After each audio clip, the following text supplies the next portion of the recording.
Hello guys, welcome. Just had a little bit of an ish person. I walked over into the kitchen to start the stream and I when you smell something burning like plasticky? I was like, oh no. So I opened the dishwasher, one of the measuring cups, the plastic ones, fell down through all of the racks and was touching the dryer thing where it gets really hot, burnt. RIP measuring cup. I was like, good thing I checked though. Would have just been a melted little puddle of plastic. Yeah, RIP. And I want to say welcome in, Popsicle. Happy you found us today. And that's my husband, Omdog, in chat. So he gifted you the sub. So yeah, welcome in. And you said you're a foodie and you like to learn a lot of stuff. I think you will be right at home here. So yeah, good morning, friends. I'm gonna scroll all the way up. Welcome in Daff. He's cooking a tasty pork shoulder today to bring to a cookout. Hello to Barracuda. Yep, good evening. Good evening, good afternoon, good morning. Hi to Scat. Yeah, you don't wanna go to work. I like how our community is very supportive with that. Just call in sick, they say. Just so easy. Too good. And Dust, how are you doing today? And hello to Vune. So good to see you. PK Uno, oh my gosh. We've not even started. Doing nothing today. But thank you very much for the 500 bits. And good afternoon, Samovar. Yeah, coffee is a must today, Daff. I got it on lock. We have a medium roast today. It's called Three Sisters. It's so good. One of my faves. Ah, thanks, Bune. Thank you very much. Yeah, this is one of my very comfy shirts, I have to say. Yeah, the food sounds yummy. Did we post? I don't think we posted yet the menu or the recipes. So here we go, friends. So menu going down today is Saturdays we always do a 2-course meal, and we also cook for some of our friends. They come and pick up food on the weekends from us. Something that we started since the pandemic, and they do that so they can support our small business endeavor, opening our food truck together for the stream. So today, bone-in pork chops, hashtag Team Bone-in. That is my stream team on Twitch, full of so many good cooks, chefs, etc. Go check it out. And those are gonna be, I think we will do a reverse sear on the pork chops. So low and slow we'll do in the Traeger, because I'm pretty sure Sam said they're like 2 inches thick, so that they get super juicy and it cooks really evenly. And then we'll just quickly light up the mini max again with directly over charcoal, get a nice sear on it. Three Sisters in Central Oregon. Oh, the coffee we use, Daff, is from Kicking Horse. Kicking Horse Coffee. It's a Canadian brand. And yeah, I don't know why they called it Three Sisters. I could probably read the bag and tell you. Yeah, it's in Canmore. Okay, yeah, Dust. I have a lot of good recipes linked today as well. Like the Serious Eats recipe for the perfect grilled pork chop. They go through everything so well, which we'll do together as well today. So those are the recipes we have. Grilled pork chop, the creamy cheesy polenta, which we've made many times before on stream. It's a must. And then same with our apple pie, our buttery flaky pie crust. I did those post stream yesterday with Sammy around like 8 p.m. I would say. So we got 12 pie crusts, 12 mini pies being made today. And then the apple crumble pie recipe from Sally as well. We always use that. Only thing I usually sneak in is oats into the crumble topping because I like the crunch. Oh, that sounds good, Vune. Do I ever do fish dishes? Yes. Almost weekly. This week we haven't done anything with fish, but yeah, we live on an island currently, only for the rest of the month, and then we're actually going back to the mainland. So definitely check out our YouTube, check out all the past VODs, because like I said, we cook with fish typically once a week minimum. And yeah, check the Discord, exactly. Thanks, Dust, because we have like 3.5 years worth of recipes in there. Okay, so going through the rest of the menu, we got our pork chops. I thought since we have apple pies for dessert, we might as well roast up a little bit of apples and onions.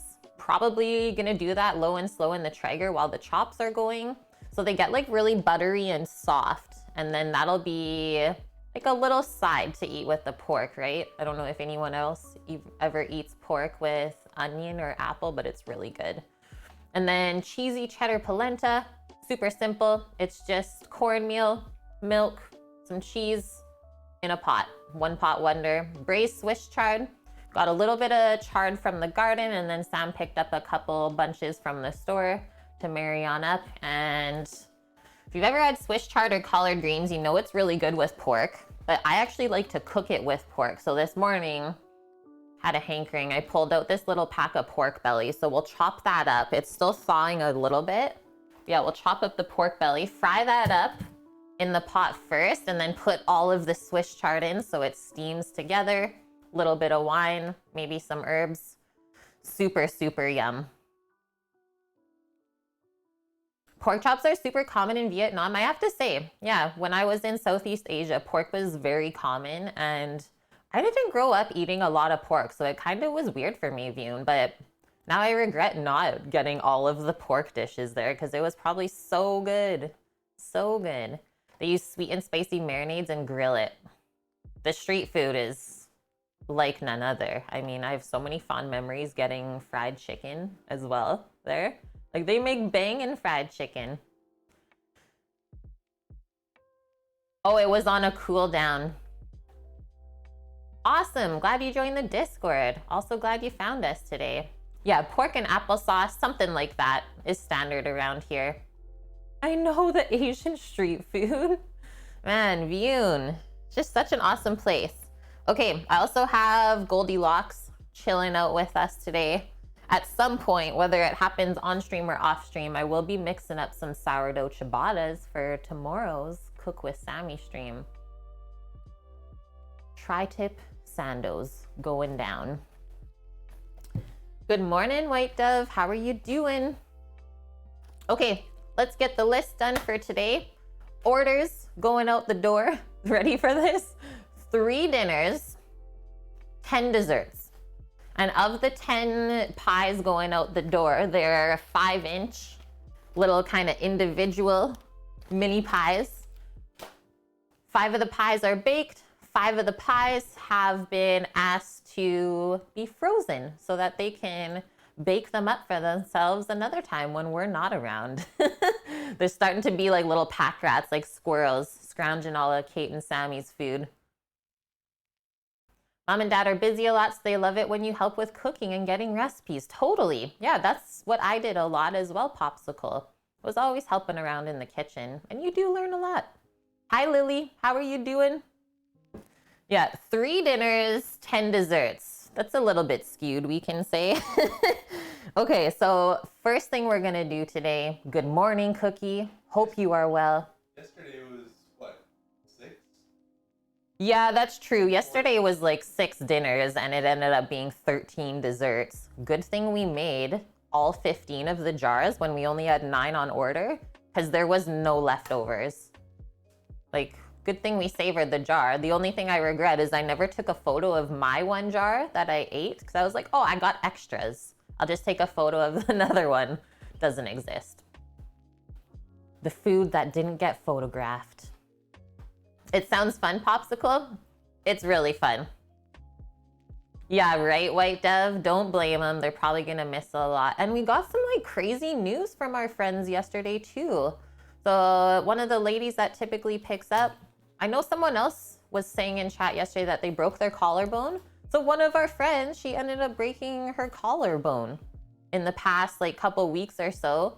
She thought it was okay and could heal on her own. Ends up there's like a bone fragment floating around, kind of going closer to the nerve. So literally last night was her last meal that we cooked for her before she went for emergency surgery this morning.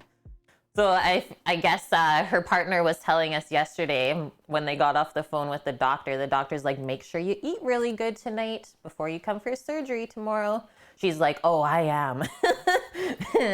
Don't you worry about that. And then the other really sad thing that happened this week, Dust, is Zach and our friend Jess, they had to put down their doggo.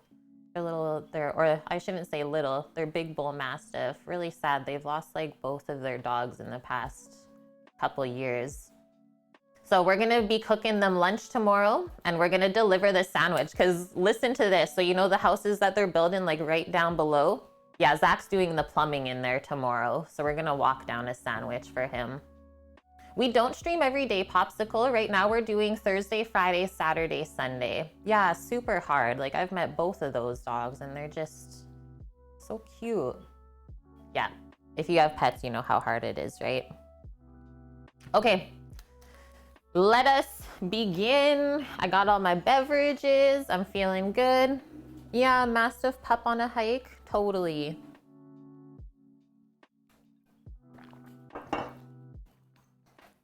They were really good for Zach to like bring hunting and stuff like that, right? So wonder what they're gonna do now. All right, so first thing, what we typically do is get our desserts done first. We only have 5 pies to bake. It seems like nothing really when they're that small. Well, I guess 2 of them will get baked for us out of the 12. So 7 pies being baked, 5 are gonna be frozen all day. Like I said, we made the pie dough yesterday, and that way it had enough time to chill overnight in the fridge, marry on up. Flour, butter, lard, and salt and water, all happy. So today we just have to roll it out with some flour, fill the tins, and make our apple filling. Oh, that's adorable, Popsicle. You had a Great Dane. She lived for 8 years. That's pretty good actually for a Dane. Hello, Chef Funboy. Welcome, welcome. Aw, thank you so much, White Dove. I am happy to be that person for you guys. Honestly, it makes me so happy to hear that stuff. And I was just thinking on this morning, it's funny you say that, like how happy I am that all of you guys found us too. Like, I can't imagine my life now without stream. Something I really look forward to. Oh, that's sad, Popsicle. Well, I think the puppers are always with us though, after they pass, right? Almost hit 300 followers. You have 298. Nice one. Congratulations. Yep, slow and steady. Gotta keep with it. Okay, so I'm writing down the list for us so we don't forget anything. I got pie crust, apple filling. We're using Granny Smith and Gala apples today. And then the crumble topping. So there is like 3 components going on with the pies today. That's a-okay. After that, get into our pork. Hello, madam. How are you doing? Okay, opening up the recipes for myself as well. I'm gonna just take a peek at this pork recipe. Guide you through it. There we go. So perfect grilled pork chops. They say the secret to juicy grilled pork chops is starting out with thick cuts, brining the meat, and cooking the chops over indirect heat.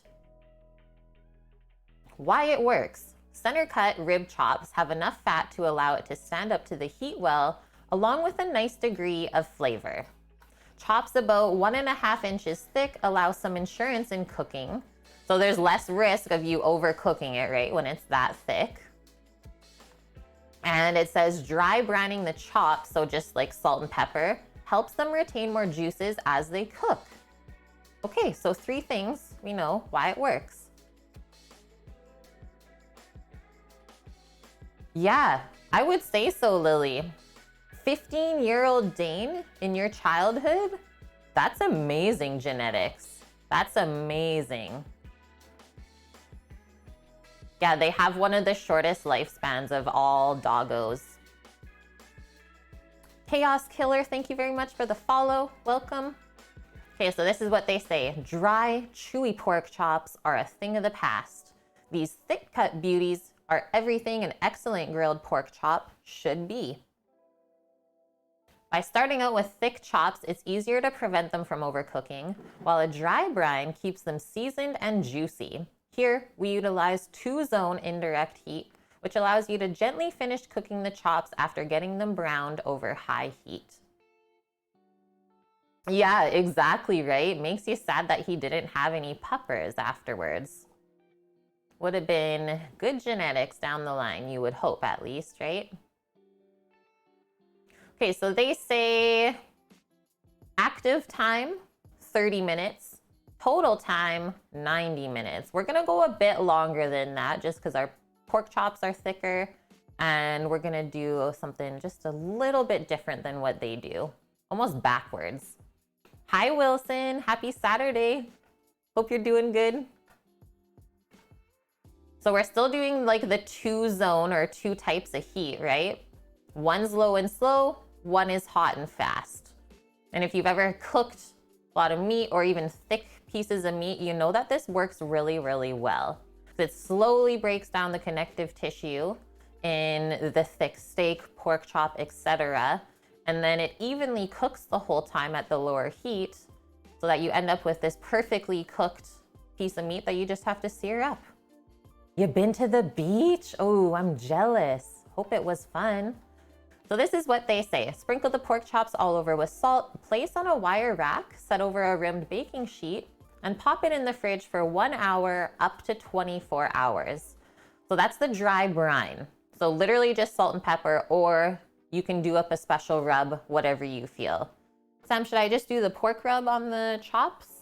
That's fine. That's what I was thinking. It's like garlicky, got a little bit of crushed coriander in there, a touch of paprika for color, and then just salt and pepper. I think that would be really, really good.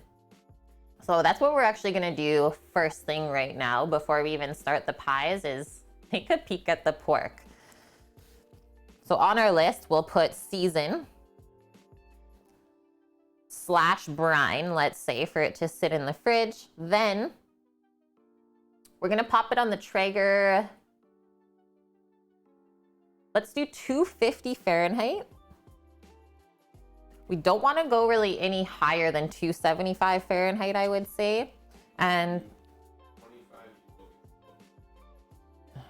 if we do 225, we get a lot more smoke, Sammy is saying as well. No, I like the 250.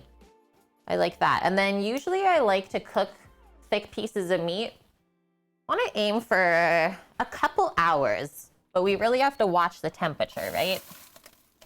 Every piece of meat is different. Some cook quicker, some cook slower. But if you aim for the 2 hours, that's like your money mark. I always find that the 1 hour of it cooking at that temp is not quite enough. I'm a pork peeker. Hello, mixtapes. Love cheesy polenta. First made it 27 years ago. Couldn't even get polenta in the supermarket. Had to make a special trip to a little deli. I love that story. Thanks for sharing. I have to say, sometimes cornmeal is hard to find. It sounds wrong. No, it's all good, Lily. Nice one, Daff. Cilantro salsa. Are you making that to go with your smoked pork shoulder? Okay, so I'm aiming for 2 hours at 250 Fahrenheit. You can do the exact same thing just in your oven. Nothing different at all. And what we're gonna aim for is to bring the pork up to, let's go medium rare, Sam. And then finish, or you wanna go up to medium and then just a quick sear, sizzle? No, medium rare is fine. Okay, we're gonna bring it up to medium rare just to also allow ourselves a little more room for it to not get overcooked when we sear it. Yeah, that sounds good, Daff. We're blaming Dust today? Is that what's happening next year? Dust is like, no. Okay, so medium rare. You really want to use a thermometer if you're gonna cook meat like this as well. Nice little instant read. We're looking for temperature-wise, I would say 125 Fahrenheit. And then it will climb another 20 degrees on the egg when we finish searing, and then it's just a quick rest.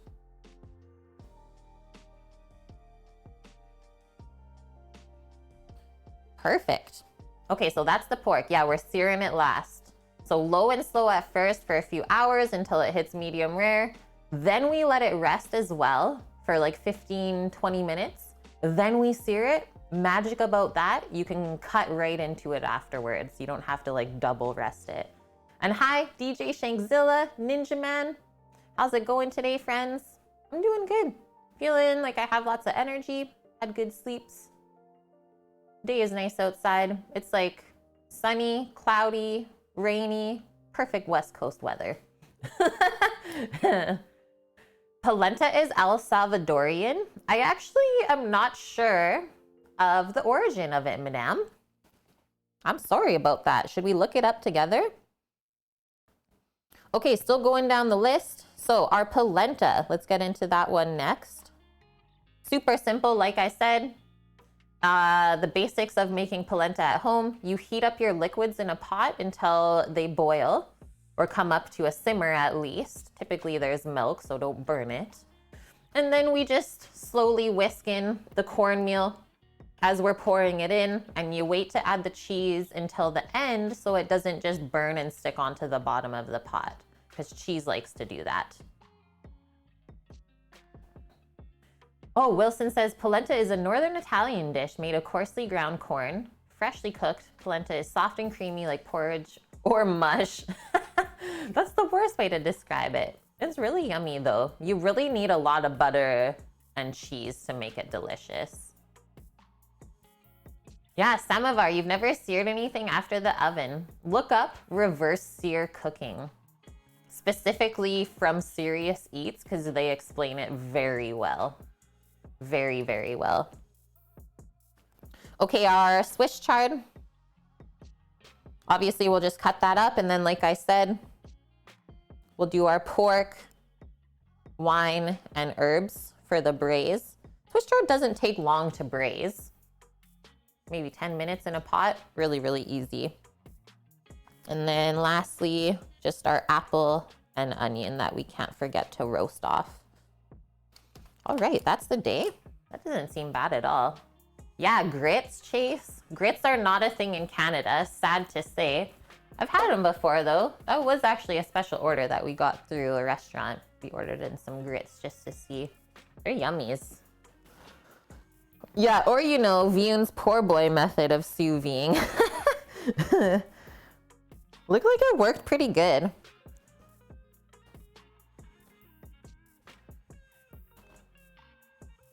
Okay, that's all good. Packed up, ready to go. Let's get cooking, friends. Hope everyone's doing all right today. Ready to get some learning on. La Camisa was the deli. So yeah, the Italian origin kind of makes sense. I could see that. Probably migrated over to South America, I would assume, madame. Worked well, View, and you're curious to see the difference between a normal reverse sear and that one. You prefer the normal. Yeah, I think it's easier, right? Okay, let's take a peek. Always exciting to unwrap things from the butcher paper. I've not peeked at these yet. Double loin chops. Like the butcher literally just asked Sam, he's like, what part of the entire loin do you want me to cut from? So Sam told him to actually cut the T-bone. So we should have a mix of pork loin and pork tenderloin on these. Probably gonna be very unctuous. Had to get rid of that plastic bag. So excited.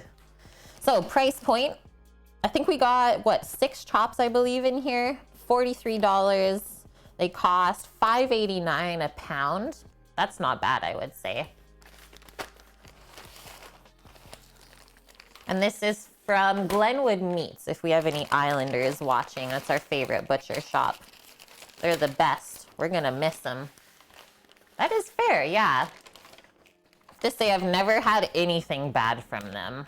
Yeah, it's like a pork porterhouse. You know it's fresh when there's like not even a ton of juices on this. Oh, wow. What the heck? That's not gonna be good at all. Like this one in the middle. Oh my gosh. That fat cap is gonna just crisp up and render out. There's your little bit of tenderloin. So the bone kind of runs up through here and is on the bottom. And then there's your loin. So the fat protects the loin from drying out when you cook it. And then this little nubbin munchkin right there, that's probably like the best piece. And Sam specifically asked to get them cut 2 inches thick. Holy, like some of these pieces, oh my gosh. Usually a loin is not really marbled like that. There's gonna be no trimming involved at all on these. They look absolutely perfect. So I'll just kind of give them a pat. I'll just quickly wash my hands and grab out the sheet pan for us. Then we'll lay them all out on there, season them up, and then they'll go back into the fridge until we're ready a little bit later to just slow cook them in the Traeger for a few hours. SD Misha, thank you very much for the Prime Gaming sub for 3 months in a row. Hope you are well. A++, thanks Wilson. And hi baby Orca, yeah, can I have?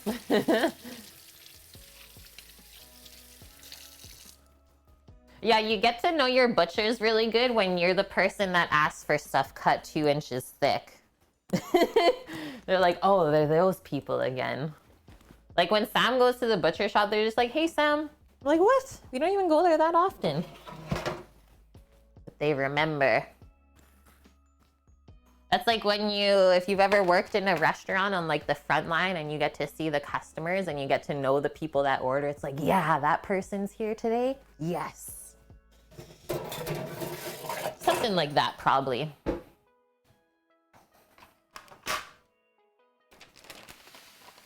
I would say for $43, that's literally a steal.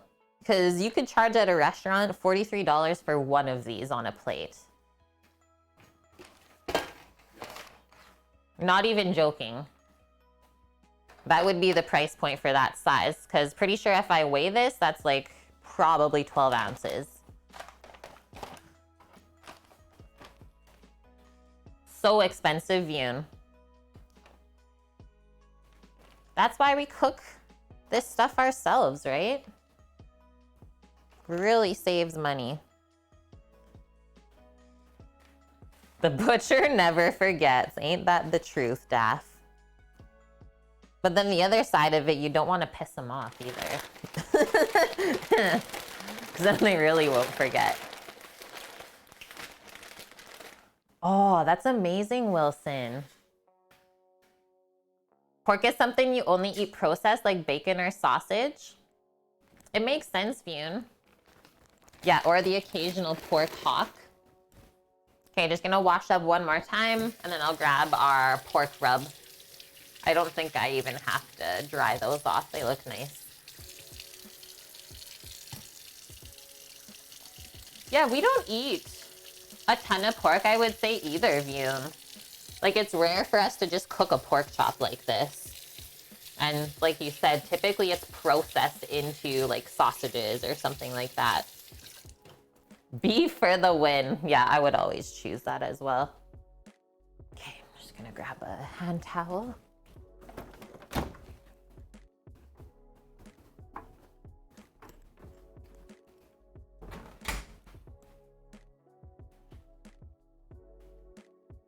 I don't think pork, well, pork's not bad for you as long as you are getting it from somewhere sustainable, right? Hello, Mama. Holy heck. An over 3 years resub. Mama Reagan.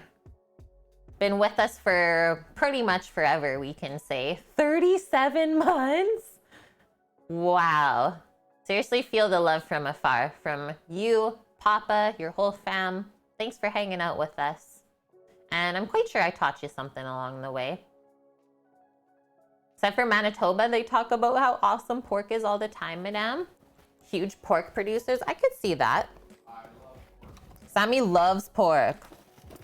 He said he ate he was raised on eating a lot of pork when he was younger. And I assume that that's like a German thing. Where'd my pork rub go? Oh, it's in the back. Whew. Just enough.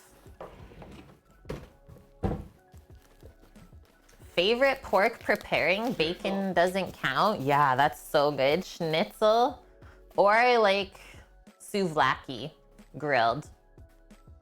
Okay, so this rub, equal parts salt and pepper, a little bit of paprika, a little bit of garlic powder, cracked coriander. The full recipe is typed up in PDF in our Discord. You just have to search meat rub. And you'll find the pork one, the poultry one, and the beef one. So I'm not gonna use anything to try and adhere this. It's gonna stick just fine. And I think I'll do both sides. The only thing I'm not gonna season is the fat cap, because I plan on crisping that up and I don't want this to burn at all with the other flavorings in it.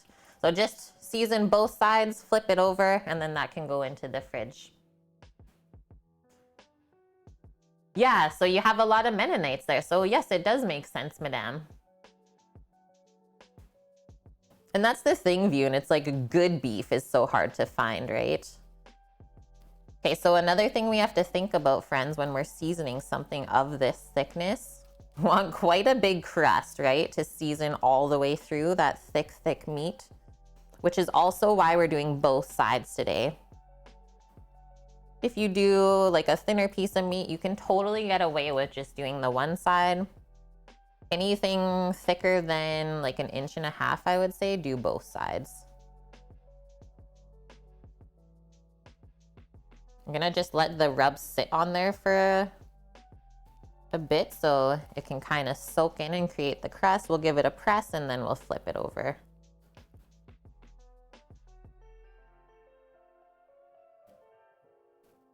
And then the nice thing as well about doing the reverse sear on these pieces is it also dries it out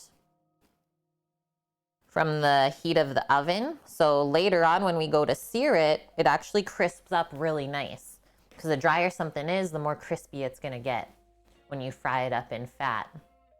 Why a rack under? Yes, so air can move under it. And then exactly like Wilson said, I'm gonna take this entire rack, place that on the grill, so then also the heat can circulate under. Nope. So that's why we have it popped up a bit, Samovar, so that we get really even circulation on these big pieces of meat.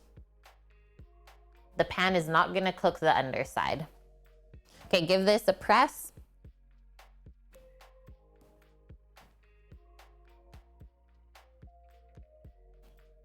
It's looking really good already.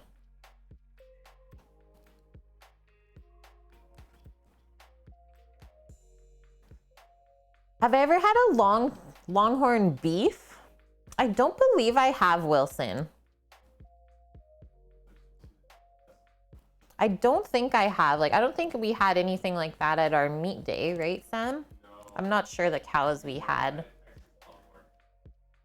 And like one of the fancier cuts of beef I've ever had was in Florence. I went out and had a Florentine steak, the massive, massive thing where they don't even let you order without another person with you. It's like a minimum 2-person thing.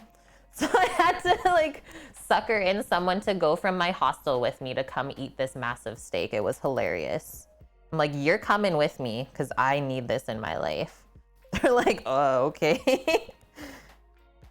You like meat? Perfect. Let's go.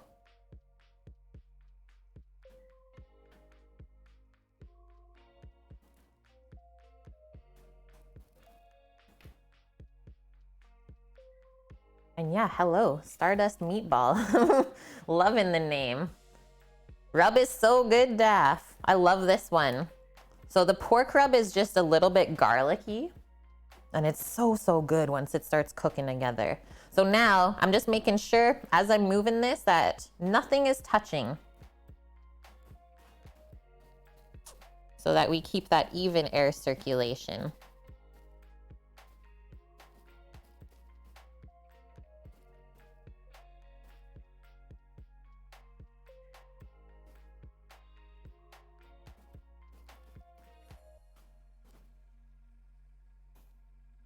We're gonna have some extra pork, but that's okay because I can see this being really good in a sandwich.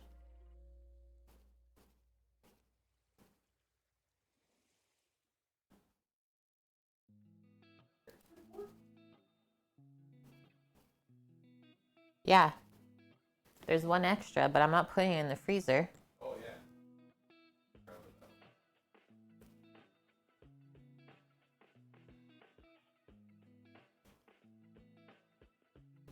Okay, nice little rub down again. Just gonna flick off any whole peppercorns that snuck through.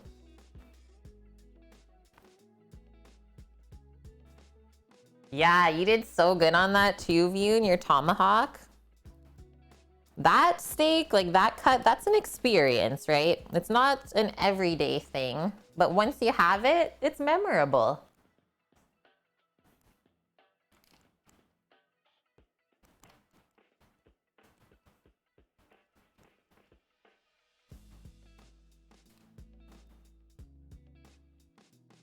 Perfect. Now into the fridge. We'll see how that rub transforms over the next little bit as it sits together. Hi, Nike. How are you doing? They're like a pork joint to you, Mama? Yeah, we asked for them to be cut specifically 2 inches thick because this is also our last weekend of cooking these types of meals for our friends. So we wanted to do something a bit special and memorable, like we said.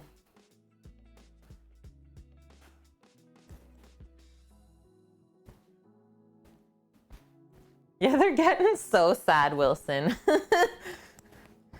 We can't vote on it? No, I'm sorry. We gotta go. Let us go.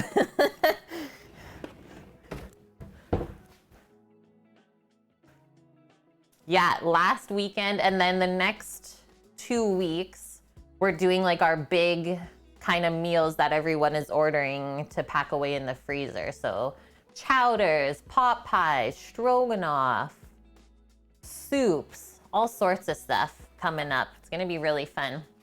Oh, thanks, Vune. That's the best. There'll actually be a lot of cooking. You will be cooking. Yeah, we're like gonna be really cooking a lot of stuff, friends. We got lists and lists, which I love. You know me, you know I like lists. Okay, so those are in a nice safe spot. Now, it's apple pie time. So I think I'll take out all the crusts so they can start to temp up. Our 12 little crusts. Look at those. Sammy helped me wrap them up yesterday. It was awesome. Didn't take long at all.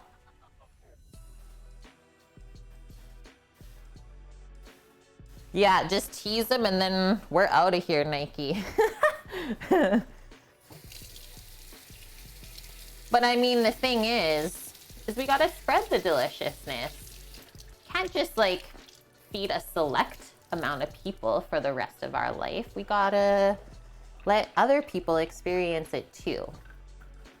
It's like, you can't be selfish. And Ali Osher, thanks for the follow. Welcome. Okay, pork, season and brine, check. So we should get those on the Traeger. Was it 11:30 now? Our first order is going out 5:15. We definitely want them done by like 4, let's say. And then we got a lot of room for play. So if we pop them in at 2 or like 1:30ish, we should be done the pies by then. Perfect. That too, Orca. Yeah, there's nothing holding them back to follow us. That as well. Okay, apple pie. Yeah, is it better to have eaten Kate's food and lost access than to never have tried it at all?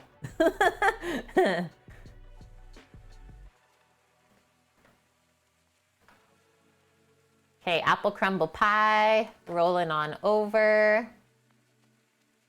What do we think? 1 big pie probably makes the 2 small pies, right?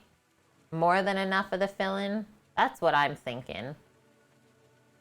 Scrolling down to this recipe. There we go. So this makes 1 9-inch pie.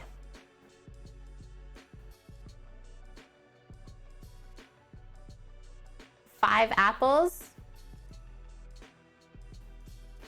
So we're timesing it by 6 then. Think about that, 30 apples. I don't think it's gonna scale out quite that much. But I will grab some apples and away we go. Oh, totally forgot we had extra watermelon in the fridge. I'm gonna munch that. Yeah, dust with a sward. Hello, Chuck. Yeah, we're doing good. How are you two doing over there? It's pretty beautiful out. We got blue sky, cloud, sun, rain, wind, all of the above.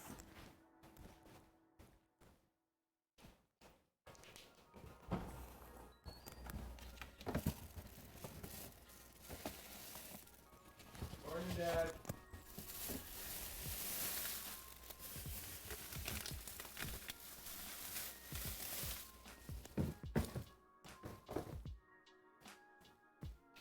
Apples. We'll need some butter out for the crumbling. Nom.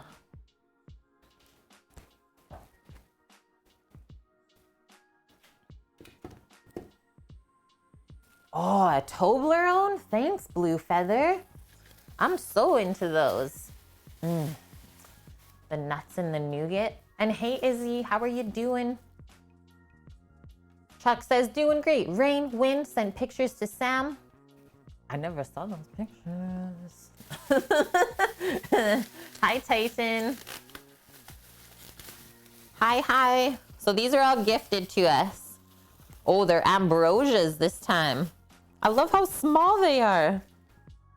Apple, this is our comparison. Look at Apple versus K-Face. Adorable. If you know, you know. I'm gonna try and take all the bigger ones so it's not as much of a hassle to cut up.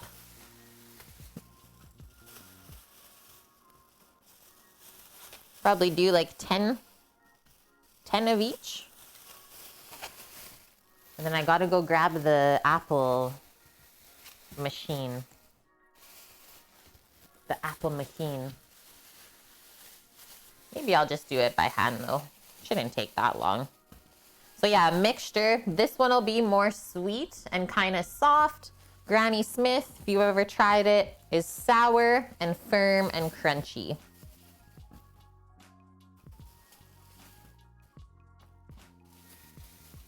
Let's do that. The apple machine, you know the one where you attach it to the counter and then you spin it and then it peels and cores the apple at the same time and cuts it? It's so magical. Yeah, it's not that warm out today, I have to say. I was gonna wash these, but honestly, if we're peeling them, let's just take all the stickers off and then away we go.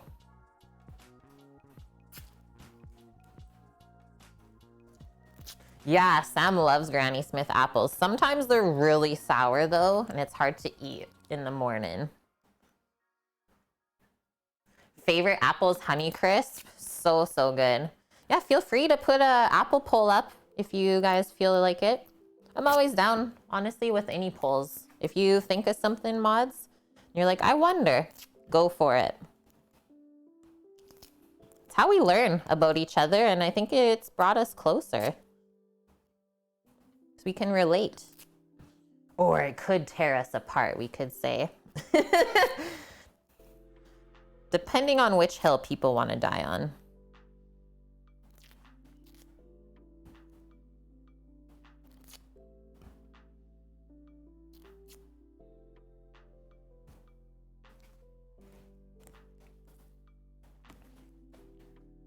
Favorite one is whichever one I'm cooking? That's a good answer, Titan.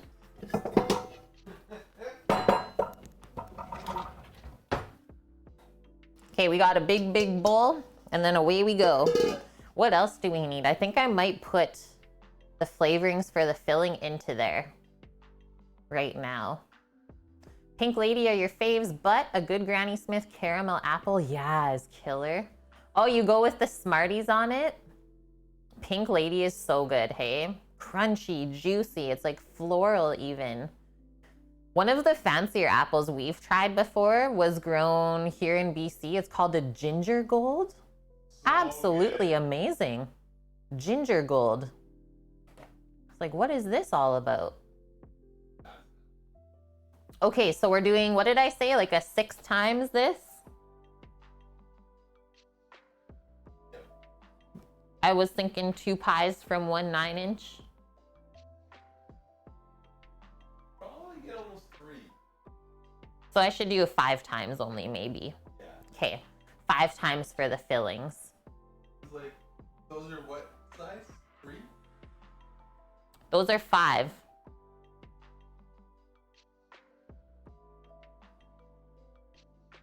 Get like 2 and a bit, probably. Yeah, I think 5 you're good. Okay, I'm answering the poll, friends. Choose whichever one fits for you. I voted. Pink Lady's winning already. Thanks, Bune. Is Pink Lady tart? Hi, Game Brain. And hi, Quill. Hello, friends. Pink Lady, I wouldn't say it's tart, right? It's rather sweet. Oh, sweet, madame. I'm pumped. That's awesome. Okay, so other things that we need. I don't have lemon juice, so I'm just gonna switch it out for a bit of apple cider vinegar. You just need something acidic so that the apples don't brown up after we cut them. Doesn't matter whether it's lemon juice, just a touch of vinegar, etc. Then we need just a little bit of flour in the filling so that it doesn't get too runny. That's always good. And then the spices, cloves, nutmeg, cinnamon, sugar, vanilla. So let's get all that stuff out. And then, like I said, just really simple. Once the apples are peeled and cut, we mix it with everything that's already in the bowl. I think that'll be great. And then that, I always like for it to sit a bit while we're rolling out the crusts. Kind of the flavors marry up together and just ends up better for some reason. And hello, Trevorhead. A Macintosh grill, but it makes your teeth a squeaky sound. Oh, the skin, yes. Yeah, me too, right? I think I'm thinking of the same one. It's like a bit much. Okay, our nutmeg, what did I say? Cloves.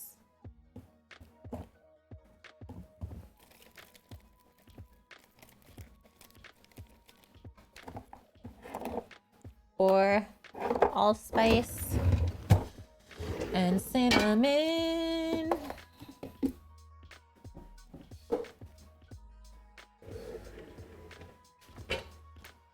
Holy. Getting low on the cinnamons. That's a good thing though. Oh, Granny Smith with salt. Good one. Good one, good one. Okay, we need some white sugar. Gotta fill up the jar, I would say. And vanilla. And the flour.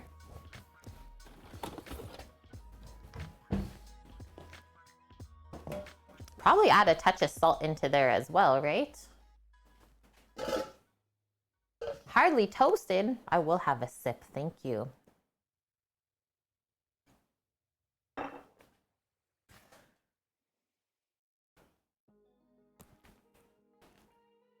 You literally just blew your mind, Vune? I've known that for like ever. Maybe it's like a North American thing though. Because I'm sure like most kids going to school grew up with the first Macintosh computer with like the colored outside and everything like that. Like that's what I learned to computer on.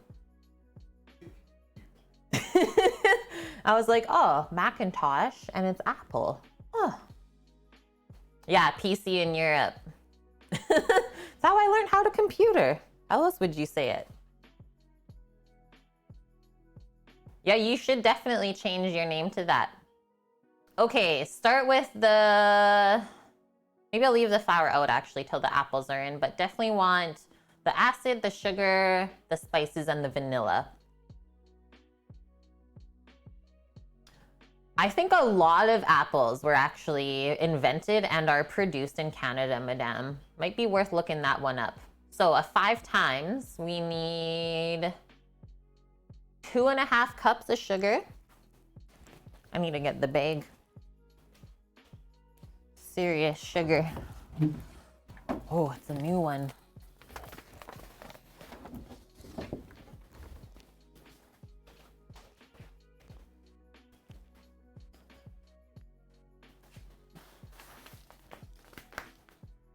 Is apple crumble like a Dutch apple? What's a Dutch apple? So apple crumble, it just means there's a little streusel kind of crunchy, crummy topping rather than just the top crust. And I find this is such an easier way to make apple pie, honestly. And so far, this is what everyone else loves to eat too. Every time I put the apple crumble pie on, everyone goes nuts for it. It's like the best of both worlds almost.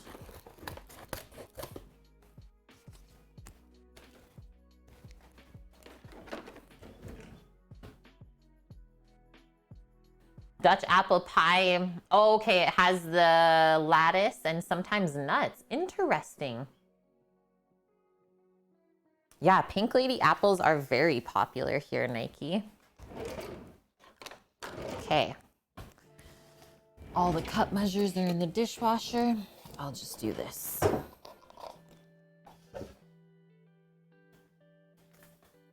Oh, you've never tried one before. Is it still winning in the votes? That must say how good it is, right? If everyone votes for Pink Lady. It's really one of the best apples. So versatile too. Good for eating, cooking, baking. All of the things. Just one more little half cup.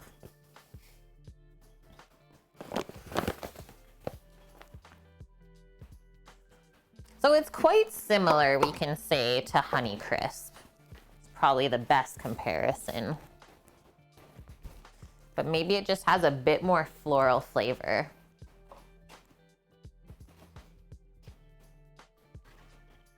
Okay, a couple tablespoons of our acid to help our apples not go brown.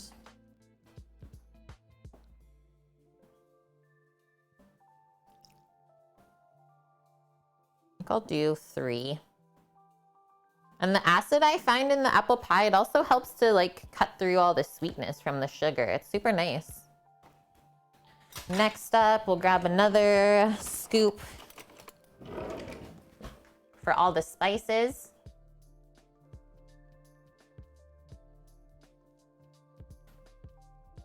So start with allspice or cloves you can do. I'm doing a teaspoon.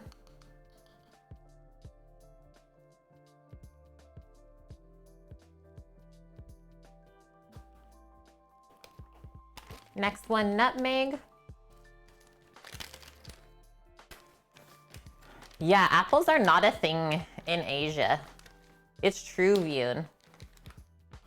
Apples are horse food. Yeah, that's what you grew up to know. Hilarious. Okay, sounds good, Game Brain. Well, thanks for stopping by. It was good to see you. Maybe you can come back in later and we'll do 2 teaspoons of cinnamon in there. Maybe a bit more, 2.5. And then a little bit more cinnamon is gonna go into the crumble topping, so leave that out. Leave all that stuff out. Next thing we're gonna do is just give it a stir.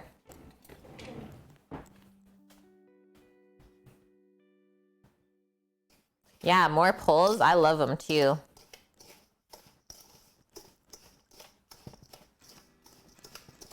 I know this looks weird right now, but just trust. It's gonna be great. It's really interesting smell with the apple cider vinegar and sugar. Almost like, you ever had apple cider donuts? Totally. like makes me want to just fry up some dough right now. Okay, just set that aside.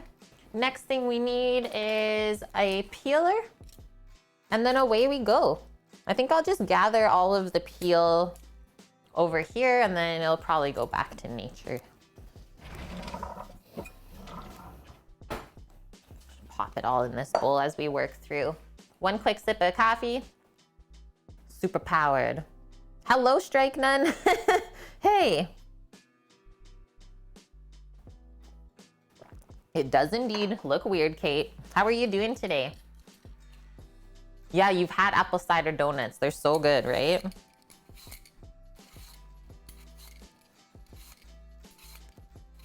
I really like making donuts and pies, I think. Sam's the cookie and bar person.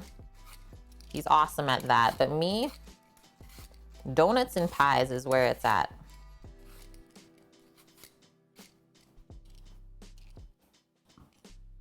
It's okay if there's a touch of peel, friends.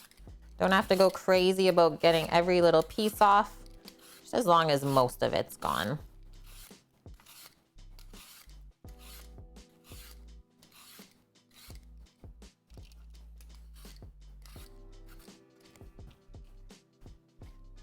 Honeycrisp apple one?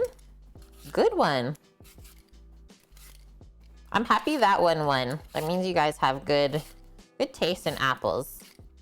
Happy it wasn't the Macintosh.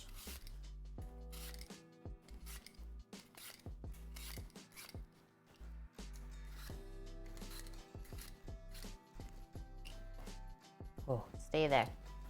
You're doing all right, Strike? I suppose that's just all right then.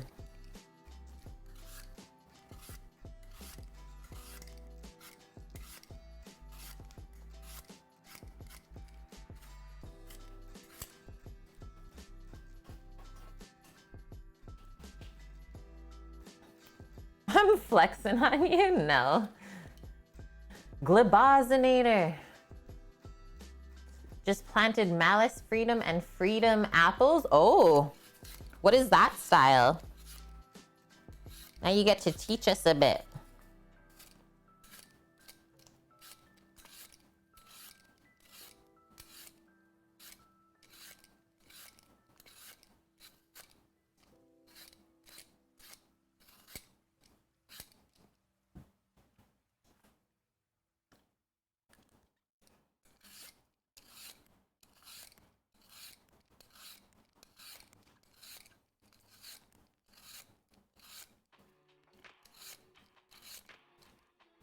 Nice one.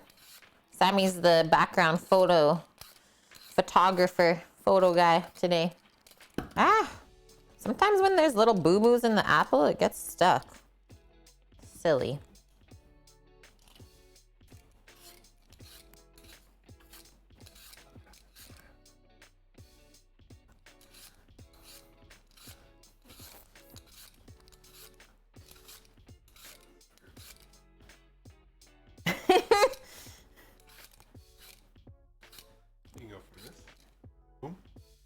Yeah.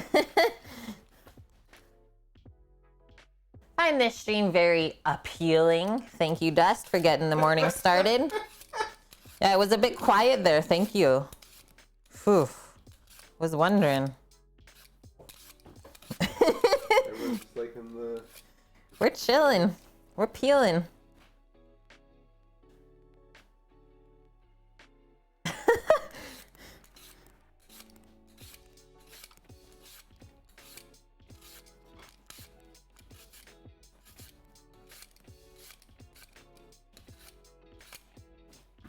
Don't peel your fingy.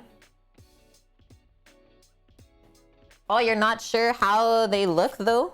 Glibosinator? All you know, which pretty important, they're supposed to be delish. So as long as we know this, I think we're okay.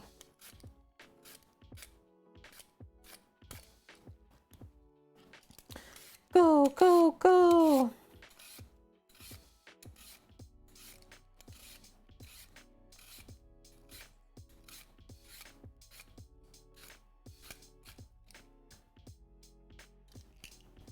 Lots of faith in the garden center. Yeah, right? It's like, you better know what you're talking about. Don't lead me astray.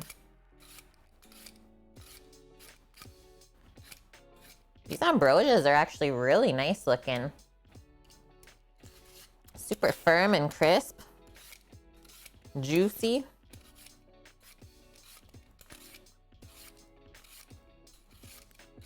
And well, it's a good thing we didn't use all of the apples because we still need some for the pork, right?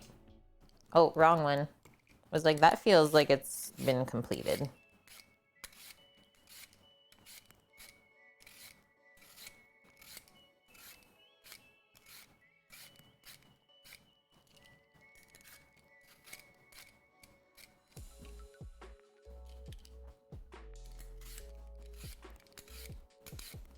Okay, tough question. Would you rather have the regular pie crust on top of an apple pie, or would you choose this crumble version instead?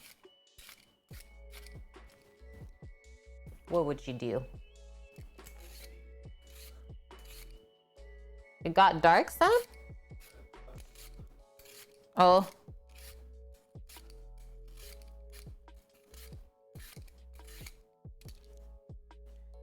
Crumble for you, Dust. Regular. Always the crumble. But yeah, we eat all pie. That's true, isn't it, Vune? I think the crumble is really nice because it just like adds this extra crunch and butteriness that maybe is not usually there. Like, yeah, pie crust is buttery, but there's something with the different textures and flavors.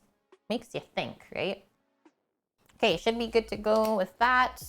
Now we can come in with our knife and start coring all of these. So I do this my way. I'll show you how I do that. So pretend that the core is in the middle there, right? Cut along one side. It's okay if you hit it. We'll just clean it out after. I'll show you how. Then we're gonna go to the other side. Down, that one was better. And then we put on the flat side. Pretend the core is like a little kind of square piece in the middle. We cut along each side and then we end up with something that looks like that. So keep going. Core all of the apples at the same time.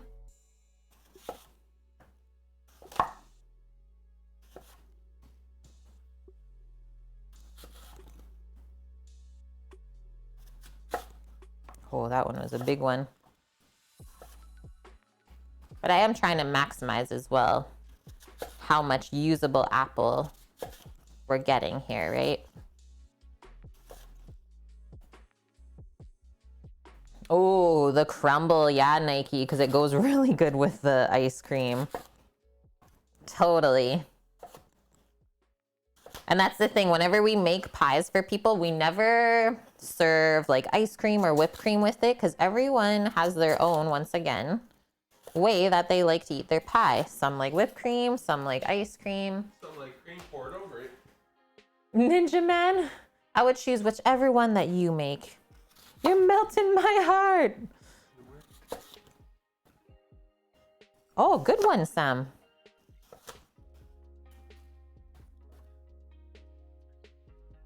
We got lurks off and on. Lurking and working.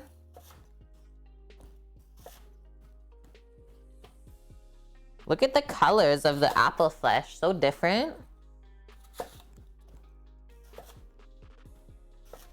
How did that work? Orca put headphones. It did headphones on your screen. That's cool. I don't know. We broke stream elements. Headphones on your screen.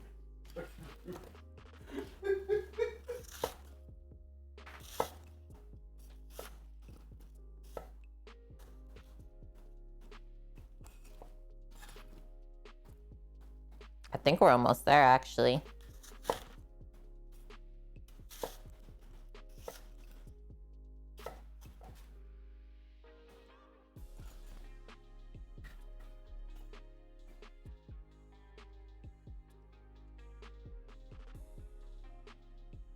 Wonder why it's doing that. Hey, Vune? I was gonna say Vune's already looking into it. Okay, bot.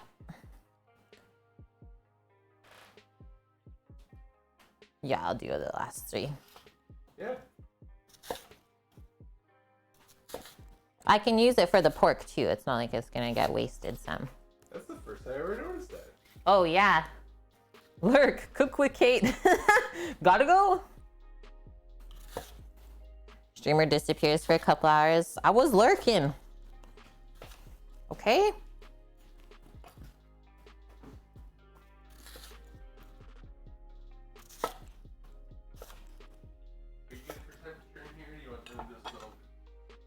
Yeah, it's good. It's good. I like my window open here if you need that closed. Are you getting a chill? It's only 13 degrees outside. Like we go up to 30, and then 2 days later we're back to 10 degrees. Yeah. It says, haha, got you. Okay, so now let's just look through any pieces of core. We just come back to our peeler. This little guy is for that.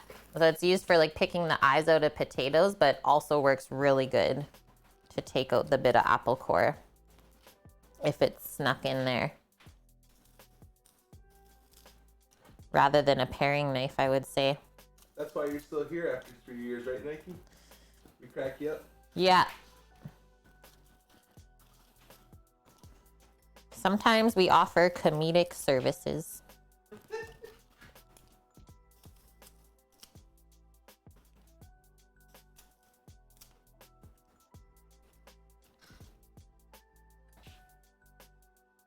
Is it actually out now? That would make sense. Because like the last 2 weeks were so crazy because of Mercury.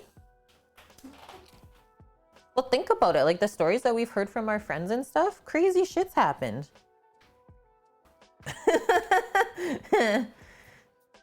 Oh, nice, Wilson. Well, welcome back. Hope the project goes good. And hello, Big Daddy Obear. How's the day?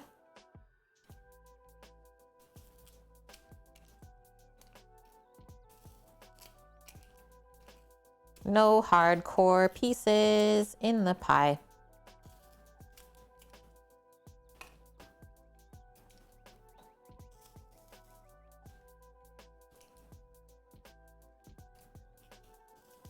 Yeah, I'm happy that you guys, are able to watch before work. Keep you company. Set you up for the day. Good vibes.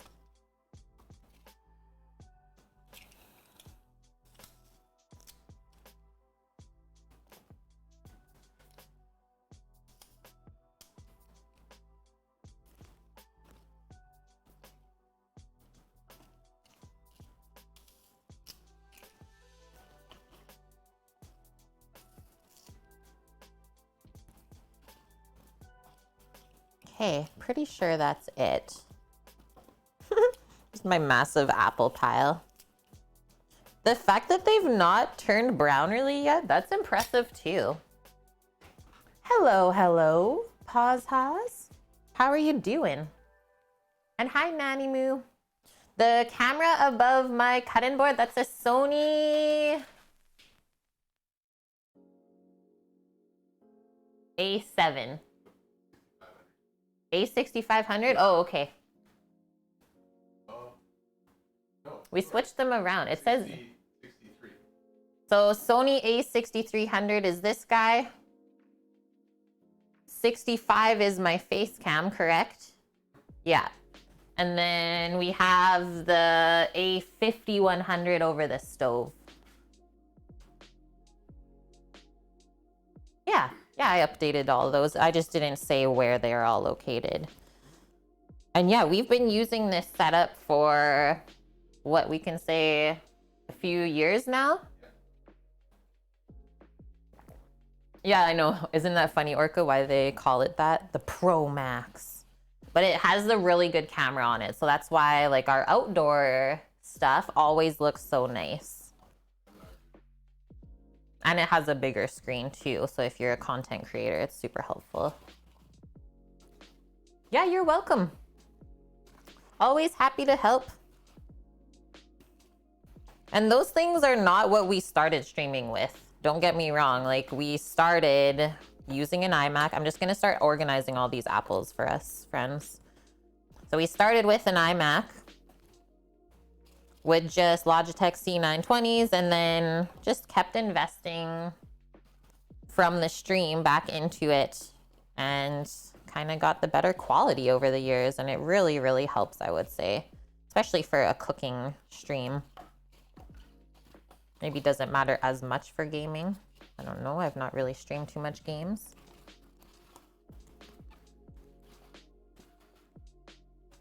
Okay. So next one, you can choose, like, I think it's better to do apple pie with slices, right? But I don't want them to be too big for this. So I'm thinking, what if we do 3 slices like that and then cut it? That'd be really nice to stick in the smaller pie tin. That way the apple will hold up, won't fall apart, but it also won't be too large. So we don't want to go more than, let's say, 1/3 of an inch thick.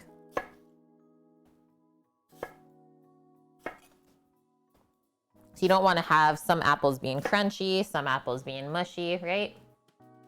Yeah, this is Granny Smith, and then the yellower fleshed one is called an ambrosia. I live in BC in Canada, and they produce a lot of different varieties of apples. Oh.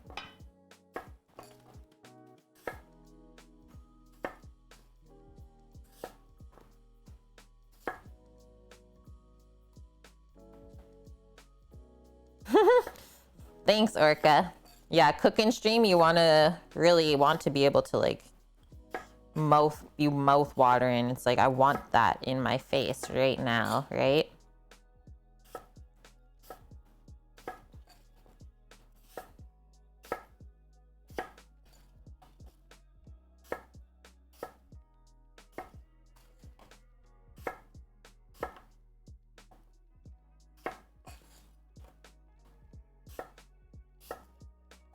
This is a task.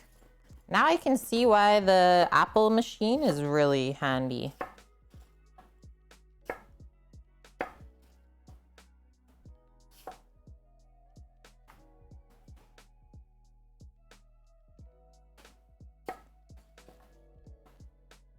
You planted an orchard this year? Yeah, a few years down the road, you're gonna be laughing. So much deliciousness. I can't wait to do that when I'm older. All of the fruits.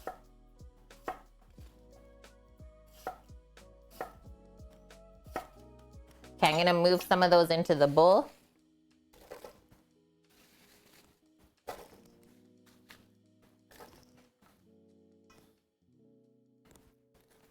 And welcome back, Arkenstoner. How are you doing? Pie crusts are feeling nice and temped up. I'm just gonna pop them into the fridge for a bit. Now that they're warmed, they'll be easy to roll. Oh, the pork is making the fridge smell so garlicky.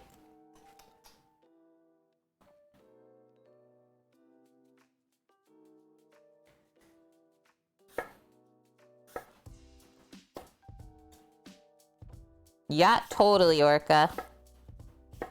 I'm in.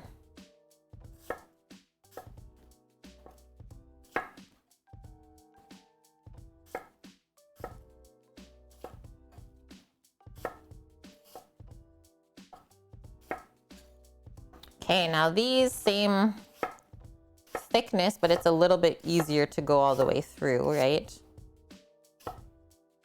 And then same thing, just in half.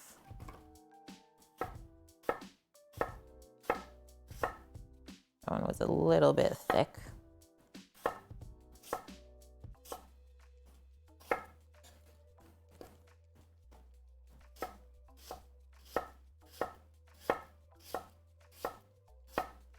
Just the crisp cutting through these, crisp in the juice. Hey, has anyone in here ever heard of the apple pie with cheddar in it? Is that a Wisconsin thing? that where that would have originated? Yeah, little white bun. Oh, Orca. That's adorable. Love how you're imagining my future. I'm in. Are you manifesting for me, Orca? Thank you.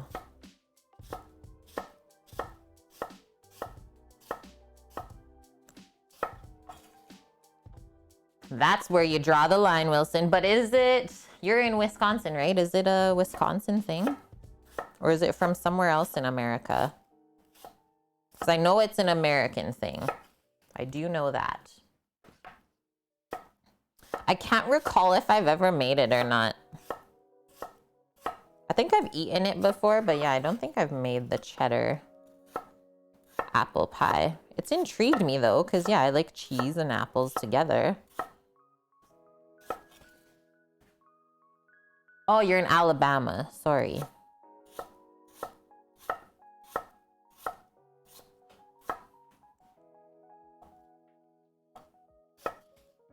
Okay, let's do another transfer.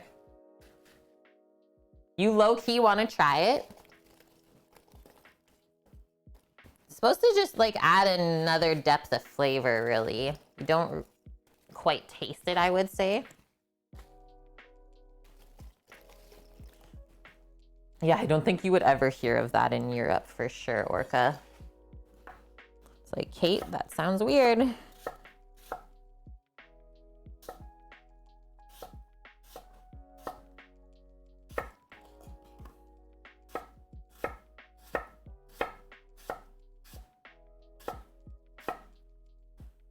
It's interesting that the Granny Smith apple oxidizes quicker when it has the higher acidity already built in.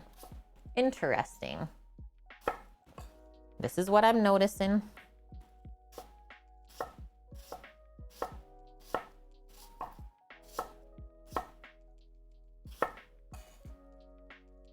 Oh, cheese croquettes, cheese souffle, and cheese, Orca says. All of the cheesies.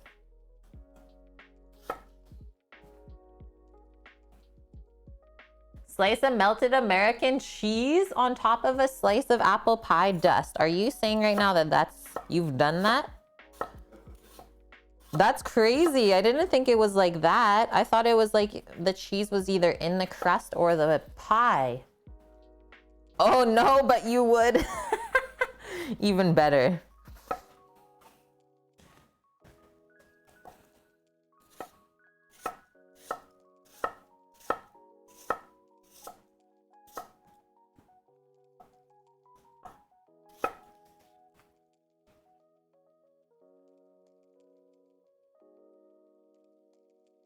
Yeah, isn't it called bitterballin or croquetting? Before you were like around stream a lot, Orca, we had a few other people from the Netherlands, and they were teaching us about all the different things there.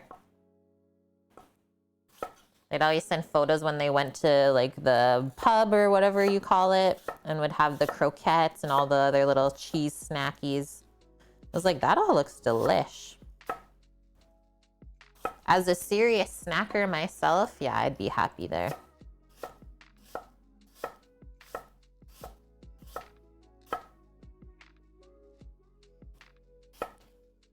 Okay, I think that's looking pretty good. I mean, we could potentially, this is what I'm gonna do. Just do like a little fake measure up in one of the tins. See how much apples are actually gonna take to fill it. Grab a different tin. And then go from there. Kind of imagine the crust as well, filling it up, right?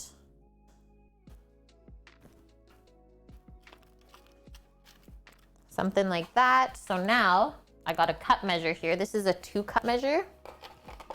It's like 1.5 cups per tin so far.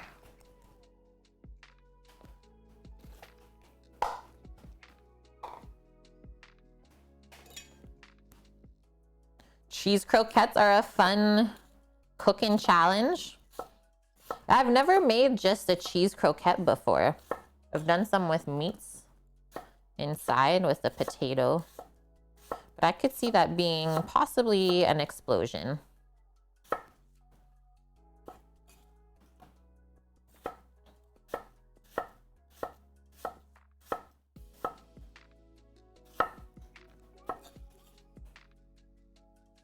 Yeah, potato croquettes.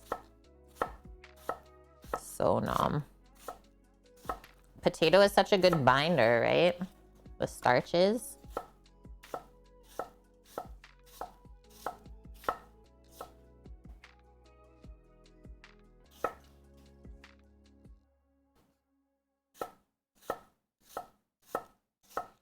Almost there, friends.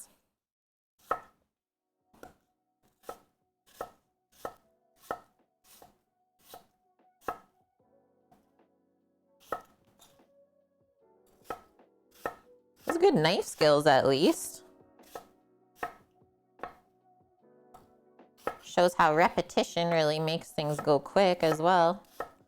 Could have taken us quite a while to cut all of this. Scat made it. Sad to say. That means you didn't call in sick then, hey? A working lurk. Thank you very much, Scat. Hope you don't have to work too hard today. Dust. I can count to potato. All of the apples. Okay, and we still need to sprinkle over just a bit of flour so it's not too runny. Gonna give my apple hands a rinse. And let's give this board a little wipe as well. And our knife. Stickies. Oh man, Big Daddy Ober. Food truck near you today that sells Baltimore crab cakes. You're gonna grab something from there? Yeah, please. I'll take an order as well. I'll send you a Venmo.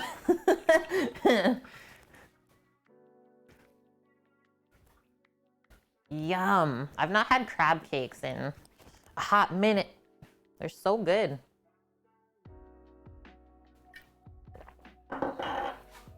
Okay, flour, what did we do? 5 times. For their flour, they did 1/4 cup.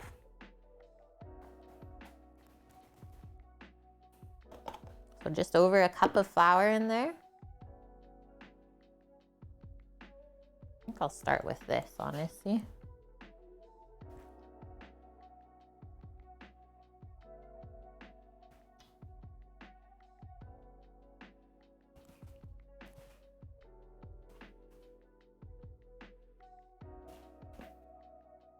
All right. There was a Doug's Fish Fry food trailer near you. Was busy volunteering at a bottle drive though. Oh, they're the only local food truck. But fish and chips though, when done right, that's gotta be good. That's gotta be delish. Okay, so as this sits, I know right now we can look at it, it's super dry looking. So that's why we let it sit and get all juicy as we roll out the pie crust. So just give this an initial mix first, and then you'll see the sugar will start to draw out the moisture from the apples. It's pretty amazing. And it's gonna get real juicy. And then, like I said, the flour helps when it bakes for it to not get too runny. It's our thickening agent. So you get the perfect, like, apple sort of caramel in the pie.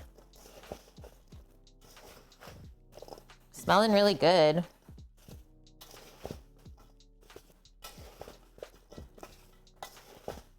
It's looking nicely, evenly coated. It's kind of a workout.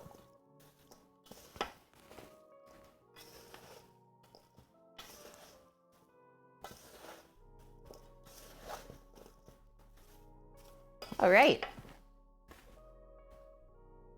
There we go. Oh, we have crab available on the island, Lily. Do we ever?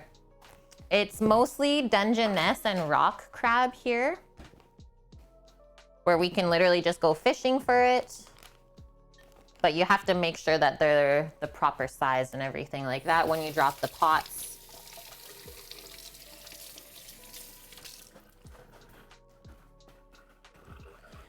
Okay, I'm gonna take a really quick bathroom break at this moment, friends. Got my little coffee tinge. I will be right back. Yeah, we've gone dust. Sam and myself, and I think my parents went all together one day. BRB. We'll get back to that story.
Okay, I'm back, friends. Hello, welcome. Welcome in, Leonie. Wait, that's your real account? What's the other one then? What's the other one? And yeah, Dust, so back to the crab fishing story. We bought like a little crab trap, and then what they do here, they literally stock in the grocery stores chicken backs that you can just take. It's like a super cheap bag of just chicken trim. The crabs love it. So you sneak that into the trap, drop them. You can literally bring it back up like every 15 minutes. You just set a timer and check the trap. You don't want to leave it down too long because the seals can steal your crabs too. It's like, hey, where did the chicken and the crabs go? Thanks a lot. It's really fun. Yeah, I wish I could take you along, but sadly there is just crap internet service here. Hopefully it gets better in the future though. Yeah, make some crab cakes before we leave for Edmonton. I don't know, Lily. If I'm gonna make crab, I'm probably just gonna shuck it and eat it, you know? Rather than shucking it and then making the crab cake. I'd probably just like already buy a lump crab meat and then make the crab cakes. Oh yeah, the truck 100% Orca is not gonna fit into Rando's shop, but it'll perfectly back up to the shop doors. Yeah, crabs love chicken. Any kind of scraps, exactly. They're like the little cleaners of the sea. It's great, Wilson. Oh, okay. Sounds good, Leonie. Well, thanks for giving us the heads up. The stinky chicken. Gonna get to cook with blue crab in the future. Yeah, scat. Totally. Have I ever butchered anything else from ocean than fishies? Like, what you mean, Orca? What you referring to? Okay, so we have our apple pie filling all ready to go. She's just marrying on up. Let's make our crumble mixture next. And then we'll roll out our doughs, fill them all. And then I was just talking to Sam in the background when I had my bathroom break. I think we'll cook the pork first and we'll bake the pies a bit later today so that everyone can go home with like a nice fresh baked, probably still warm apple pie. Oh, squid, crabs, bigger seafood. Yeah, so like I said, I've done a lot of stuff with crabs. I've never done squid or octopus butchery myself, but I've seen it done a few times. It's really cool. Yeah, octopus are just absolutely amazing, amazing creatures.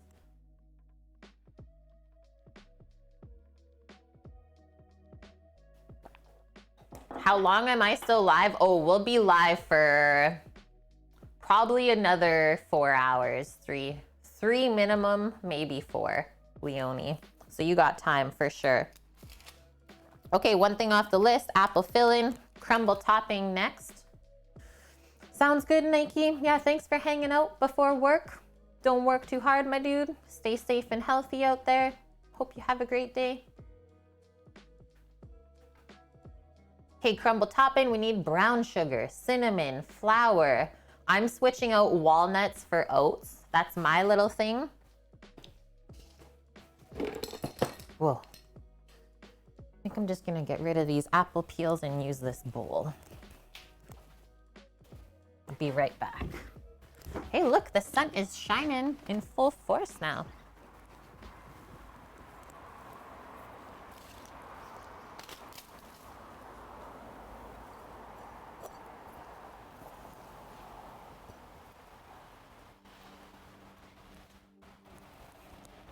Super nice.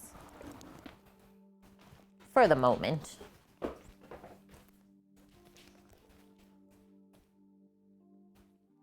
Super duper nice. Okay, oats, brown sugar.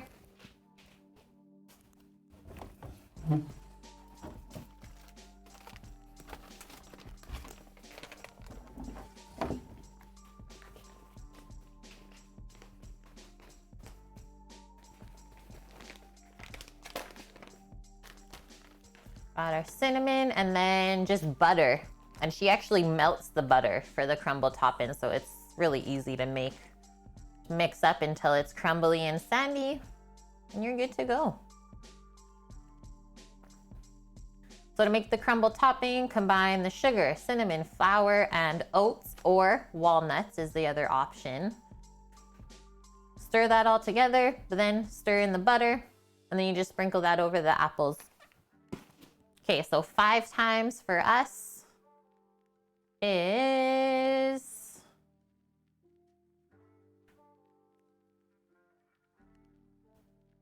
I'm doing quick math right now. We don't often math here, but when we do, we pull the calculator out of our pocket. That apparently would not always be there. Oh, it's okay, Sam. Okay, so 3.75 cups of flour. Oh, scat. Got some new pans in the other day. A big 8.5 quart Dutch oven, not cast iron though, and a big saute pan. Gearing up for mass cooking street. Sounds good. Like it's just all stainless, you're saying? So 3 3/4 cups of flour.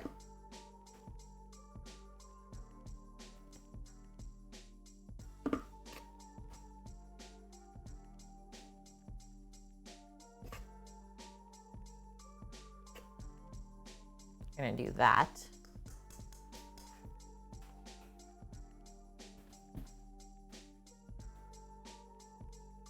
Sounds good, Leonie.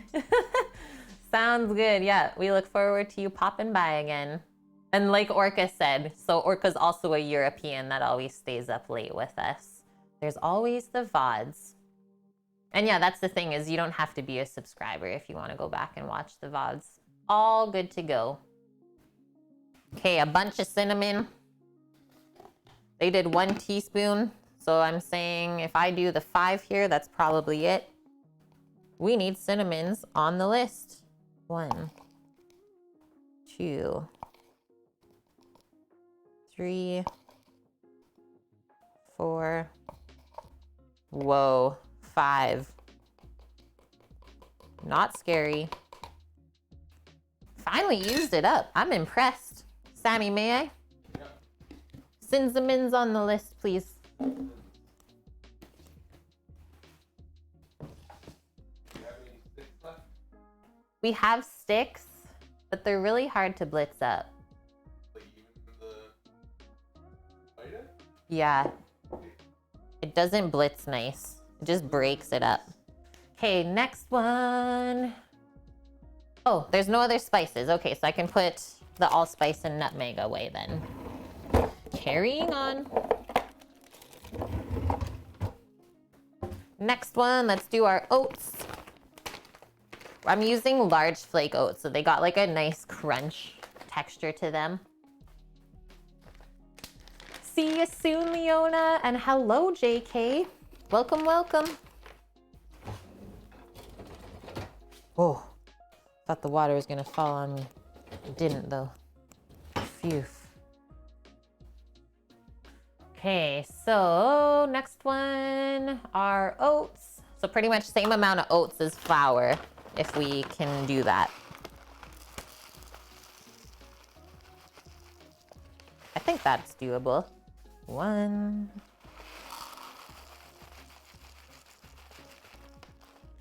2, and oats are good for digestion. 3. I'm gonna do like 3.5. My gosh, there's like nothing left in here. I'm just committing. We'll just do a little bit more butter. This is me working on clearing out the pantry. Yes. I wish you could also do the same thing, JK. Wish I could grab through the screen.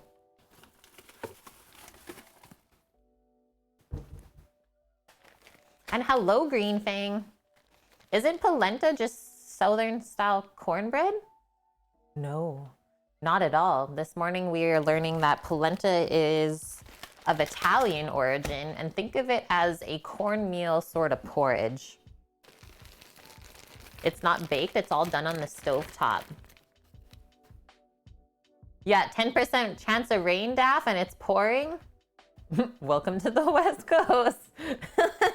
I'm waiting for the same thing to happen here, honestly. Yeah, the picnic's only in 3 hours? No. And good one, Jiggles. Yeah, polenta is very similar to grits, if that's what you know of. Okay, we need 2.5 cups of light brown sugar packed.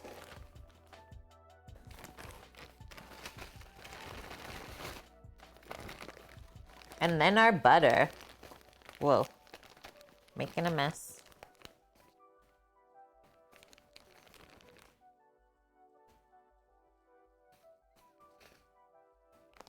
No, don't do it. Thank you.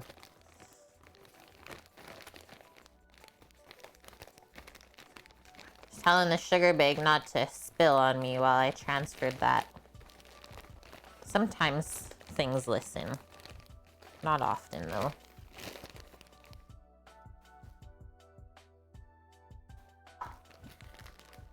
It looks like magic sand. Oh, man.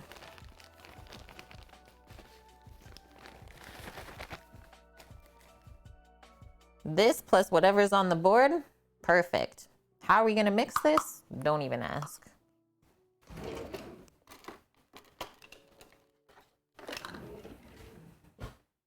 Hey, Cami. How are you doing?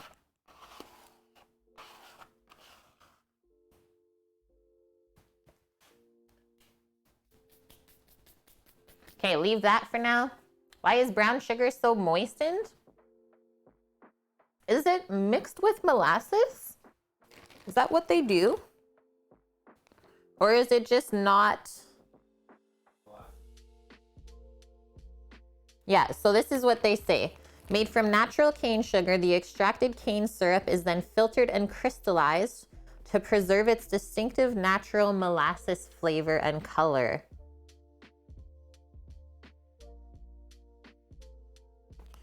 I guess it just depends on how much they process it, right?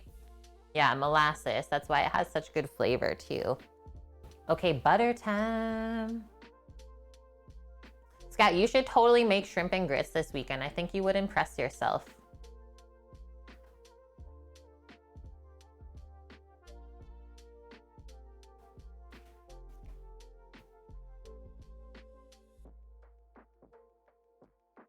I need 1.5 cups of butter.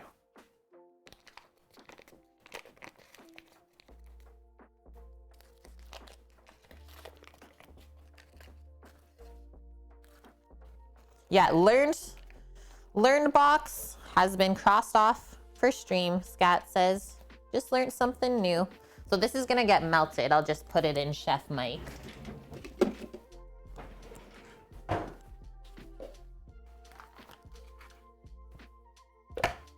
Yeah, hello, Slow Cloud.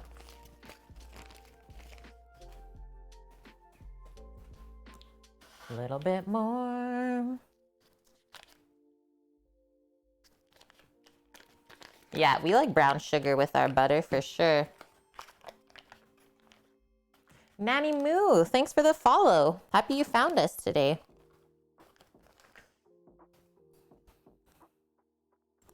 Yeah, I've been noticing this. What's this all about? Where'd the rest of my butter go? Canada. Give them an inch. They take them out.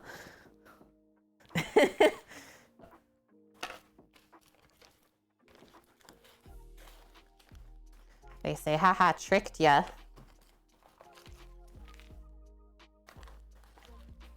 Oh my gosh, Carla, it's been forever. And thanks for popping in with the best joke ever. That pie will make me live happily ever after. Hope you've been well.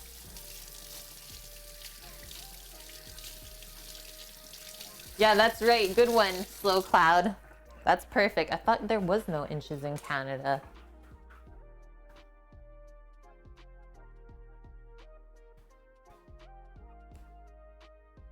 Yeah, good one, Scat. Have an Uno command. Okay, hold tight. Just going on over here. This should only take a few moments. Melt this up, and then I guess I should take out the pie crust again, because that's what we're rolling into. That's just my microwave door. It's like a haunted house.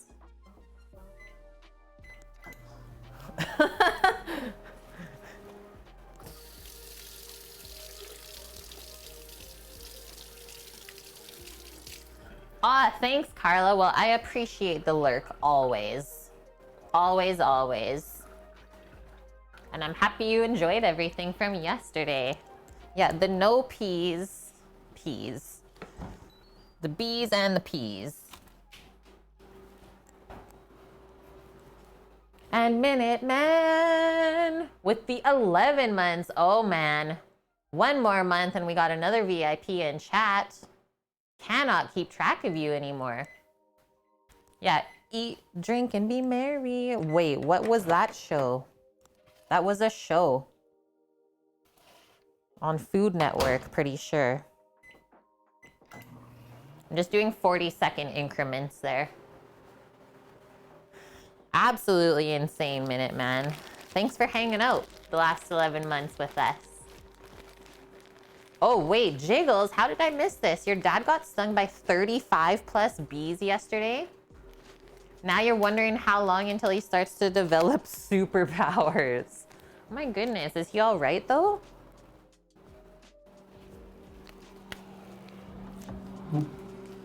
Is he all right?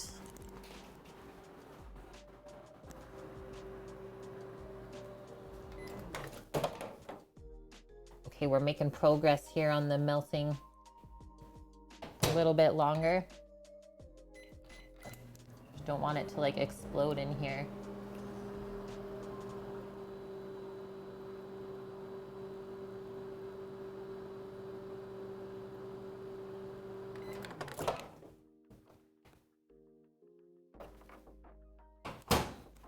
Okay, let's see how this is. Yeah, after he's all right. Did he get the honey? Good one. Hi, Annie. Thanks so much for popping by. Yeah, I knew you were going to be really busy grading this weekend when you mentioned that your kiddos wrote their finals. Stay strong, have a glass of wine for us, and cannot wait to start hanging out with you next weekend. Oh, wow, Jiggles. Just gave him a steroid shot, some Zoloft at the ER, no bad swelling. Well, that's good to hear, because holy smokies, that's some serious stuff. I'm going to transfer this just to a bigger bowl. Hopefully help my life a bit.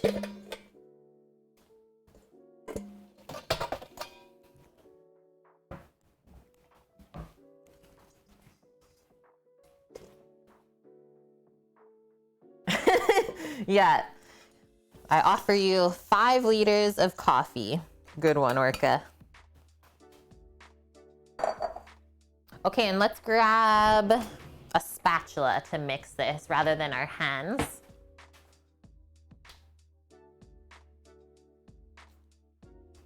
This is how the butter is currently. First, I'm gonna mix all this goodness together. Kind of get it loosely incorporated. Yeah, don't drink all the 5 liters at one time. Break up any brown sugary chunks if you find them.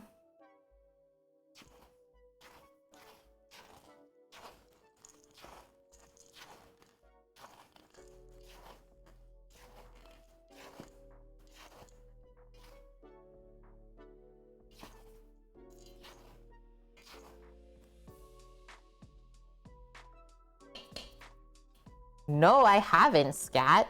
Is that happening in America?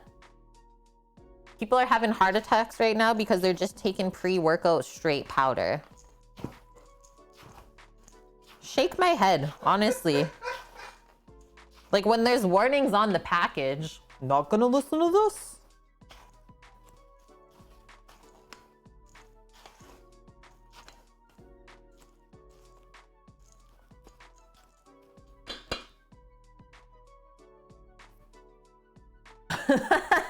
Yeah, Wilson, my guess.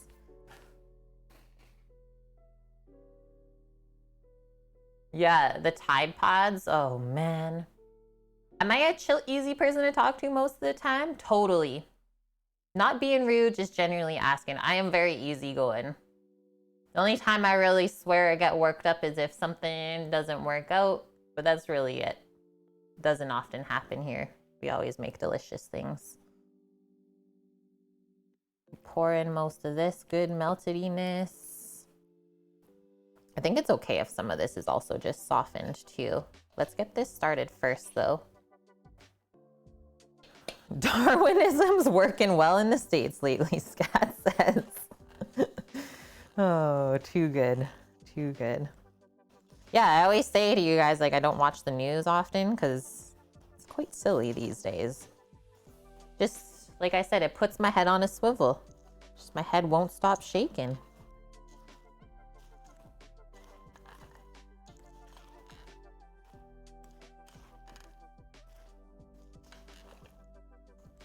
This is looking nummies.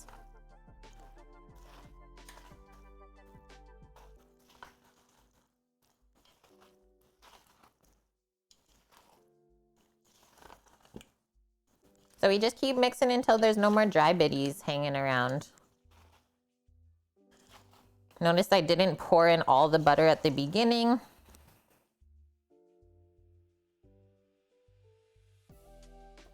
Okay, thanks, Dust. I live here, Kate, and I can't even explain it.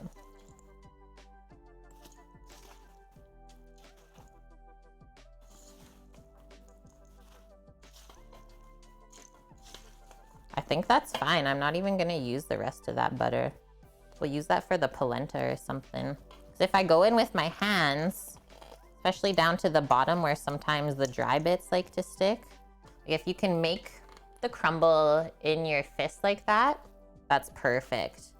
You don't need it any more buttery than that because it's just gonna maybe make a mess. Awesome. So now that can sit and we're gonna start working on rolling our dough out. Now usually I pack it down like this so I can really crumble like big chunkers on top of the pies for good crunch. Just doing a quick little cleanup and then we'll get into it. And hey, Cheese, how are you doing? Thanks, Annie, for getting the shout out for Cheese. Anyone never popped by Cheese Pizza Stream, definitely go give him a follow so you can see him when he's live. Basically makes the best pizza on Twitch. And we use his recipes, so yee. Oh, I said shit. I'm sorry. Welcome back, Trevor.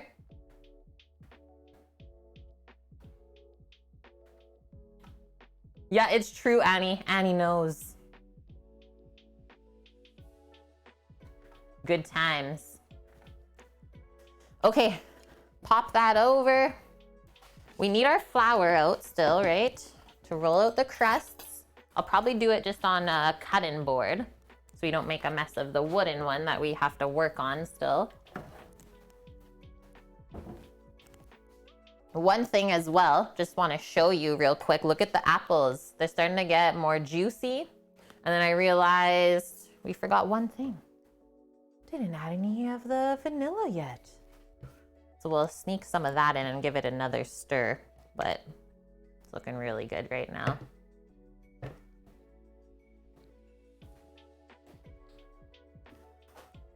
Yeah, right, Scat? Is that word even like a curse? Pretty sure not anymore. Doesn't count.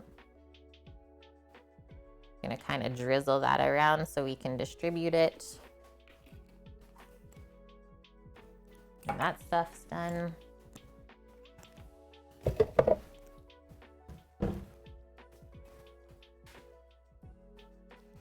Okay, see you, Annie. Have a great day.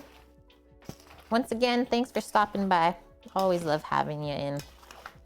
And just know that we've been having lots of great puns all day in your memory.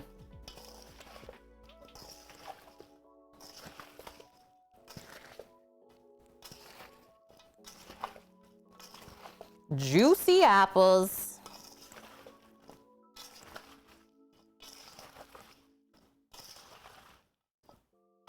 The sound of the sugary granules. That's looking great though. That's what I mean, is the sugar really pulls out the moisture. And that's exactly what you want to happen.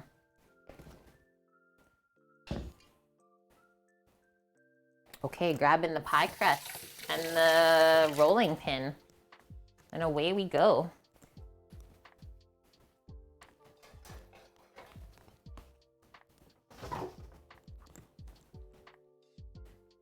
And this big thing.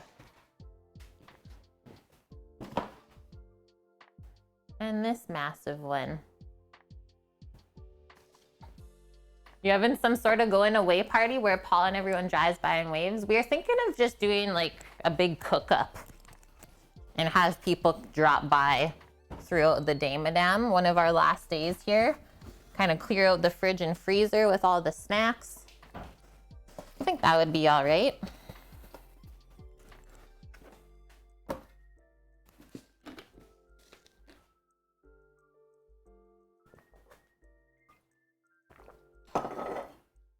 Okay, here's our mini pie crust. So I did yesterday a 3 times batch of Sally's flaky buttery pie crust, and then we divided it into the 12 smaller doughs for our baby pies today.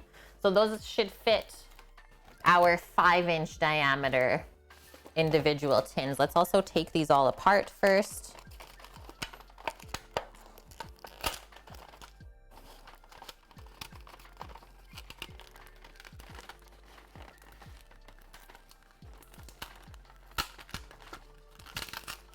Totally slow cloud.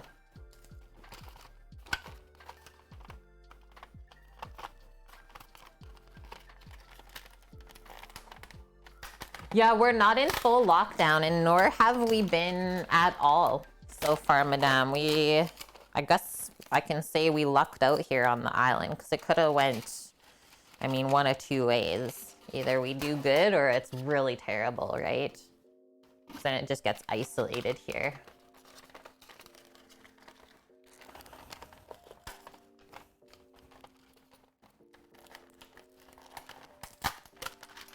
And it's continuing even? Oh my gosh. Sorry to hear that, Madame. Yeah, our restrictions right now are, they actually opened them up, I think last week a bit, where you can allow like 1 more household into your bubble and stuff like that. You're allowed to see a few more family members. Okay. And then once the pies are assembled, we'll just be baking them on sheet pans so they're really easy to transfer back and forth.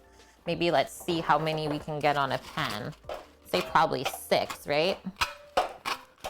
Yeah. So 6 pies per pan. But we're actually baking 7. So we'll do 1 extra on those, and then the other 5 are going in the freezer. Oh, Canada, I would say, has quite a low population density for this size. Like, it's growing, but still, for the size of the country, it's very spread out, and there's not a ton of people up north. Pop that there and there, and I think we're set up now. So you want your pie tins pretty close to you so that as you roll out the dough, you can just pop it right in there, right? It's all about getting yourself set up.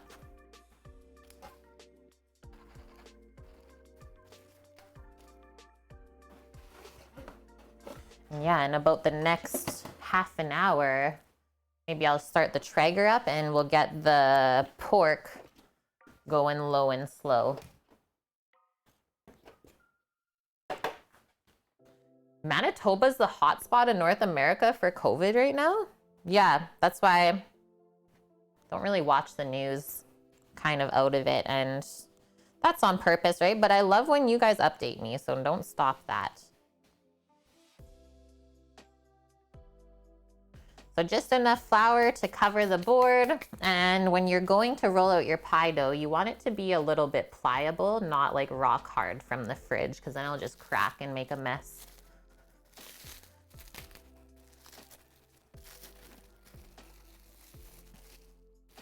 But when we look at this, you can see it looks like marbled. So those are streaks of butter and shortening in with the flour. And that's how you know you're gonna end up with a really flaky pie crust if it looks like that, if you still have the little globules in and around. Speaking from experience, like I've made a lot of pies in the last few years, and they're some of the best. Manitoba's hotter than Florida? Nope, not a chance. Yeah, I've not used that one in a bit, Dust. Globule. I like it, Scat. Next weekend, you're doing a cooking only weekend. You only eat what you cook for yourself. It's super rewarding when you do that.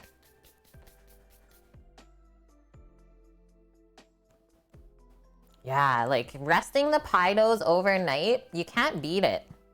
It just rolls out so easily. This is when I always get so excited when I'm making pies, when it comes out to the dough rolling time. Because that means we get to fill them. And if you want to see the pie crust being made, we have an awesome, I think actually more than one video on our YouTube channel of how to make this crust properly. Pop on over, search up pie, just pie on our YouTube, and it'll bring up the videos that include us making this crust on past streams. I usually roll this out to 1/4 inch thick. You guys see that? It looks like a beautiful marble. Oh, Scat, you are gonna roast garlic. That's not something to joke about.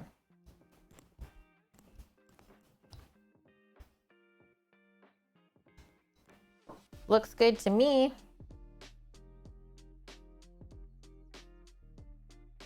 Oh, like the hot spot for COVID, but it's not like warmer temperature there.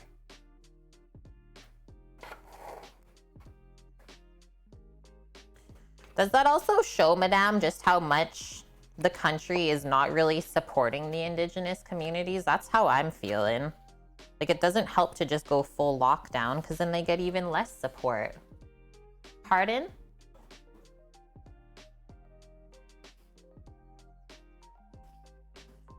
So see how this dough, you're easily able to just work it down right into the bottom is what I first usually do.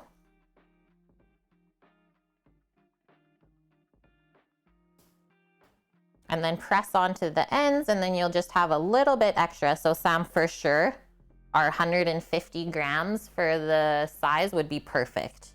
Maybe even less. Yeah. I mean, we could always just weigh the trim off and then go from there.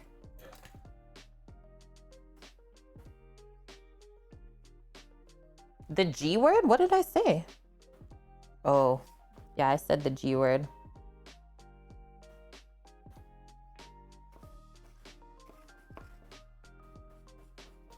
We go around with our paring knife, just trimming all along. Just keep it pressed along the edge of the pie pan. And then this, I usually just bake up. You can sprinkle like cinnamon sugar if you want, or if you want to go savory, sprinkle a little bit of cheese over it. It's a yummy pastry snack. Next thing we need is a fork. So we're gonna roll out all of the pie crust together and fill the tins, and then we'll fill them all with the apple filling and the topping. You just go all the way around, and this helps keep the crust up top here in the tin. It won't just shrink down when it bakes, and well, it looks good too.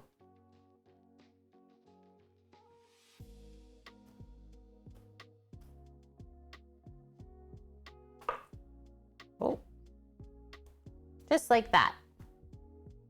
Donezo.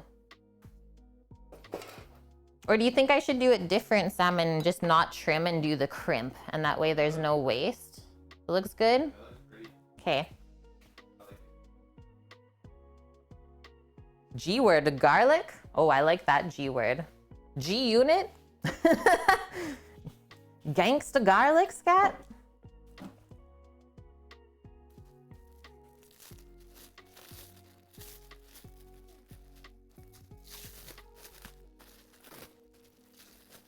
This is not a vintage marble rolling pin. I actually picked it up from the Bay during Bay Days one year when they were having a sale. It was not expensive at all, like maybe 20 bucks. Like I said though, it was on sale. Pro tip, never buy anything full price if you can wait.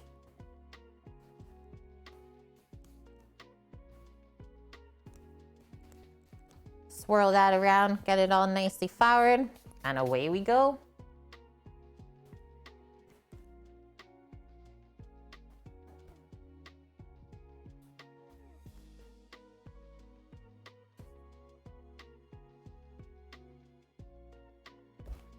"100%, madame." Like, I'm not gonna comment too much on it, but it's okay to share that stuff. I think it's important to share it with the world.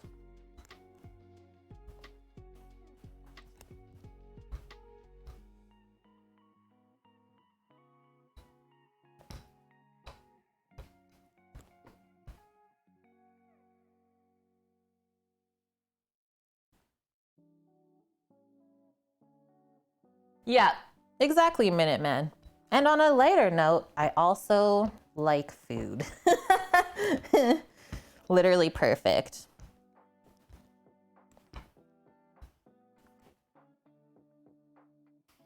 Okay, that seems nice and even again. Next one. Heavy chat today. I guess everyone, I feel like we've been kind of keeping it in. People's got stuff to say. Like I said, that's okay. I don't have to comment on it.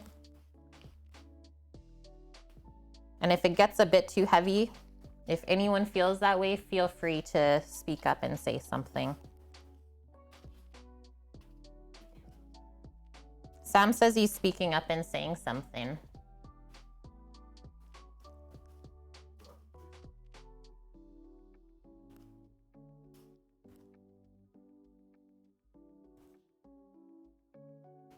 Will this same dough work well with a savory pie? Yes. Yeah, so this pie dough is very basic. It's actually not sweet at all.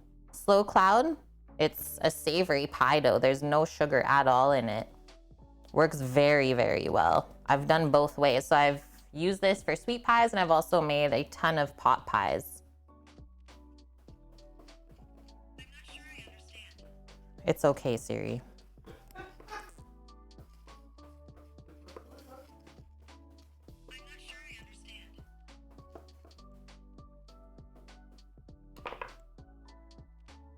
quiet, you.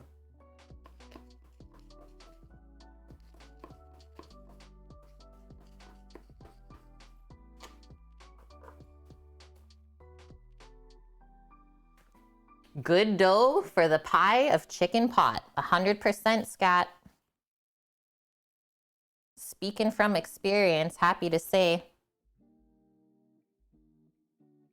And yeah, so we measured out these pie crusts yesterday. We did 175 grams for the weight. That's why Sam and I were talking for this size of tin because of all that trim. We just have Denise coming down with all this stuff. Because of that trim, well, you don't really want all of the trim. So it'd be better if we did a little bit smaller. You get maximum use. Yeah, thanks, Des. So this is my new Pride watch band that I got for my Apple Watch. I've been wearing my watch more, tracks my sleep, tracks my exercise and stuff. Putting my health first.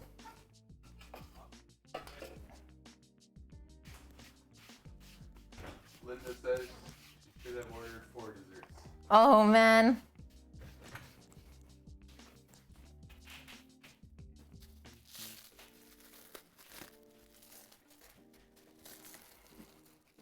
I have done that before, Slow Cloud, like using some of this trim for the lattice. It's a bit messy though, but it does work if you want to try and use it up that way.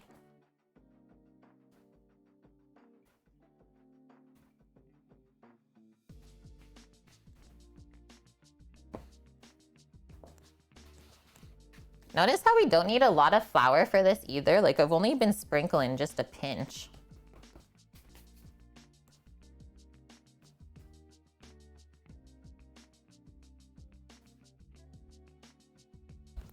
So if you just balled up the trimmings, Wilson, and then tried to roll it out again. So think about when you work gluten, how it starts to get more gluey and tough.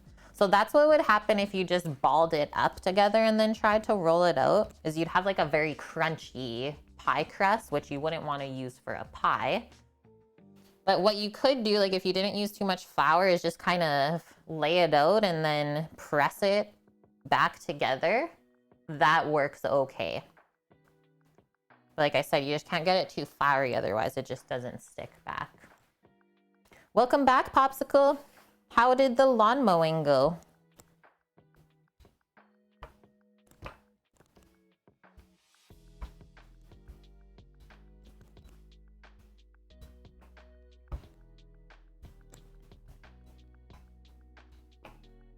So 1/4 inch thick, and away we go.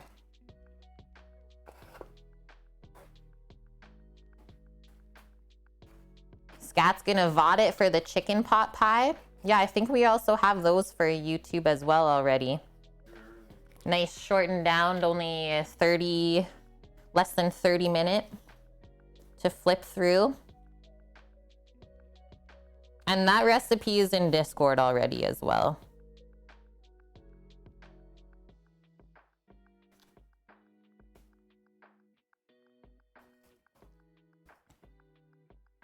Yeah, out of all the pie crusts I've ever used and worked with, this one is like none other.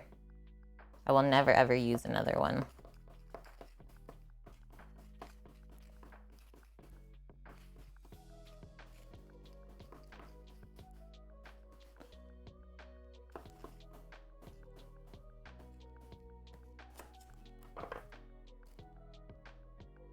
Nurse Chelsea 09, welcome in. We got a new person part of the kitchen crew today, friends. Welcome in, Chelsea. Thank you very much for the Prime Gaming sub. Happy you found us. Feel free to ask away any questions you may have about what we do here.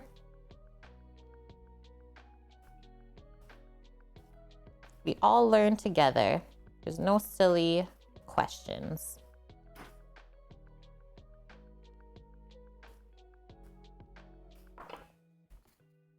Kind of tuck those edges back in.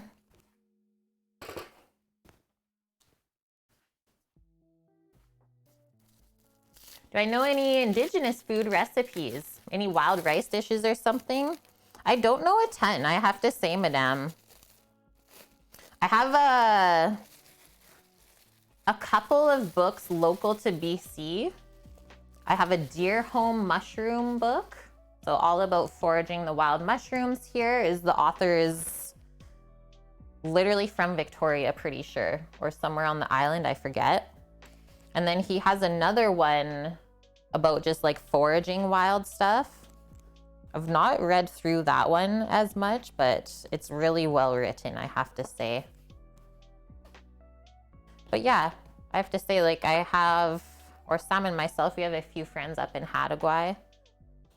Would love to get them to teach us some of those traditional recipes for sure.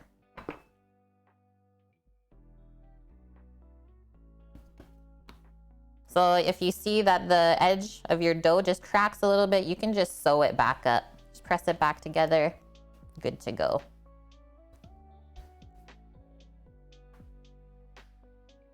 Yeah, don't forget about the YouTube, Scat. I know we've not been posting a ton on there recently, but there's a lot of good stuff to flip through if you're missing us through the week. Yeah, but nothing like different content compared to Twitch.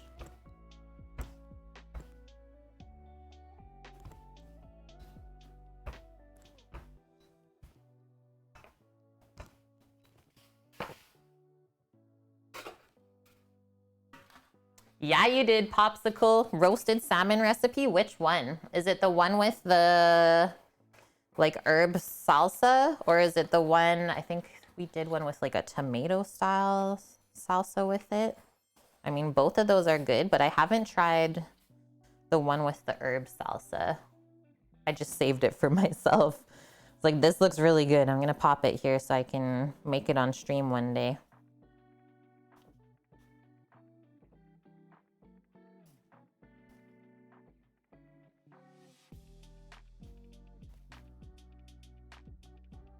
Sam, have you ever had a Bannock burger? He's not had it before, madame.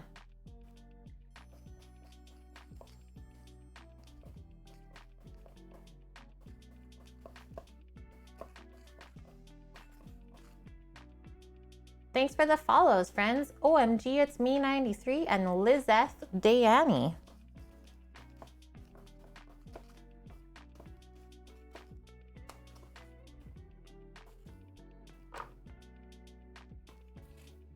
We're rolling right along. Yeah, totally not falling asleep. Wait, are you saying this is boring, Orca? No, I'm just kidding. Chat's falling asleep.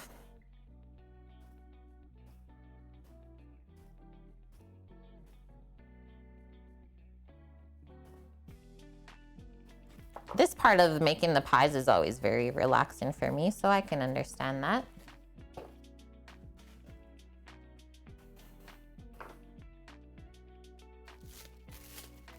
Nice. The one with the salsa verde you saved? Yeah, like I said, I haven't made that one yet, but it looked so good, hey? One more sprink.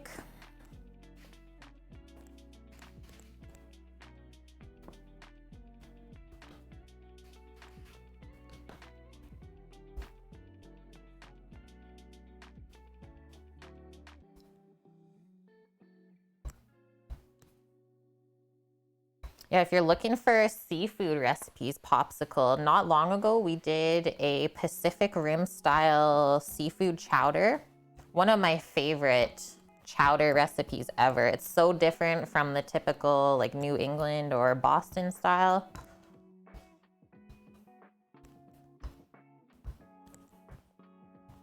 Really, really good.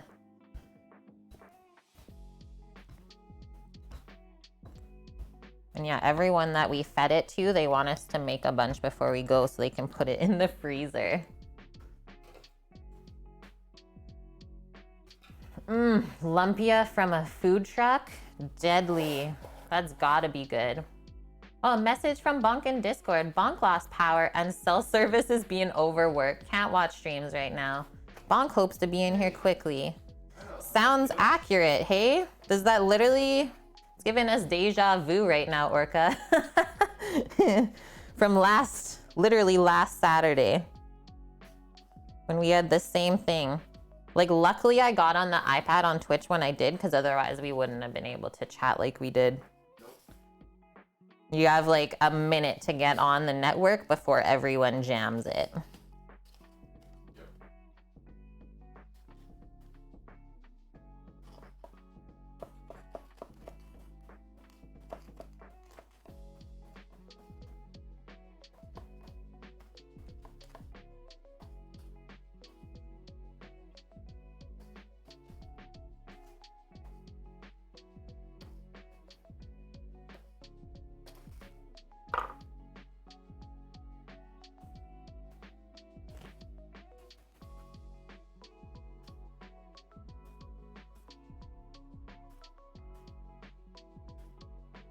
I mean, we have some pretty crazy wind here today too. So I'm hoping that does not happen.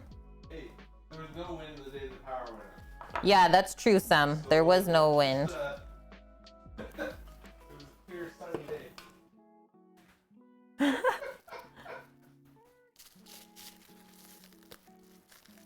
Yeah, that's why we're gonna be like self-sufficient, Orca. So even if like power goes out and stuff, we'll have generators, and yeah, we'll never be stressed like that. It's gonna be a very exciting process.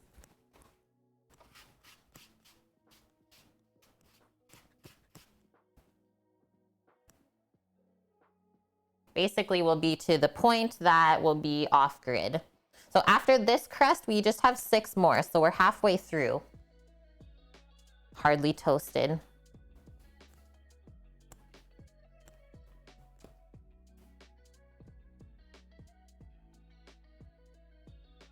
Two for us.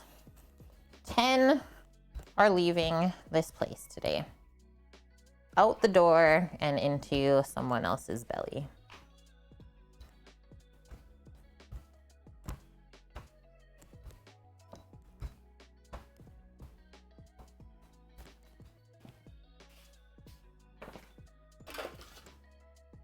You're welcome. Yep. So we just saw like on Weather Network, they have been doing a couple of like seasonal summer reports, Minuteman. Here, and same with like Edmonton. And I think up until like Manitoba, it kind of goes like up this way through Canada, is everything's gonna be unseasonably hot and dry. It's like, oh, perfect.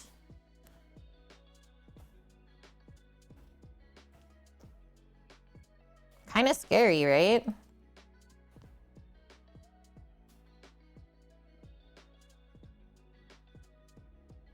I've never made mochi before, and I don't think I've eaten it either.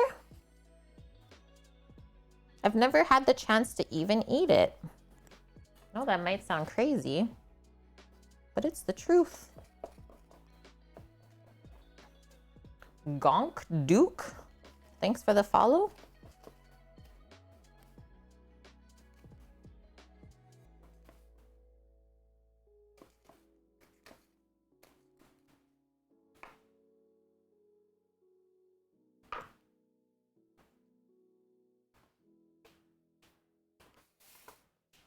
What? I just need your last one that you picked off.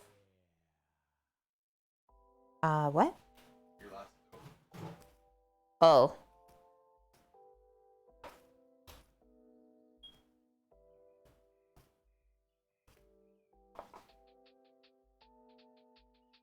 Is it that? I think it's that. Okay, tuck in our edges again. 175. 120 grams, 4 ounces. 120 grams for weight would fill our 5-inch diameter pie tin perfectly. Just right here. No. Hello, hello. Minnesota Toss says, ding dong. Thank you, my dude, for 16 months in a row. How are you doing? How are you in Hot Dish? Yeah, I heard something about Canada. So you're saying you're Canadian then? Welcome in, Gonk. Yeah, Canadian. Okay, first 6 crusts. Donezo. I'm just gonna pop them in the fridge so they can stay chilled. until we fill. And then, Sam, you want to start up the Traeger for the porks? Yeah.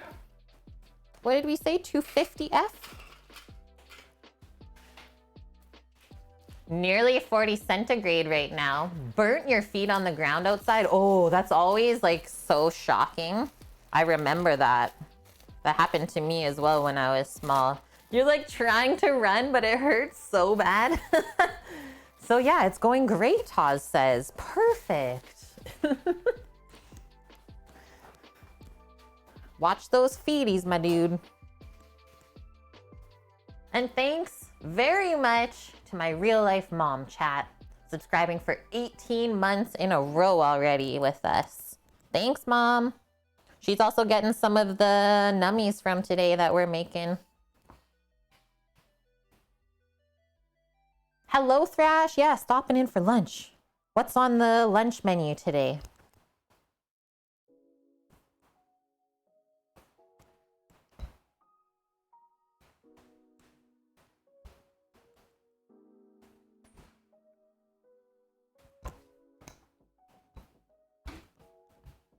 Oh, did you go in the fridge? Those? The porks. Oh, yeah. Oh, holy. Porkies are good to go in the fridge, Sam. Hello. Yeah, let's show Taz. Taz, are you here still? Please. You need to see this. Our 2-inch thick cut T-bone pork chops. Reverse sear, and then right over the charcoal. Mmm. So low and slow at 250 Fahrenheit for, I'm aiming for 2 hours. And we cook it until it's medium rare, let it rest up, get your coals rolling, and then it's just a quick sear up. Looks good, right?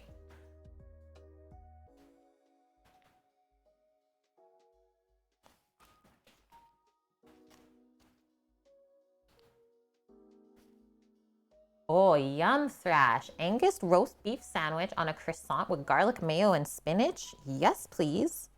I'll be right on over for lunch. When you post this pork, make sure To tag Glenwood?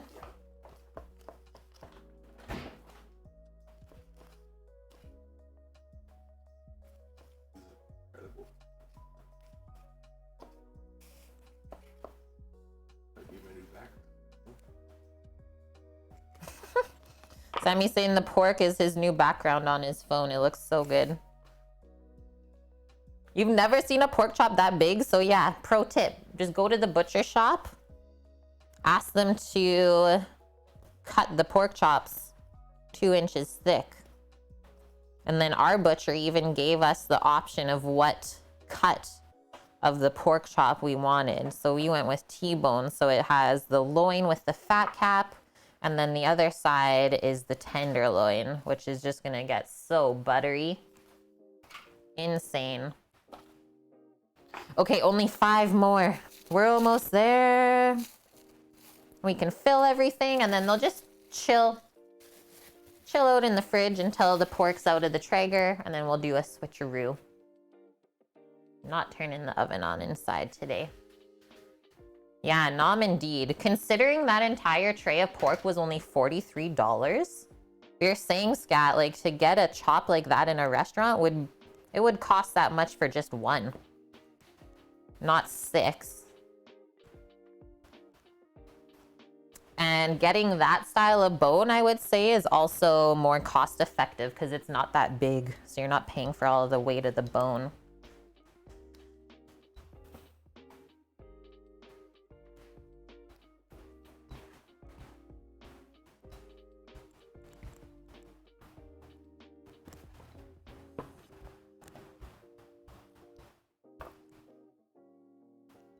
The candle's nice in here, right? Smelling nice.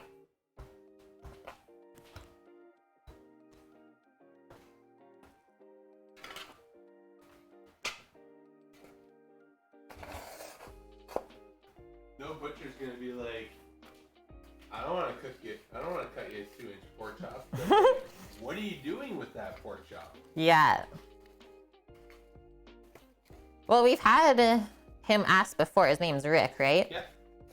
He's asked us, like, what are you doing with this brisket? And we're like, oh, we're doing it like smoked Texas style. He's like, yeah.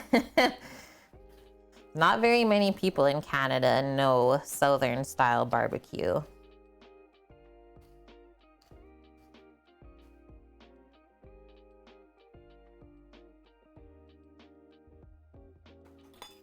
Synth, you need me to take a drink? I do need that. I'll have a sip of water right after I'm done trimming this.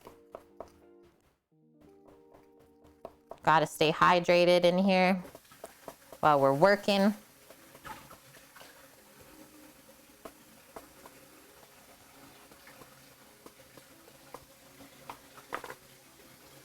Hey, Blondie. Yeah, Blondie knows. Texas barbecue.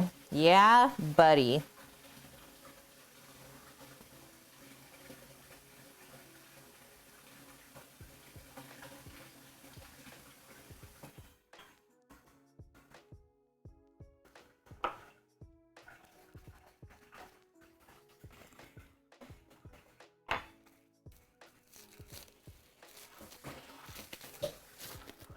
Yo, yo, yo, Posh. How's your Saturday? Yeah, you're gonna miss it, Dust. Is there not that much then where you're moving to? Also, how are things going, my dude? You slowly getting ready to go? Feeling prepared, or is it a bit stressful? Oh, you just saw Dust? Yeah, so what was it, Tuesday this week? I told Sammy that he had to go to the barber shop, aka like give him a haircut. And then while I was cutting his hair, he's like, just make the beard the same length. I was like, what? He's like, yes. It's like, okay. So now we got a summertime Sammy. Sheared him like a sheep. Tennessee barbecue is way different than Texas. Oh, see, like we've not experienced that yet. The Carolinas is different again. Yeah.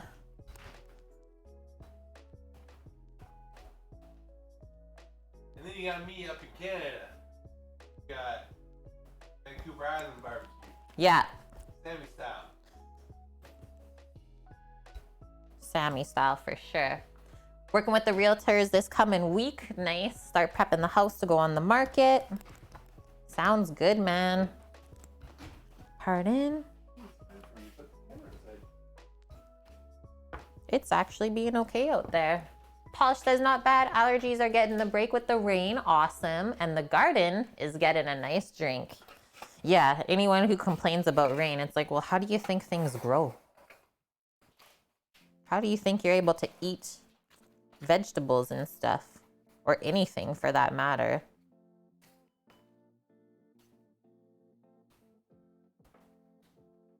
Hello, Practical Escapist. How are you? We also get a shout out for Katie while she's here. Fellow Canadian and food and drink streamer. What?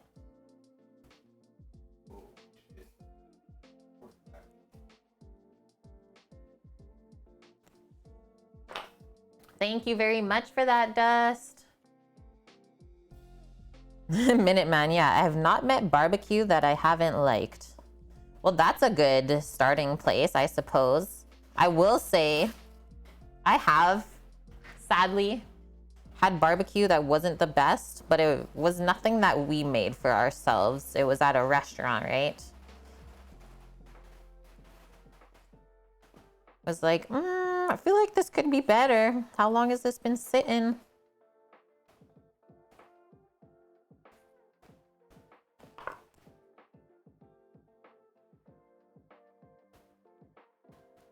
You're doing okay, that's good. And yeah, we're doing all right too. Just moseying along with our apple crumble pies right now. Our pork chops are about to go on the Traeger, low and slow, or like into the oven, let's say. Those get grilled up later. All of the noms.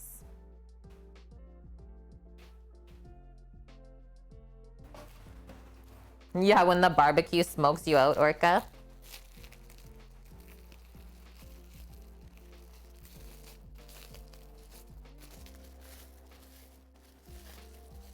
The mesquite yesterday, actually, with the jerk chicken, it was getting me a bit. Okay. 2 more after this one. And then we made it.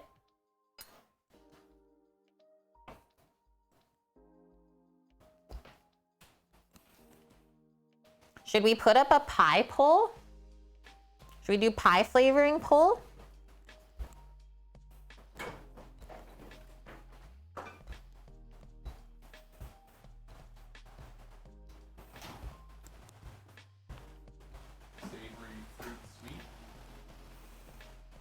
Sammy says savory, fruit, or sweet.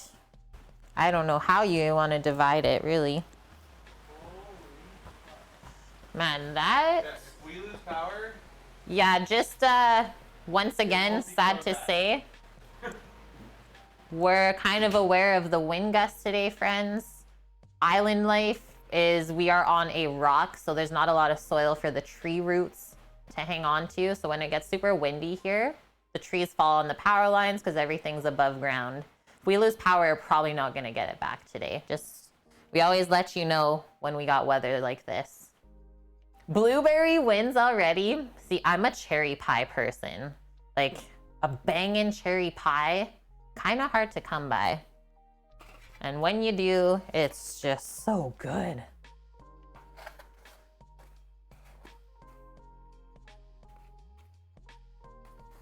Just the only bad thing is when we lose power here, well, I guess it's nice that we have a couple friends with generators. Just we would hope that where the tree fell does not stop us from getting to said people, because that is what happened last weekend, Orca. So even if we are able to go get the generator, yeah, couldn't even make it there regardless, because the tree fell right on the one road we have to exit our location.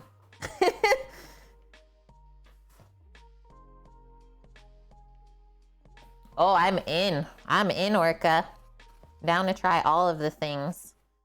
Can't wait to experience the Dutch vending machines as well.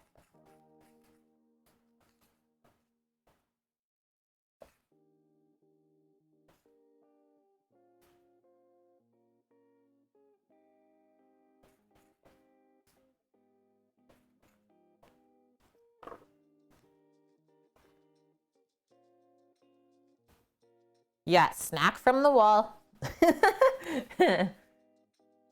Only pie you like, popsicle, is pumpkin.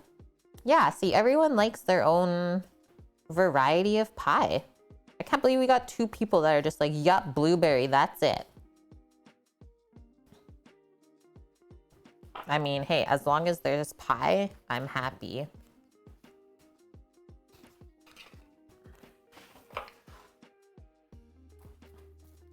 Even have fried snacks in them? That's so cool. Yeah, pumpkin pie, so good. That is shit out there. Yeah, that's getting crazy.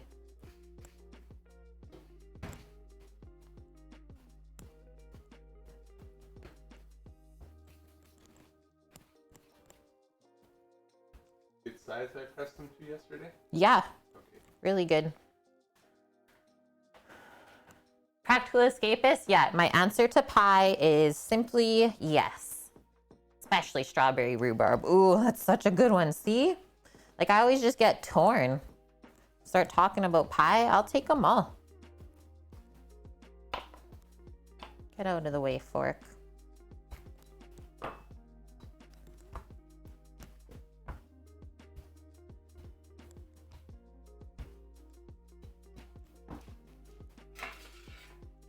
Posh says, Mom only makes baked apple. Yes, the cloudberry, which I have never had before, or lingonberry. That sounds really nice. Is this like a yearly thing that she does, or just a really special occasion?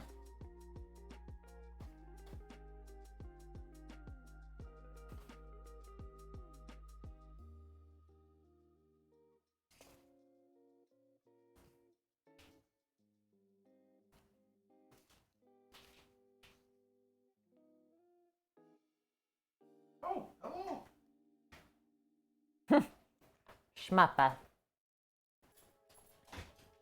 Bumbleberry is so good. It's true, Mom. Yeah, Madame. That's what he came in and said after the raid yesterday. I was wondering if he'd even be able to stream, really, with those crazy Alberta storms. I'm actually pretty excited for those.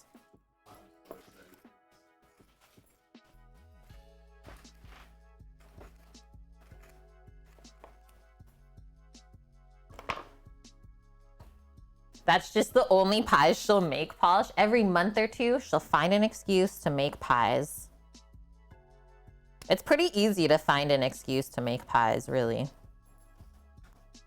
If you like pie, you make one.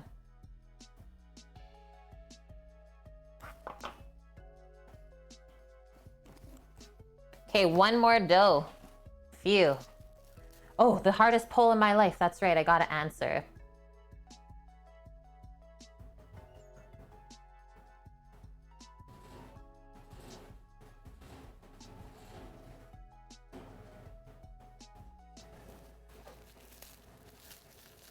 Blackberry pie, yep. Yeah, Orca's evil. Hey, Eric. How is the skin today?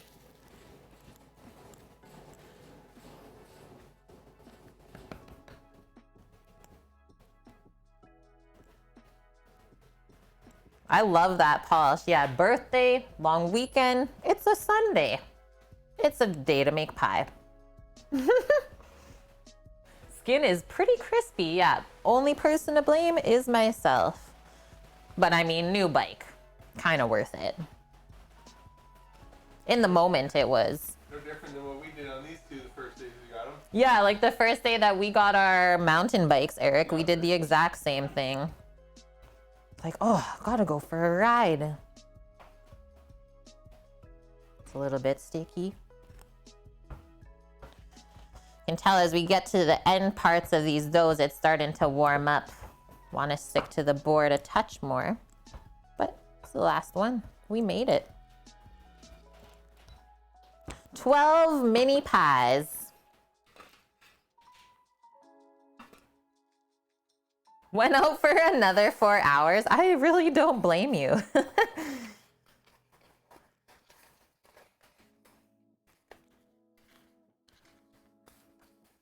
Yeah, exactly, Orca.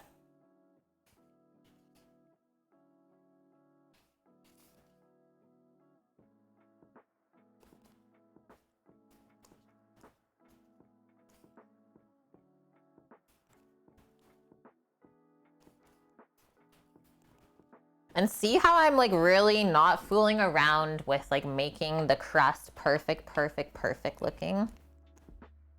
By the time it bakes up, you're not gonna see the little imperfections that you see at this time.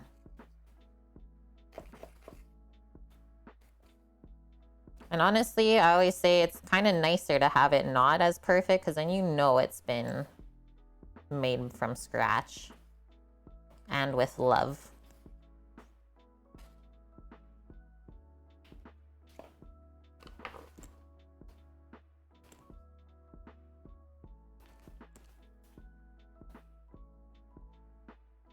No handlebars? Yeah, let's go. What's up, Sama?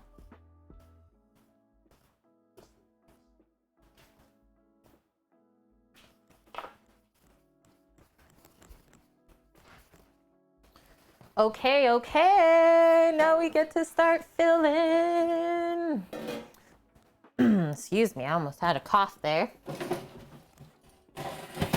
Gonna get one more pan just so I can lay out all the scrappies.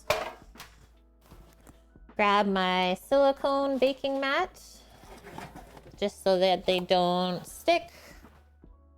Save paper. I'll just pop it here so I can lay them out. I just don't want to get the bottom of the pan all floury. Oh! Sammy switched it. Pork is going in low and slow. Oh, he went right on the grill. Nice one.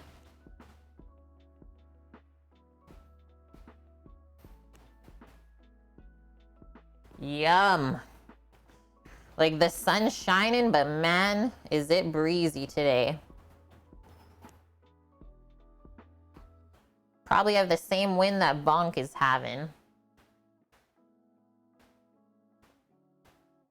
Yeah, perfect baked goods don't make your mouth water. Nice one, Sama. Little Lupin's just going today. Just swinging. I was surprised they haven't fallen over, actually. Okay. Still laying out my little dough scraps here. Dust, yeah. My pie must be perfect. No pressure. Thanks, Hardly Toasted. It is quite a sanctuary back there, I have to say. I don't even think I've ever had pork that good before, Dust. I don't even know what that's gonna turn out to be. Delicious. Yeah, when the pork is done, you bake, what, 7 pies. Weather here today is like 13.5 Celsius, but like windy, mixture of sun and clouds, just like crazy West Coast day. You have to do exclamation point weather and the town that you want. Yeah. So for us, Sammy will do it. Okay, that's all I have left. That's fine. like that. Like that. Scattered clouds with a temperature of 14.9 Celsius. Oh, she went up then. Okay, getting rid of the fork. These pies are just moving.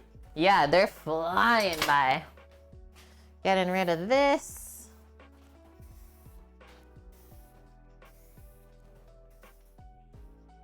Flower! Flower! We've missed ya. Hope you had a good week. Hey, I've been to Cannon Beach.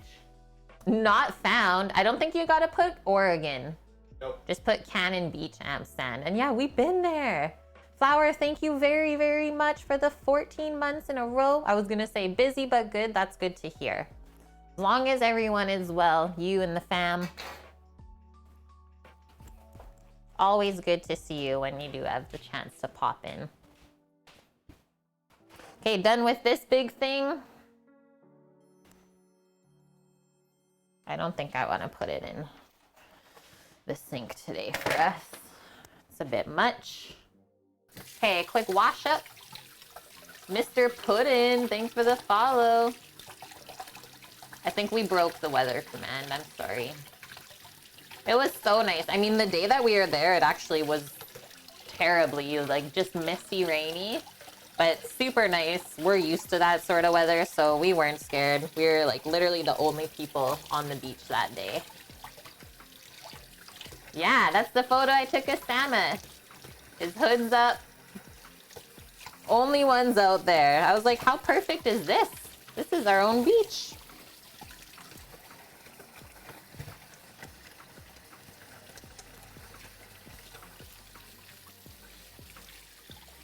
Oh yeah, we've done that before, Game Brain. We've done that before. Little IRL stream. Went for burgies. Nice one.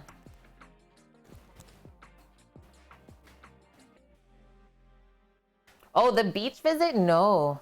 Yeah, that was not streamed. We kind of regret not streaming it. Yeah, 100%. I'm just gonna take care of my apron as well. But yeah, at that time I was still working in restaurants and that was like our vacation. So I didn't want to just be working the whole time, you know? It's already working 7 days a week at that point. Yeah, that was Cannon Beach. We were there 2017? 2018? That was the date on it? Okay. Look at how awesome this apron is. When you can literally just wipe flour off of black clothing.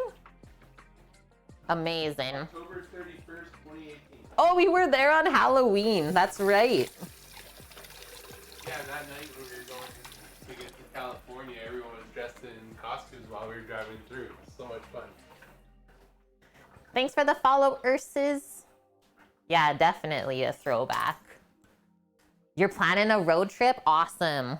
Awesome, awesome. Okay, I'm gonna put these shells that we just finished with. I'm just gonna switch it out with the other pan because those are chilled. And now we get to start filling.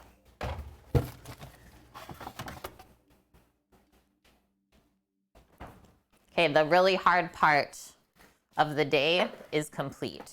So happy to say. Flour can go away. Not flour, the talking flour. We did that too, Amson. Yeah. All of the food babies. You have to go to Tillamook. It's a must. 100%. Go early in the morning, so once again, you're like the only people there, and then make sure you stop for jerky down the road.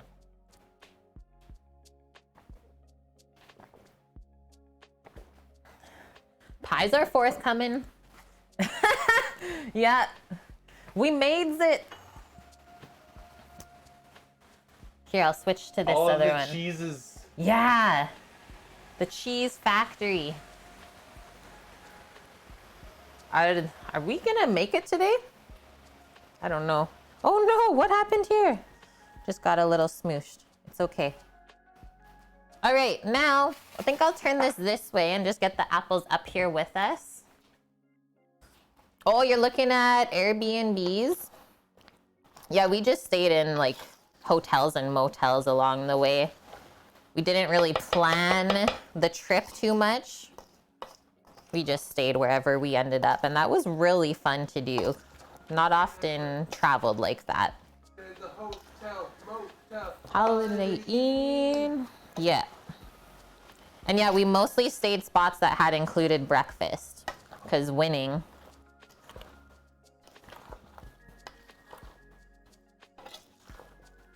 Yeah, look how great that looks now. Okay, how do I want to scoop this so it's really easy? Maybe just grab a bigger spoon. We did not tour the salt place. And thank you, Game Brain, for the 500 biddies. You made $1 last month. We didn't bother doing the salt place because we had our own salt place that you visited. Yeah, I think that makes sense, Sam. Okay, so now distributing the apples. I said about 1.5 cups to fill these little crusties. Like that. It's really good, D. And this is a mixture of Granny Smith apple and ambrosia. So it's gonna be like tart and sweet.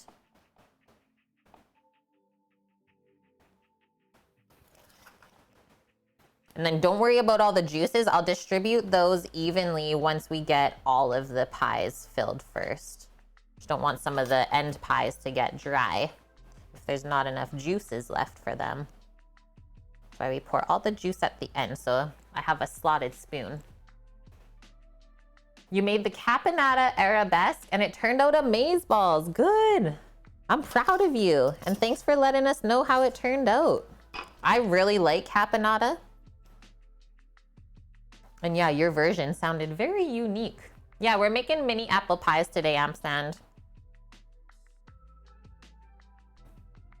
We have 7 that are being baked, and then 5 we're just gonna pop into the freezer for our friends. And then we'll give them the baking directions, and then they can have cake pie when we're no longer here. Throw a cake pie in the oven. Good to go.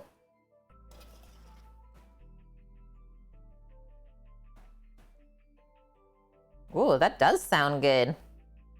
Raffle iron.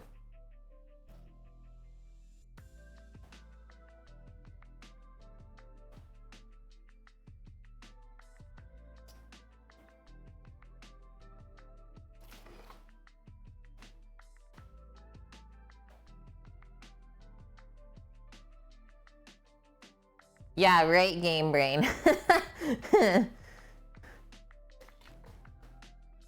Yeah, just for fun. That's exactly it. Do things for fun. It'll just always turn out and be better. Oh man, imagine, Polish. Just bake the pies in the Traeger underneath the pork. Whatever happens to the juices, we don't have to speak about.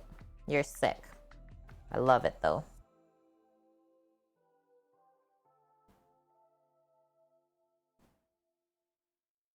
Okay, I'll go grab the other tray. Keep going.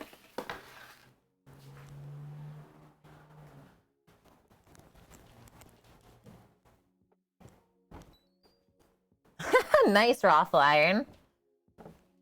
Yeah, you don't need no fancy capers.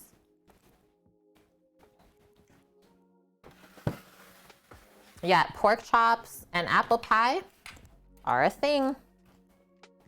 Let's get this silly spoon out.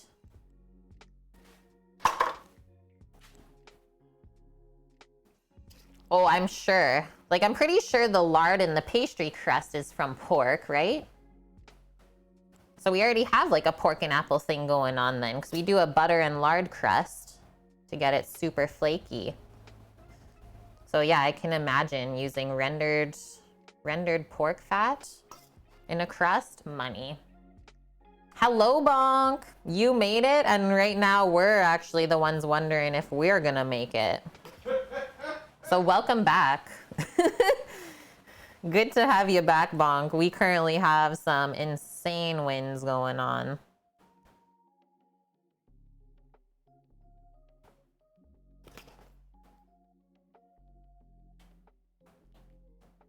Yeah, would not be a shame if there was extra apples left over. I'd probably just put it over top of the extra pie crust. Bake it. What? A broken down apple pie.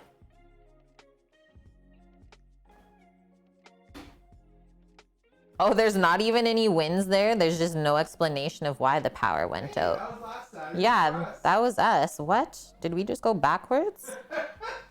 Weird. And yeah, thank you, Orca, for keeping us updated. We love our mons. Gotta take care of them.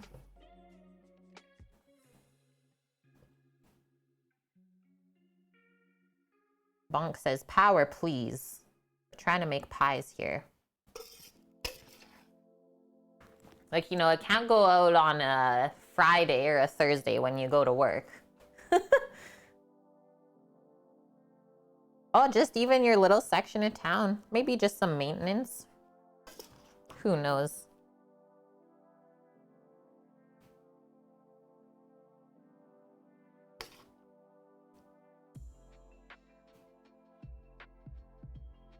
Oh, we'll have a little bit extra apples. I mean, we could maybe pile this a bit bigger. Probably just do that. Pretty good considering I didn't really follow any measurement of apples. And you know it's going to be spooned over at the end, game brain. That's why I'm using a slotted spoon now, so we can really evenly distribute our apple juices.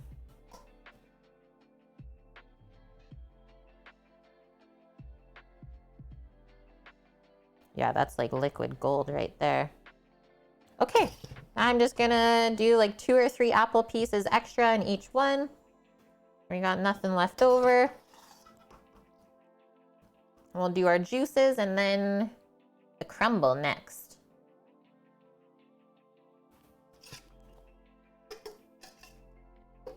Try to not drip the juices on the crust too.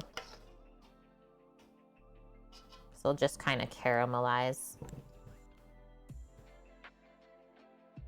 Yeah, best part is when the juice just soaks into the bottom crust. Bonk knows.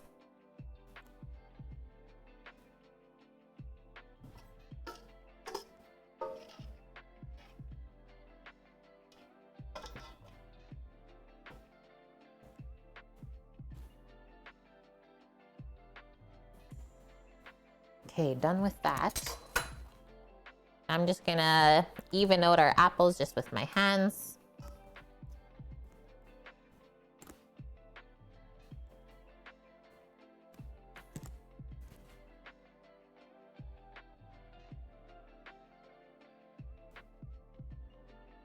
These are piled pretty high.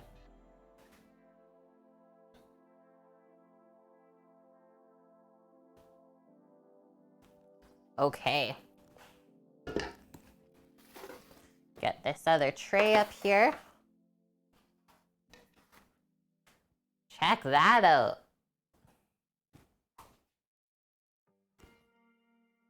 Add in some rum for sure.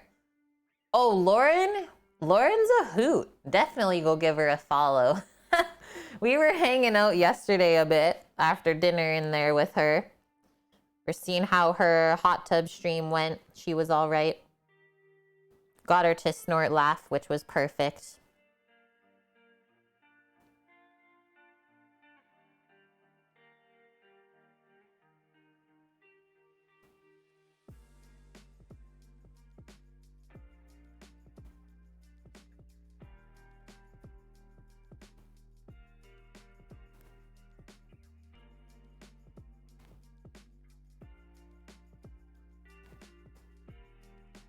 We'll need a spatula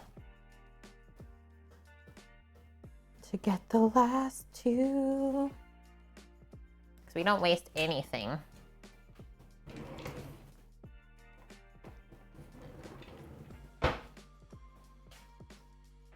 Oh, she deleted the VOD.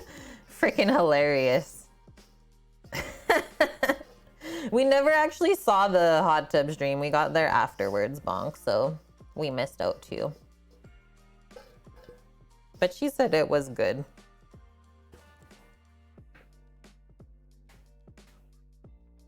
Mela Verde? What's that?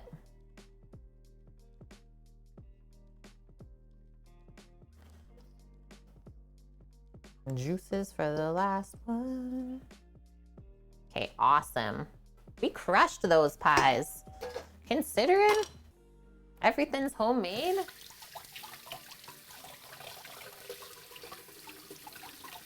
Yeah, we do need a little emote for the sweets, hey? Because we do quite a bit of baking here, Scat. It's true. It's true, it's true. Oh, I never seen the pupper yet. Yeah, I've not seen Luna. Okay. Last step. Our oat crumble. I need another sip of coffee. Oh, apple liqueur. I made that myself once, actually. Apple rum, when we still had an apple tree in the backyard. Oh, the pupper is her mom's? Okay. Or ours. Yeah, our pupper here is our family pupper, but my parents take care of her mostly. And hi, caffeinated. Oh, I'm making a mess with my crumble. It hardened into the bowl. Almost went flying. Okay, I got it loosened. I think these pies are really gonna be good. Yep. Sammy, you should take some photos as I top them. It's gonna be a bit, so whenever you have a sec. An Italian apple tart soaked in Mela Verde. Think it might go well, yeah. I don't know where Pupper is today, Game Brain. She's chilling. Yeah, she's sleeping. Oh, she was here.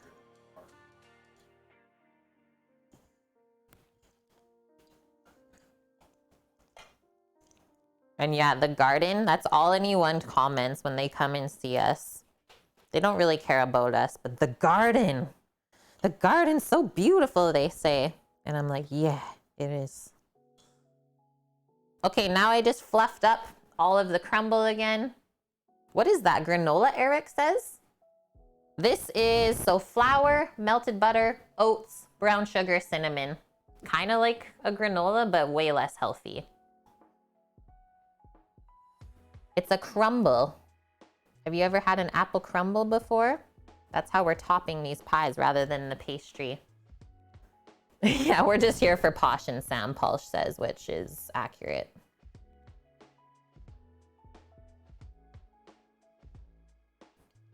They want enough crumble. Oh, there's like a crazy doggo fight. Enough crumble on top that we don't see the apples underneath. That's what we're looking for here.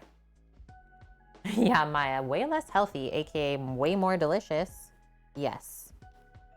That.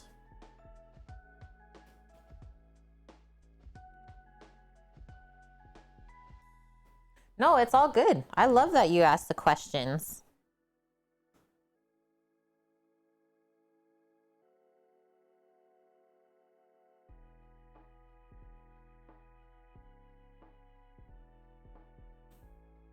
I would say most granola, especially if you buy it in the store, that's not healthy for you.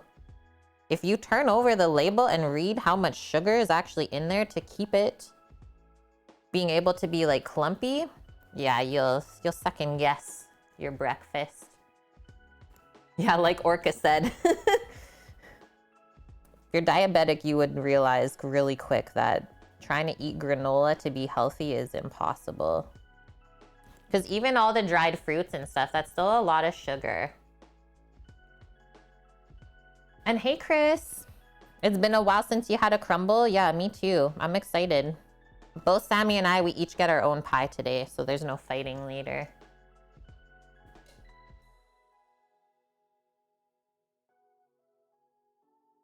Canadian apple crisp? I don't know. Are apple crisps like a very Canadian thing? We used BC Ambrosia apples as well as Granny Smiths in here today. But other than that, there's nothing like specifically Canadian.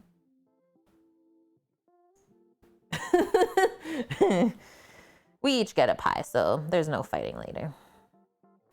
If you know, you know. Because I know it would come to the point where we finished the one pie together, and then I would have been like, well, I should have made two. Instead of going down that route, we just make the two. Yeah, that's true, Flour. So I guess it depends on the ratios that you're adding of the sweet, sugary items, right? Because the oats are really good for helping digestion and stuff like that. And if you add nuts and seeds, that's where you get your proteins. Yeah, that's what I said. Gotta look at the labels on the ones in the store, because often they're not as good for you as you would imagine.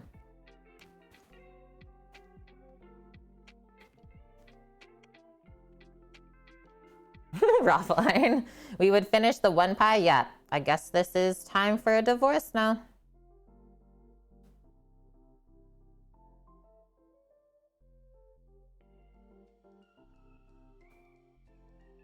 Cover it all.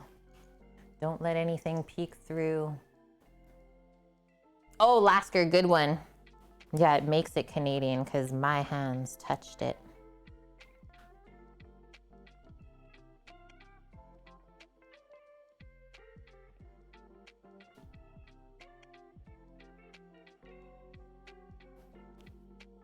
I think we're gonna have extra crumble, but I can see maybe more people ordering these again. Or I'll just have to make a fruit crumble. Sam, did you by chance set a timer for the pork? Okay, thank you. As long as you know when you put it on so we can have a peek. It's only been on for 15 minutes then.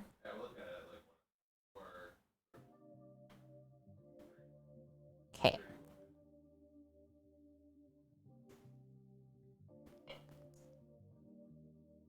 Equal parts polish, fat, and sweetener. That way it balances out. That's a good way to do it. Oh yeah, so awesome, Eric. That's great to see. Sometimes you even just pick up those wormies that you find. Just pop them into your pot. They'll make the dirt so good for the peppers. Oh yeah, Calvados is good too. It's true. That's another apple. Is that the apple brandy? I've used that ones in a few restaurants I worked at for some like desserts and stuff. Go to the bar and grab the Calvados. Okay, I think we're fully covered here. A little bit more on there. Oh, okay, what if, Sam? What if I just crumble the extra crumble over the pastry crusts? Yeah. So this is what we'll do.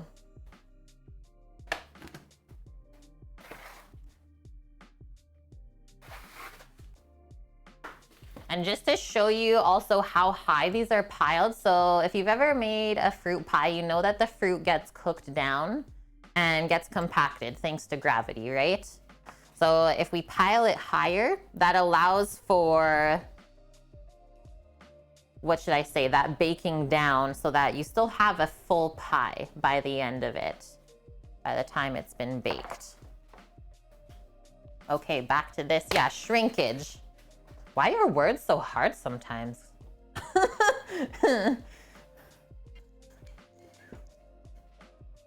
Yeah, we can blame a lot on that. Hey, Raffle Iron.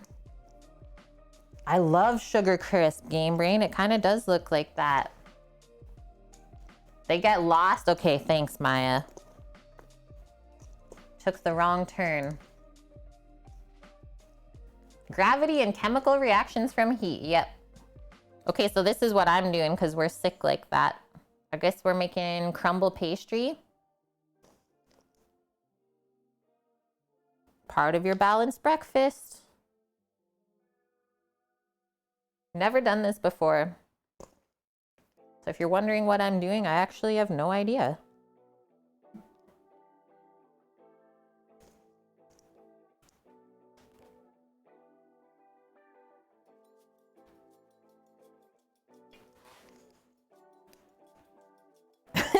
That's what I was thinking, Maya. I'm like, why don't we just do this?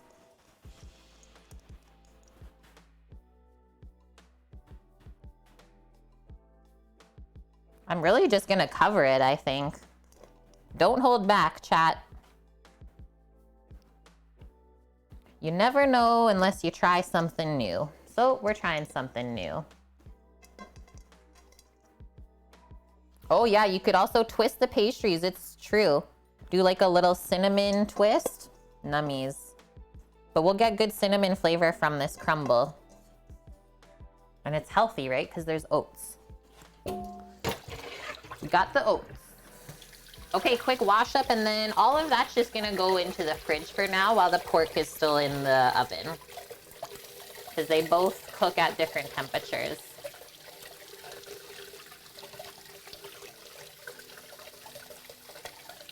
Yeah, your mom used to let you make your own turnovers with the leftovers.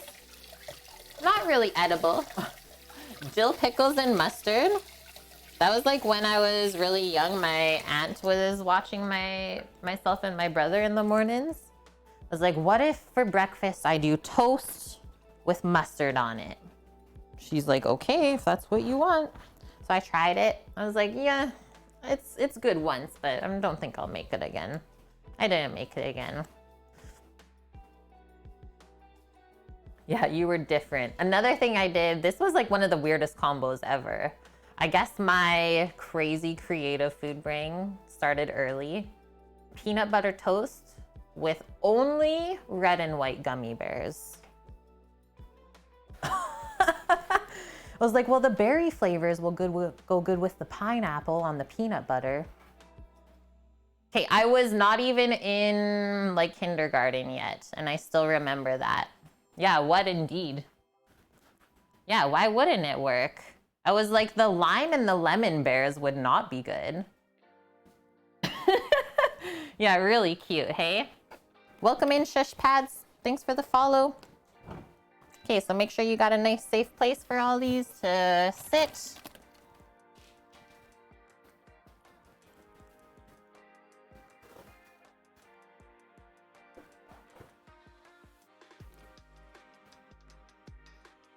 Yeah, straight up just eat brown sugar and butter.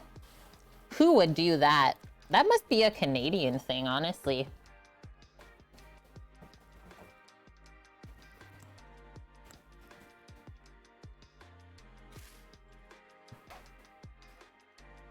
I could see that being all right too, Torino. Fruit cocktail on a pizza if you're experimenting. I mean, it's not that far off from just pineapple.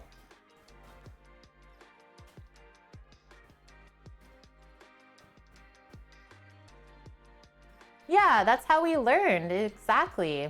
Is if your parents or your family members didn't hold you back and say, no, don't do that. Be like, okay, and then let me know what you think. Alrighty then. So Sammy says we'll check the pork at 2:30. So in about 15 minutes, I'll set a timer for us. That way I won't forget. That's cooking at 250 degrees Fahrenheit out there. I think the next thing we'll work on is maybe packing up the Swiss chard or getting it cut up at least.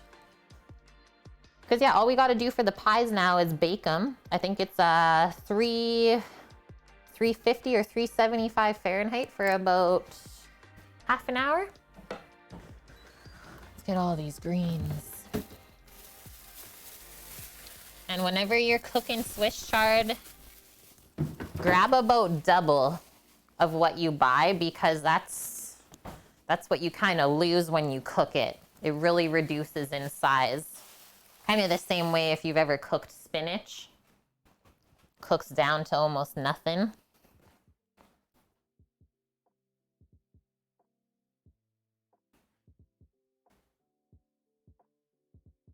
Yeah, we'll deep fry just about anything here in the South, Eric says. And I love it. That's a Swiss chard. That was a nice one. That's the store stuff.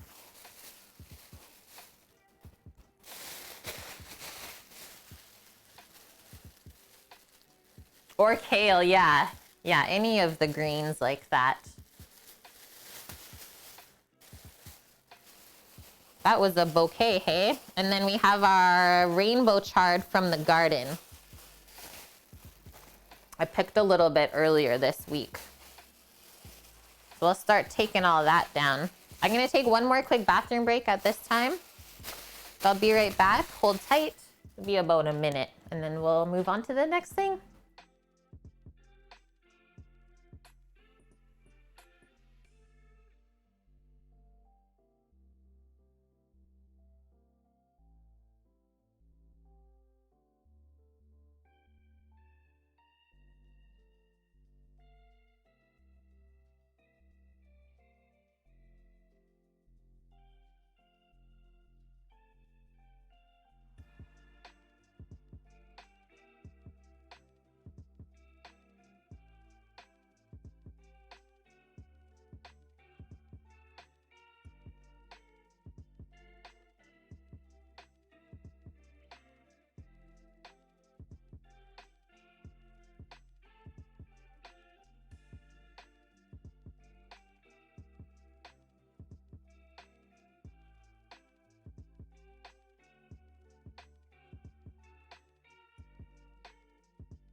Okay, I'm back.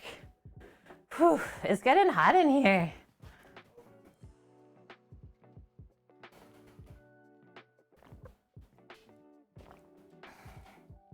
I love how wholesome you guys are in chat right now. Seriously, thank you for all of those like positive words and affirmations, and I'm totally with ya.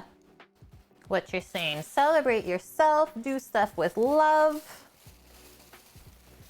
That's what life's all about. I think before you start your next thing, you should check that. Before we start this, we'll check it? Yeah. Okay. Before we start this, we'll check it. Turn that timer off for now. Let's pop outside and have a look at this pork. It's true, Bong. Yeah, you still have to love yourself first, even if you have somebody else with you. Show me pizza. Thanks for the follow. Not today. Yeah, not today. Last Saturday's VOD, yes. You can go see some pizza. Bro's making you supper. You're hiding in the bedroom. You're like, I'm not helping. Don't even ask. Love it, Torino. So I brought out our thermometer so we can check the temp right now? Huh? Okay. So let's just have a peek then.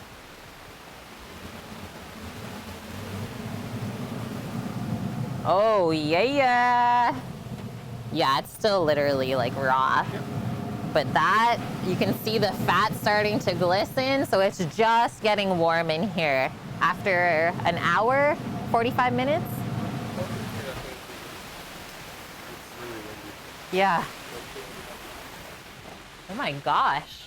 I hear branches snapping.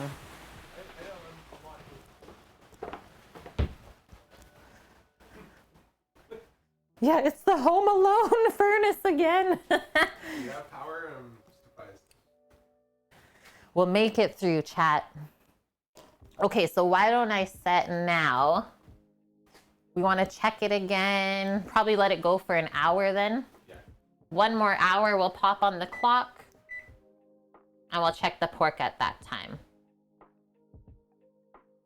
It cooks very slow, right? At 250 Fahrenheit. Yeah, we asked the butcher to cut them 2 inches thick, Torino. It's our last F for F weekend, so kind of a higher end meal to set people up for the future. Looking at getting the Traeger, you have a Pro 570 now and you love it, Deuce. Just want a bigger one to cook more stuff. That one, no complaints about it. It is built like for chefs or for people who are very serious about cooking.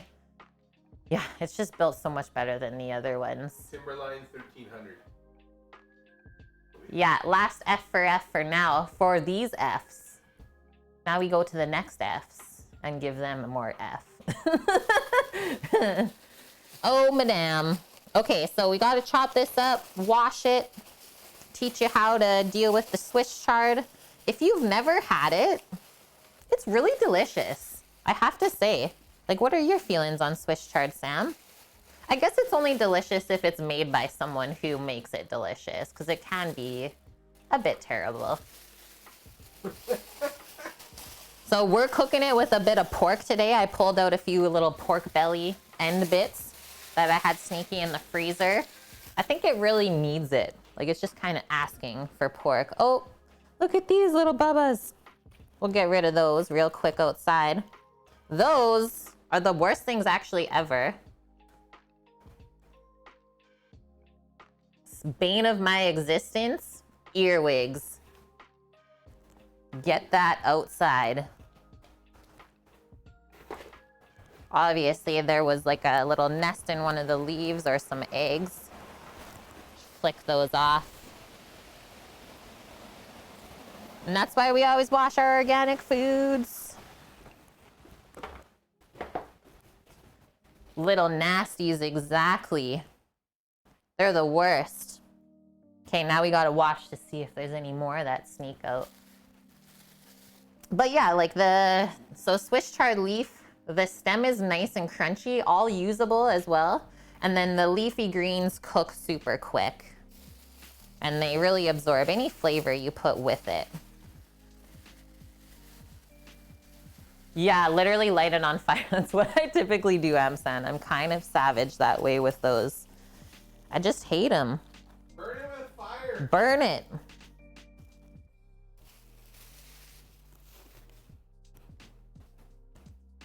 Okay, and we need the salad spinner out.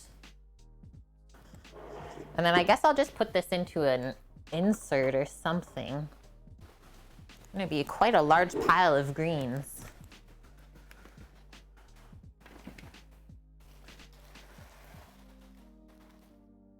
Mish, hello. Yeah, not the nicest time to pop in. Can't help it. Yeah, for Paul Interstellar time, my dude. So the earwigs though, Maya, just speaking from experience, yeah, you can try and wash them down the drain, but they'll just crawl right back up and then get into your house. So much safer to just discard them outside. Favorite greens, I would say, is lettuce still. Just because it's so easy and there's so many different varieties. Yeah, burn them.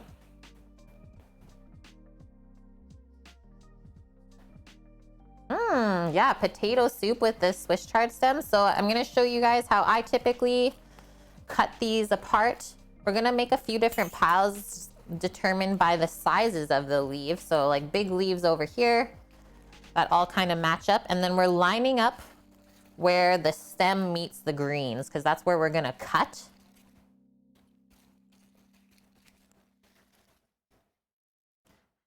I've never had it happen, thank goodness, madame. Actually, one of my huge fears of like something crawling into my ear. But we had a story from one of our friends who grew up on the island, and he said it happened when he was young. Okay, there's another one. I think they were in this one leaf here. They kind of hatched. That's weird. I usually pick all the way through and find those little bitties so that they don't go into the fridge with us. Okay, getting rid of those.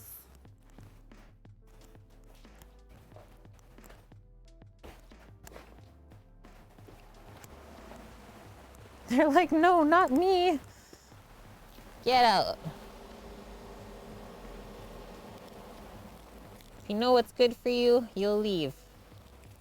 Get out of here.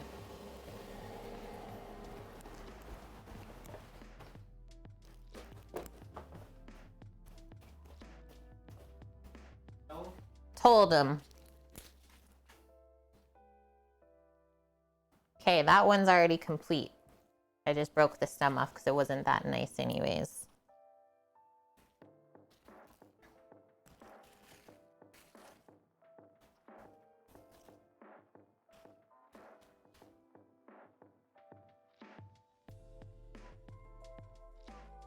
Holy Wilson. Wilson's telling a story of about a buggy in his ear. Crazy. Yeah, like I said, that's one of my biggest fears. Ugh. Freaks me out, man. Kiwi Mish. I might have missed it, Mish. I asked you how you're doing. Oh, okay. It's all good. Or you're mad because you didn't make it to the 12 months then. Thanks for the 11 months, Mish. Hope the weekend has been well. Ah, this one has an ant. Bugs with Kate.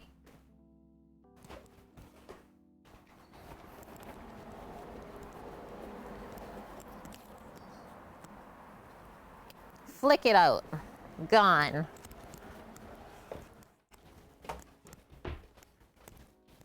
Critters with Kate.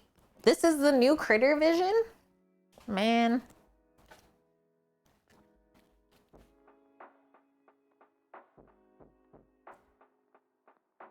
Holy Wilson. That's an insane story. Just punching it side of the head so the bug would go out? That's the thing is I would probably end up doing the same thing. It's like, get the heck out. Just start harming yourself almost more than helping. I actually had, so when we were in Southeast Asia, I was touring with like a little group. One of the girls got a bug in her ear in Thailand and like she went to the emergency right away. Because yeah, you don't mess around with the bugs there, that's for sure. I was like, oh my gosh, I'm so sorry for you, but thankfully that's not me. Oh yeah, the roaches are crazy too, Sam. You'll have a nice eye-opening adventure. Wait till you see the spiders in the jungle. You say that now.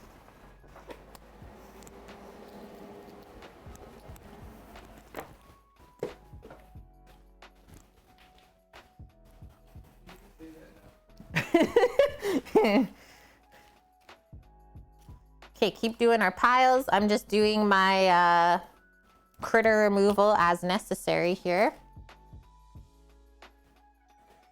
Yeah, spiky spooters.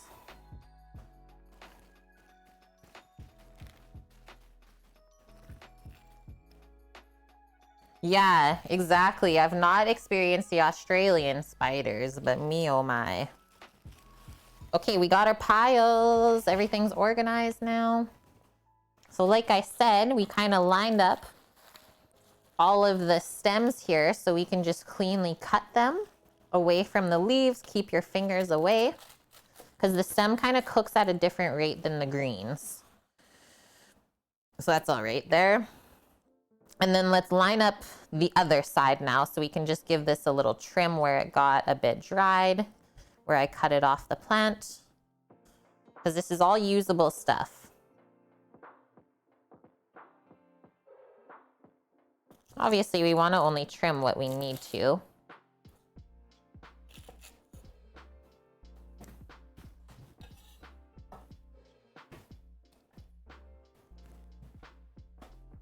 And then let's just divvy this up a bit more. We're going to come across now. And I usually like to do like what, a 1/3 inch thick slices. You get a nice little crunch still with it.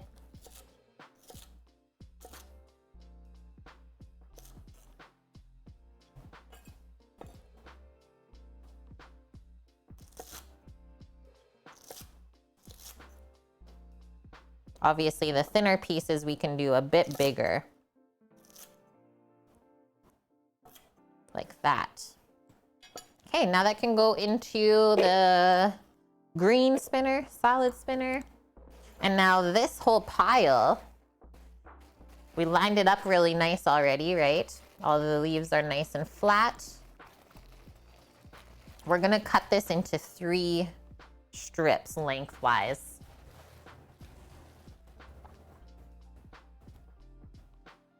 Yeah, broccoli stems are so good. Hey, Faded? Yeah, I did know that, Popsicle. The spiders that bury themselves in this sand just waiting for their next snack. Okay, so there's one piece. Just hold it and pull your knife along. There's the other pieces. And we just cut through this one at a time. So just move that over for now. And then we want to do about 2-inch thick slices. 1 to 2 inches thick is a nice size. And that way when you eat it, it's not like super stringy, because I find that sometimes Swiss chard gets stringy if you leave it really long and hard to eat.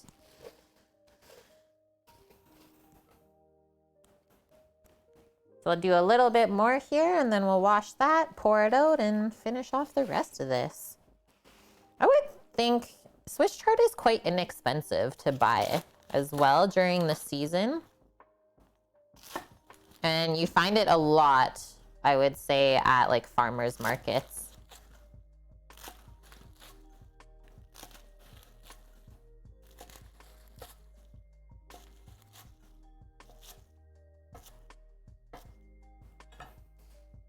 I don't think we'll even fit all that. Let's do about half.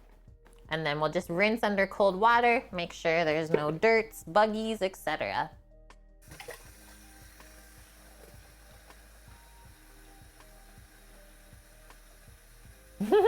Welcome back, Vunia. Can you have snacks too? Of course. And yeah, so far so good, Faded. Thanks for asking. As if Australia wasn't dangerous enough, they have fire tornadoes there. Sounds terrifying. Looks like the greens they put in ramen in animes. Oh, like the seaweed? The roasted seaweed? Yeah. Looks very similar, hey? Just this is all fresh, not dried. And welcome back, Orca, as well. Orca's got foods.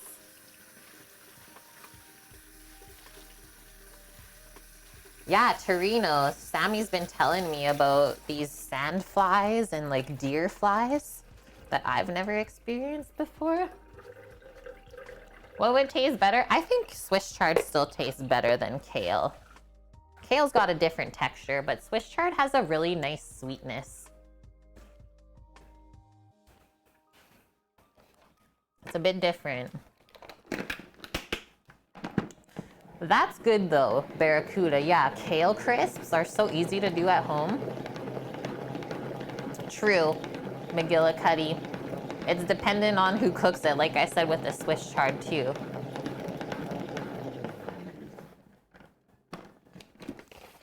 Woohoo! All right, where do I want to pour all this? Just in an insert, I think.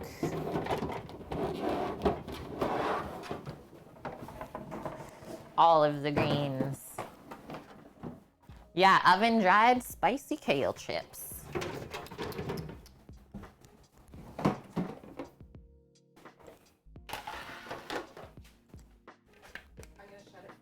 Okay, thank you.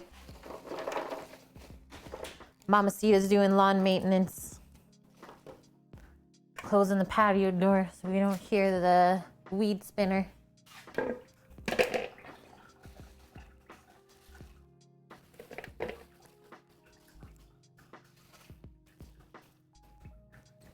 Okay, next piece is the little leaves that we lined up. We'll do those next. Take care of the stems. Actually, the ends of those look pretty good. I'll just get rid of a few of these that have seen better days, but the rest of this is usable. Yep.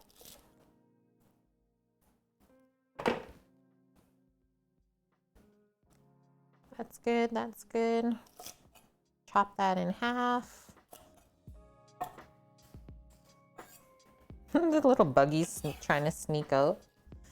No, no, no. Okay, these pieces, because they're so much smaller, we're just gonna go right in half. And then across.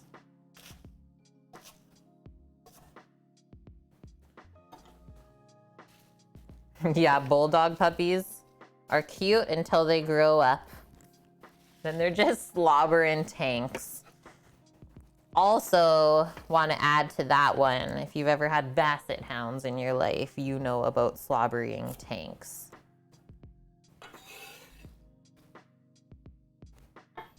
Okay, another quick wash up. Yeah, cute slobbering tanks though. Yeah, right, Raffle Iron. I think the thing with the bulldogs is, yeah, they never actually grow up. They just become really big puppies.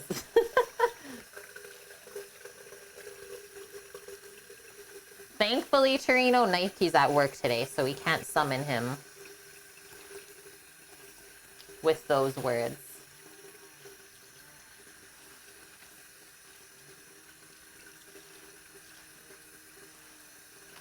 We did grow this chard, yes, Faded. This chard that we're dealing with right now was all picked from the garden here.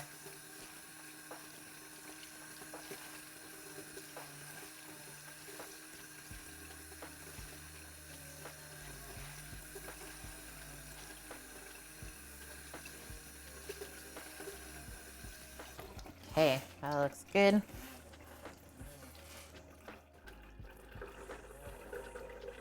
I mean, aren't all cats or aren't all kittens and puppies cute? All of them. All baby things are cute until they grow up.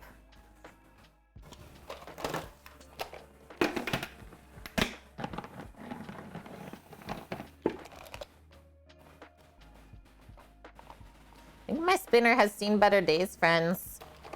Keeps getting loose. Posh is proof of the statement. Were we just not talking about loving yourself first? Please. I love big dogs, madame. Give me all of the big doggos over any small doggo any day.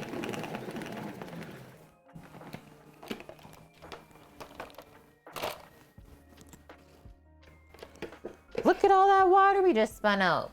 We don't need that. Okay, do one more. Yeah. You're right to not get a dog then, Torino. That's exactly it. If you can't look after it and can't go walk with it, shouldn't have it.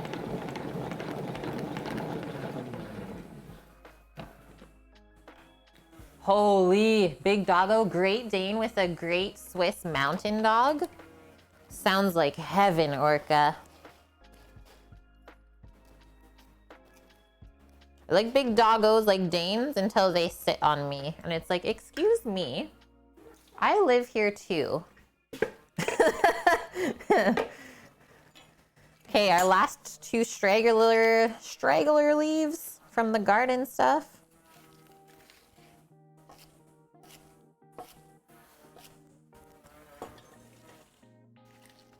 Yeah, 1.5 years old and it was the size of a baby cow. I believe it.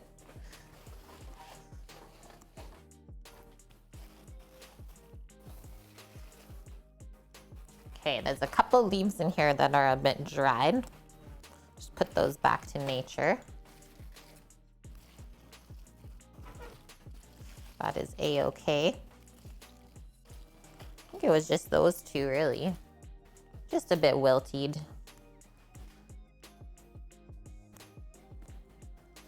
So this is the red Swiss chard. You can tell, well, by the color of the stem.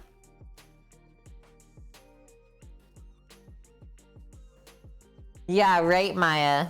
Big doggos are so cute until they're like scared and then they're trying to just be on you for comfort. It's like, you don't really fit the same way that you used to.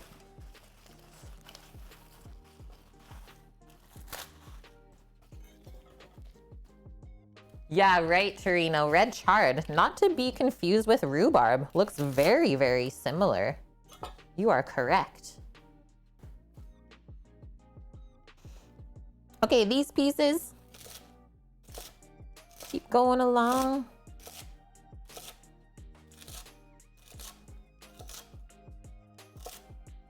The stems are so yummy and crunchy and juicy. It's almost like bok choy is a good comparison.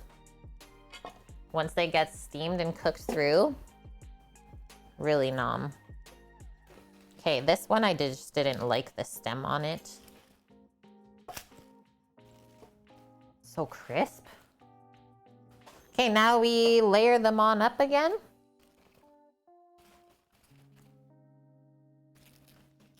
Could be a deadly mistake, 100% faded. Because you can't eat the rhubarb leaf, it's poisonous, right? Man, this is massive. This is like a sixth of a cate. That's a leaf. They are not messing around here. Okay, there's a weird piece of like mold inside of here. I'm just gonna pick it out. All right.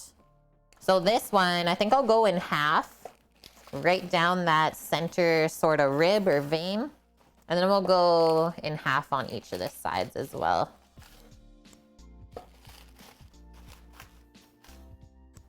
And then usually what I do, I'm just gonna push that up. You just kind of flip it or push it together and you can cut all through that.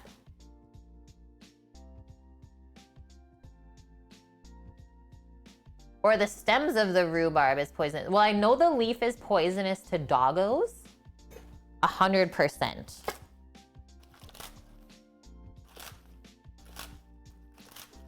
Okay, well, if you're saying that the stem is poisonous, why was I able to eat raw rhubarb stem?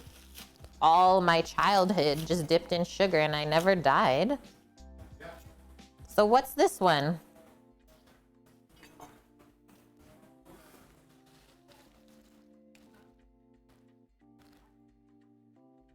Okay, so if you cook the rhubarb leaf, oh, wrong way. You can eat it. Otherwise, yes, it's poisonous. That's what I thought.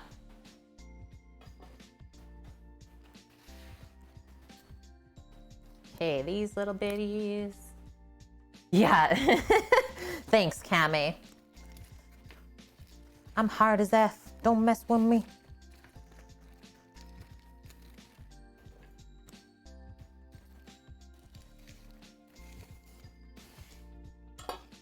And then these little bitties, because they're so small, we just pop those in there too. Oh, maybe I'll trim up this end as well. Okay, go, go, go.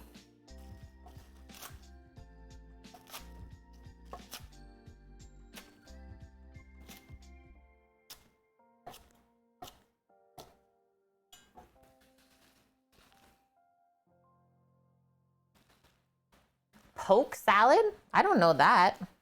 Wilson.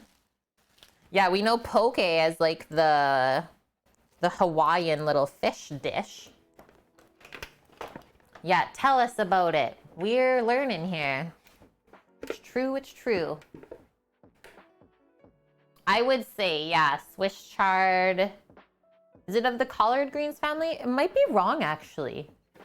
Madame, I think it has a different origin than the brassicas.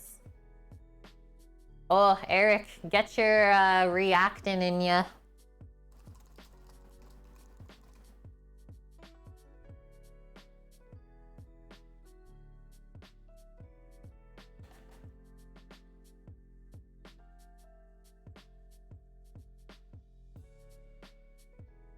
Yes, so it's actually more similar to beets. It's from the beet family.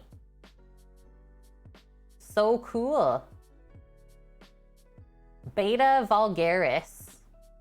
Whereas, like I said, the other family with greens is brassicas, which is cabbage, broccoli, kale, spinach, etc., right? Yeah, beets, we can deep fry that, Eric. I've never heard of this song, Raffle Iron. Poke Salad Annie? No. Wait, Maya, you used to sing it at Girl Guide camp? I went to Girl Guides. Don't remember it, though.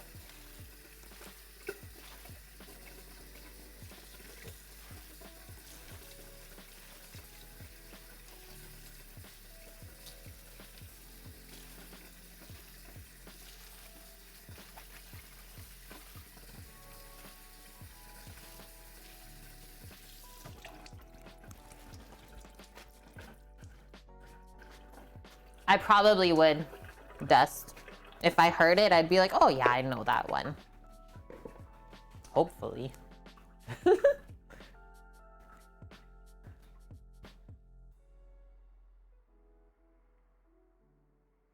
American pokeweed. 4 to 10 feet tall? Holy!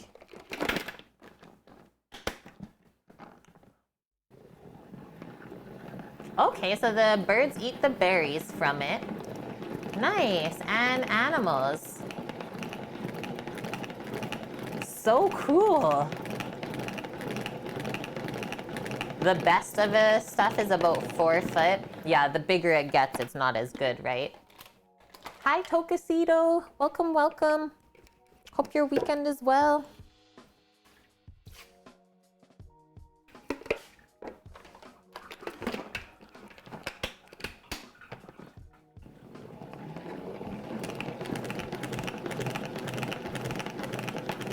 It grows in Africa as well, Raffle Iron.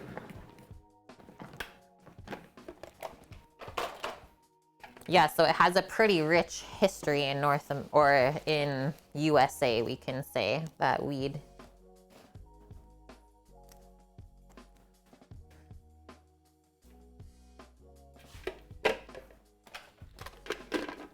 Yeah, a gray catbird. Ampersand. What is this?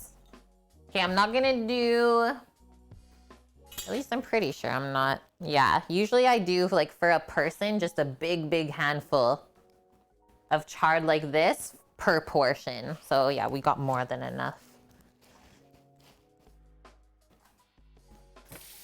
Quick wash up, wipe up. Maybe we'll get into our pork for the chard next. Grab a cutting board. Cut up our pork belly bits, and then those just get quickly fried up, rendered in the pot before we steam the chard with a little bit of wine. And then usually I like to finish the Swiss chard with nice fresh chopped herbs. Probably do another mix today. Basil, dill, parsley. Yummy. I find Swiss chard is better with like the softer herbs rather than like thyme, rosemary, sage.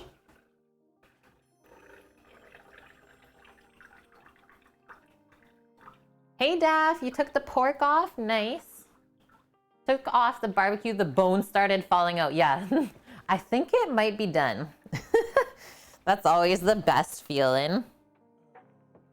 Okay, Swiss chard, check. Pork, wine, and herbs next.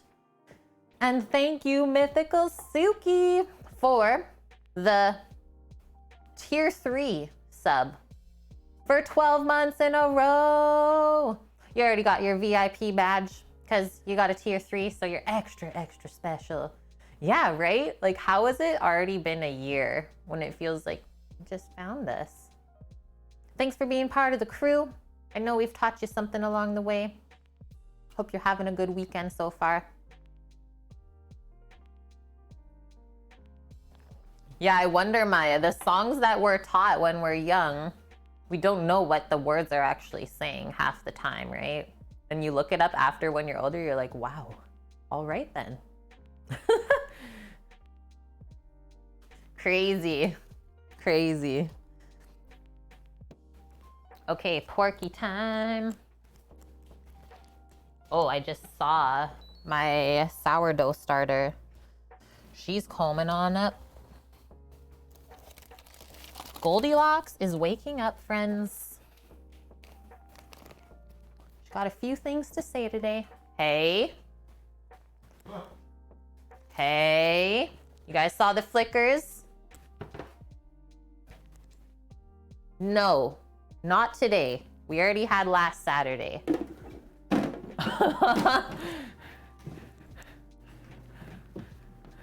Don't say it, Bonk, please.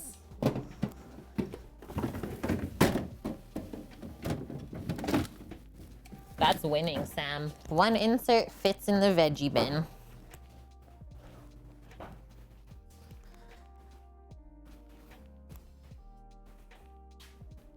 Yeah, not now, in like 6 more hours, exactly. I'm not the only one that tells the power to stay on. It's not just me. Phew. Okay, I'm just doing a bit of organization here for myself. Getting just this little extra bunch of chard we had back into the fridge.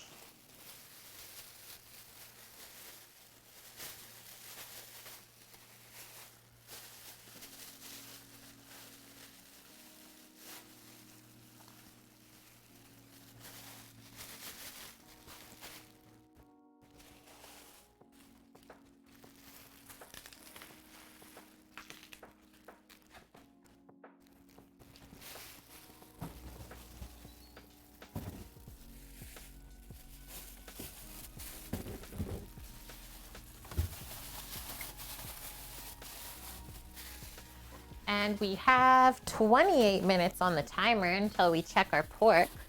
Hey.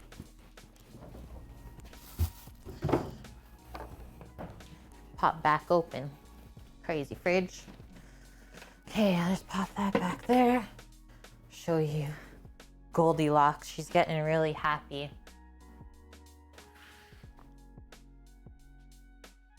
Stroganoff gets made in Brazil, Russia, America, and everywhere else? Yeah. Okay, look at her. Whew. Let's get a bowl underneath of there. She's about to sploot. I fed Goldilocks this morning. I think it was 9 a.m. She's a bit slow today for activity. Can't stay long, Suki. Internet is out there. AT&T came out to diagnose the issues. Apparently when the cable company was out there on Friday, they cut the line 300 feet from your house, which translates into it could take up to 14 business days before we can get the internet back up. How do we always end up being the ones on the sad side of things? It's like they can't do it any quicker.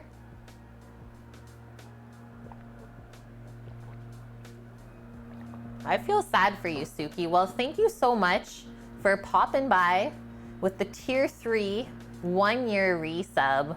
Hopefully you get your internet back a bit quicker than that, right? Yeah, Goldilocks is our sourdough starter. We were gifted her from a family friend at the start of the pandemic, and I've kept her going the whole time. Mish, Once had to live without a working toilet for 14 days. What? These stories. What is this? Okay, our pork belly. Just get a little bowl to put that into. We'll keep it cold in the fridge. And then because of us rendering the pork belly first before we cook the chard, all of that rendered fat is what we're gonna use to also help cook the chard rather than like an olive oil or something like that. Right, Bonk. Well, that's the thing. We really learned that internet was huge in the world in the pandemic. Everyone working from home, all that stuff. Really rely on it, I would say. Okay, I'm just gonna cut these up with my boning knife. Jack the neighbor's Wi-Fi. Yeah, right. That's the thing, Suki. You gotta be super careful with the data usage, even if you have a hotspot to use.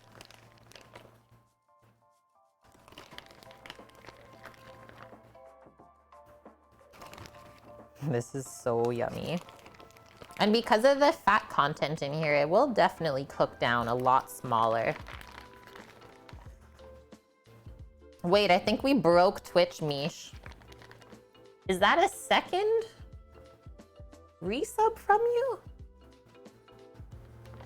But I'm in. Thanks for the 11 months at tier 1, Mish.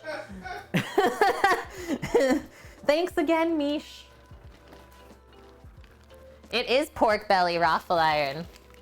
Ever since I started like cooking Swiss chard and greens like that, even collards, you come to realize that it's really begging for pork. So that's what we're doing today. Yeah, Danita's broken. It's not marinated in red wine. I think it was slightly spiced. Once, like Sammy might have put a rub or something on it. Looks like it had just like a smidge of seasoning. It could just be salt and pepper though. But yeah, that would probably be why it was so like dark. The juice is in there. So I'm just cutting these up like nice bite-sized pieces, just a bit smaller.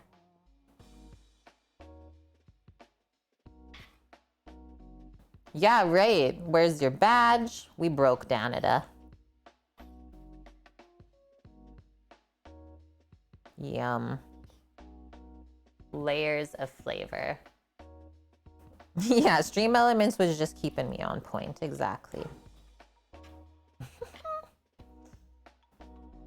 This is bacon before it's bacon. This is the beginnings if you wanted to make bacon. Pork belly. To be able to make bacon from this, we cure it for 6 days. Salt, pepper, sugar, nitrate, and then you smoke it until it's cooked through, and then you got bacon. Yeah, ask Barracuda. They just made it not long ago. Ham hock. Yeah, this is unborn proto bacon. And hey, Polar Martian, welcome, welcome.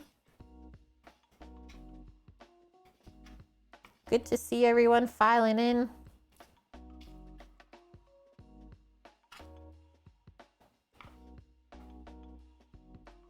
Like those layers are just so happy.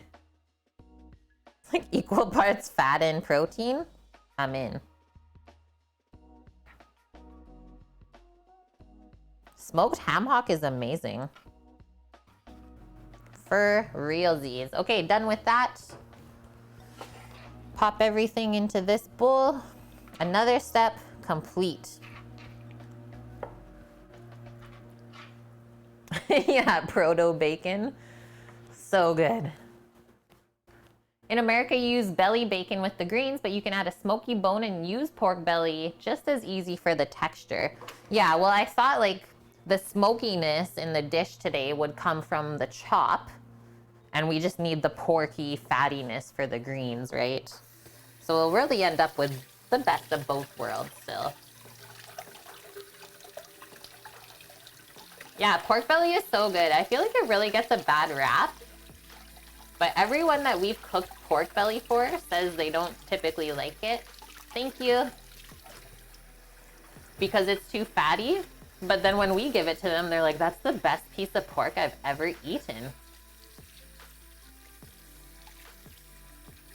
Yeah, I always try to come up with a really balanced dish, raffle iron. It always has to have protein, a starch, and a veg. That way everyone stays healthy. Carnivore diet, yeah, that would be a lot of meat. It may be tough to digest that. Okay, that's just gonna go into the fridge for now.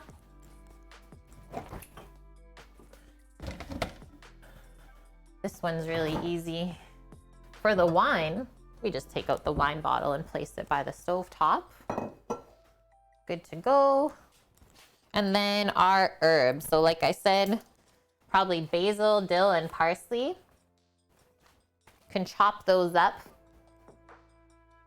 And then those will be ready for the Swiss chard. Yeah, hello, wine.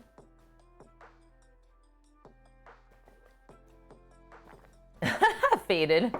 It's like gazing upon the majestic sandstone layers in the Arizona desert. The pork belly, yeah, accurate. Totally niche. I feel like I would really miss veggies if I had to go on like a just meat diet. Wait, didn't Sam have to do that? You went on like a straight protein diet for a bit for your belly? For like 5 days straight when Sammy was having a few belly issues last year. Doctor's like, I think you should eat a lot more protein for like about a week and see if it helps you feel better. And it totally did, hey? But by the end of it, he's like, okay, I'm ready for something else. Yeah, did you like it or was it weird? No, I needed it. He needed them. Yeah, Sam is a very big veggie muncher. Okay, just going to grab a bit of dill out in the garden.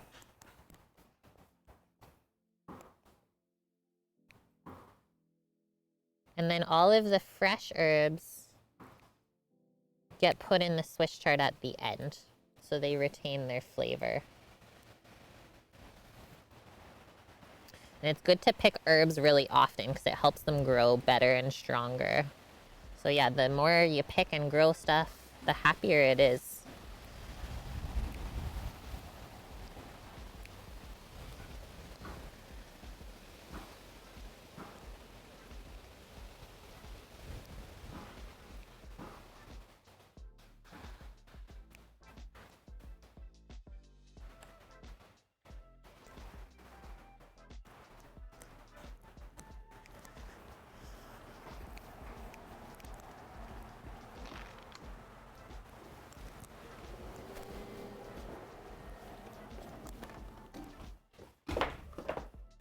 Oh yeah, I guess I should have left that open. And then I just gotta grab a bit of parsley from the fridge. Torino, I stay away from the keto topic. I honestly don't mind if people talk about it. As long as they don't try to force their way of eating upon you, right? That's why we never judge people how they eat. Everyone is very different.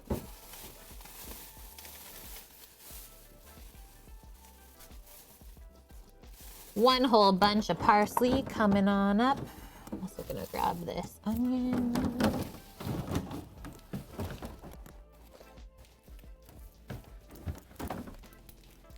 For our apples and onions. Look at this that I picked from the garden. This is like 2 weeks in the fridge.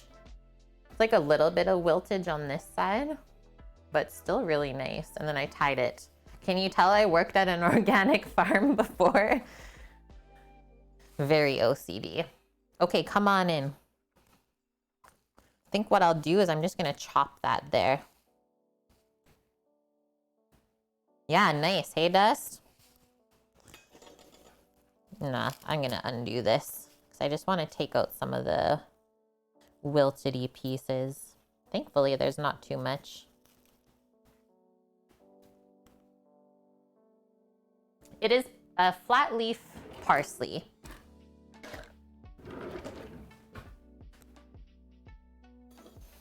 So now we're gonna pick all the leaves off of the stem.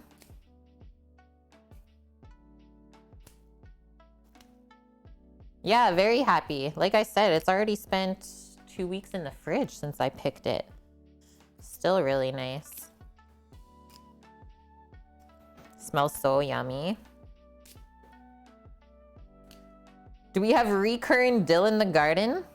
No, because this is actually the first year that we've planted dill in the garden, because we typically keep all of our herbs in pots. That's awesome though. Yeah, dill is like big time weed, and once it starts to go to seed, those seeds just get everywhere. I have noticed though a lot of nasturtiums, extra ones popping up in the garden.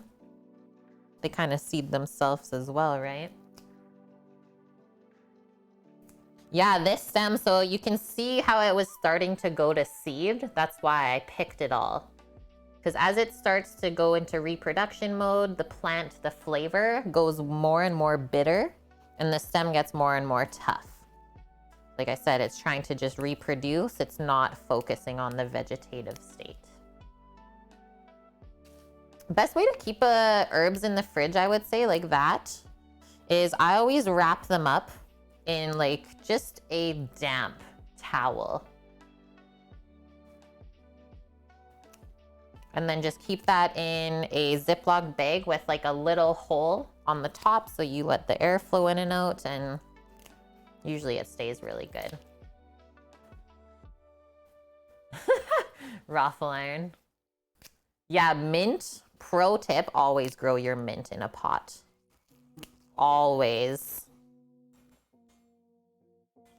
We had someone, was it Daff with the horror story with his mint just being everywhere? I remember somebody in chat was like, friends, my mint is out of control. Or produce bags. Yeah, that would be good as well, Torino. I'm sure those work awesome. And yeah, rosemary as well. Those dang tasty weeds. Or Maya says lily of the valley flowers. Oh yeah. Yeah, mint literally spreads through the roots. Does not give any hex.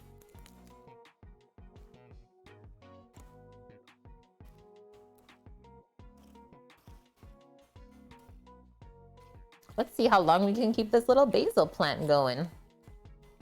This is also 2 weeks now with this little guy. I just watered it earlier this week for the first time.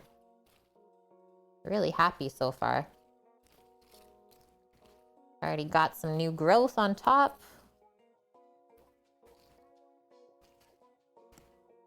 That should be good. My windowsill basil.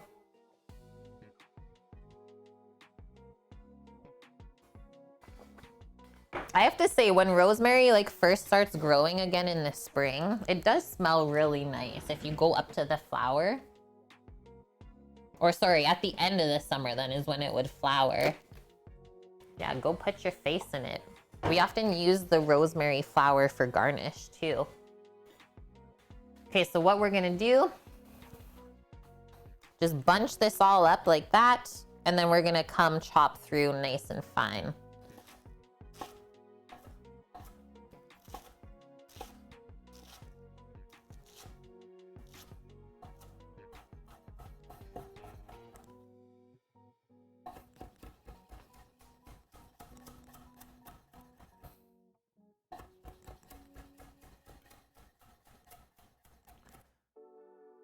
I haven't done that yet. Maya, doing the whole green onion root in the windowsill. I know it would 100% work. So I only have so much time to like be taking care of things outside of stream, right? Like I've even taken a step back from gardening this year just because we're getting ready to go. But yeah, it really is helpful. I actually have a friend online. She created, I don't know if she did a YouTube, but she's on Instagram. And she did a whole series on creating a windowsill garden from veggie scraps. Like she even grew from carrots If you cut the top stem off, you can grow carrot stems again.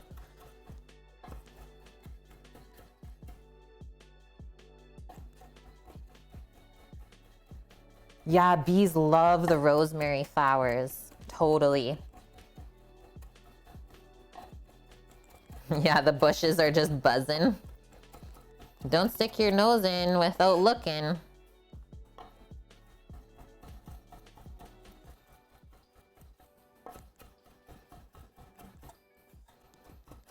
Imagine how sad the first person was that got stung by a bee, like thinking, oh, look at this cute little thing. And then it just stings them. It's like, how can something so cute hurt so bad? Yeah, unless you're allergic. Totally, Maya. Actually, quite a few people that are allergic to bees. Yeah, happy Pride Month, Rothline. I mean, we celebrate all the time, but for this month, we're here for everyone, always.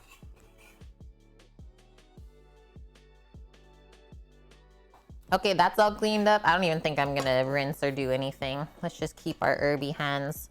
This dill is so nice and fine right now that we don't even have to pick it off the stem. Yeah, see, Quill is allergic to bees. I'm with you, Polar. I don't know why we plant or have grass. We should just have like flowers everywhere.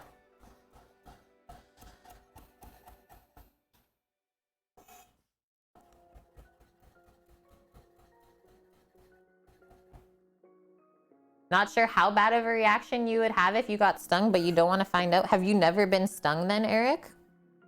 Never been stung by a bee or anything else like that? I would honestly consider yourself lucky. That's kind of a rare occurrence, I feel.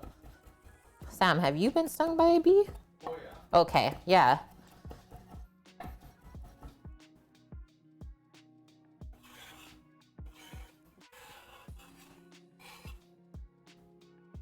I still have a little scar on my tummy where I was bitten by a horsefly when I was young.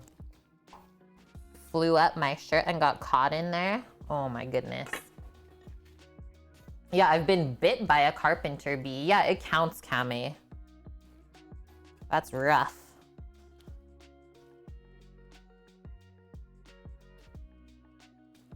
Oh, you used to have an EpiPen though, Eric. Okay, so you know that it's kind of a thing then. Okay, once again, just like yesterday's stream, we're all grown-ups. We're gonna roll our little basil cigar or basil blunt up. Makes it easier to chop. Horseflies are so mean.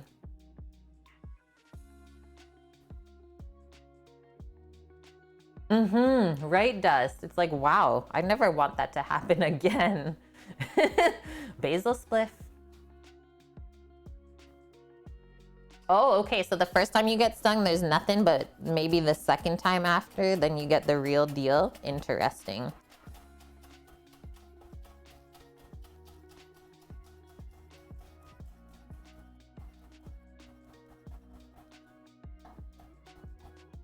There we go. So that's called a chiffonade cut now, when you do really fine strips like that. And now we're gonna mess it up.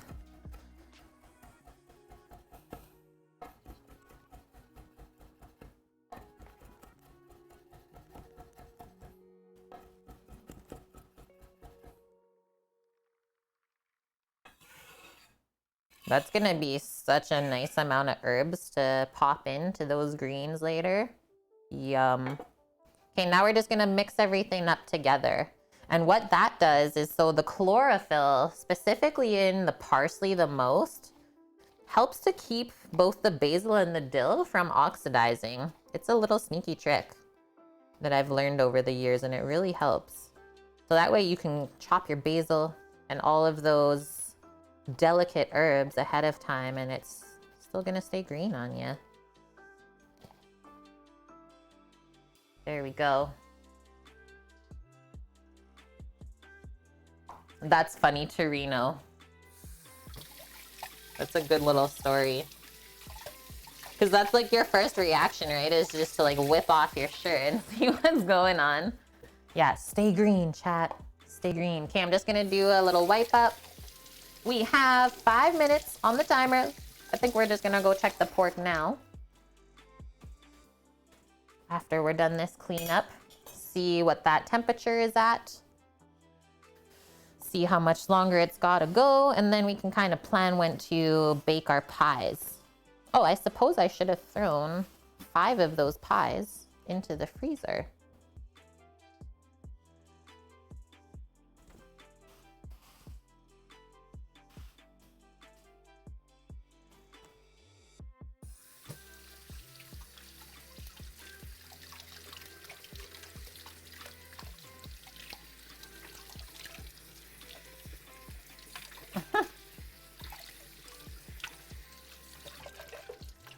Yes, it is. Thanks for the follow.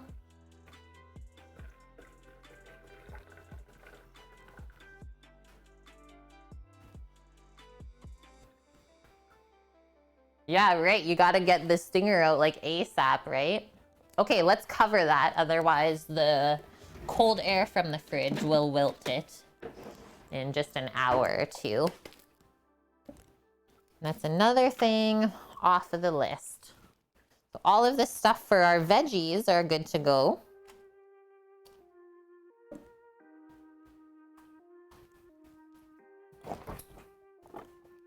You can just pop that with the pork in the fridge.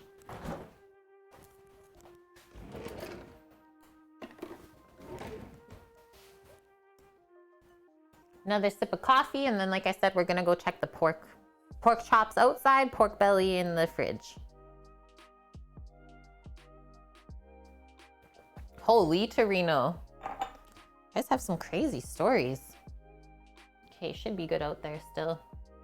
Yeah. Okay, now I'm bringing the thermometer out.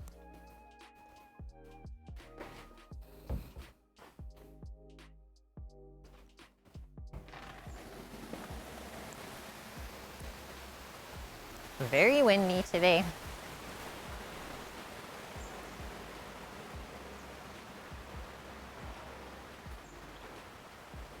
More.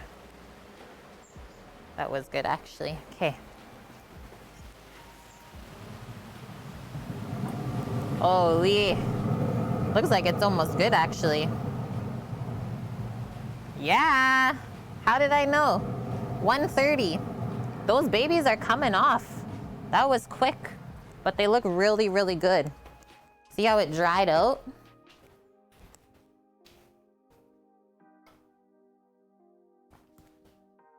Yeah, it's not floury underneath. Thank you. Little pair of tongs. Or is there some? Okay, thanks. I forgot that was there. Okay, awesome.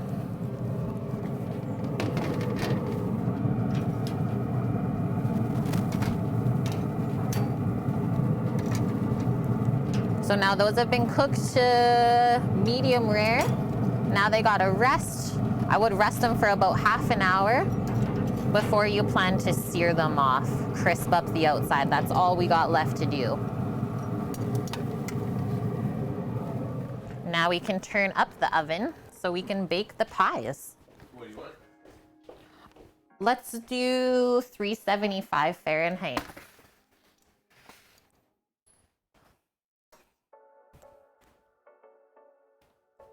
Check those out. So yeah, just let them rest for about half an hour, just at room temperature.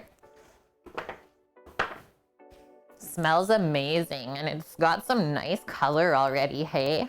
So you can see the pink sort of hue from the smoke on the Traeger. Yeah, will one person be able to eat those? Mish. If you met our friends, you'd be literally shocked at what they can eat.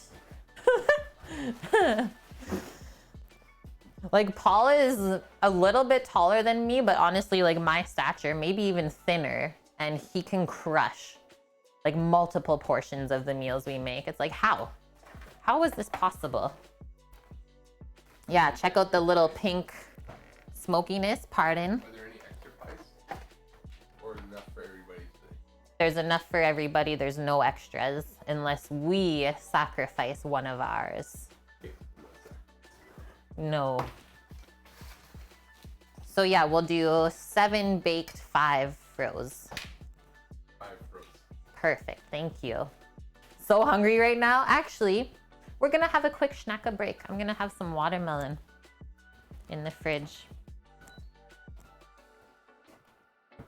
Because I am also feeling like I need a little munchin, and we're doing great for timings. Really, really great. Yeah, we still have the big green egg set up as well. It's just right behind, and later today, Faded, we'll be lighting the mini max to sear up the pork chops over the coals. I was hoping we were gonna do that. That's for you. Cheers.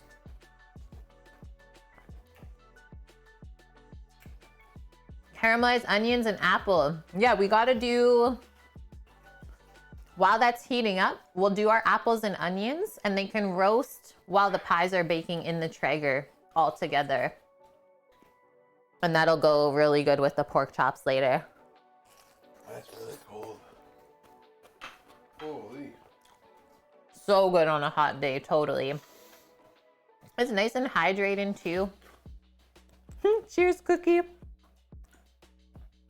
Watermelon is good for preventing kidney stones, or so you're told. Good to know. A Midori sour. All of the cocktails. Yeah, Eric, always nice to stop while you're riding around. It's super hot out, stop for a beer and a snack.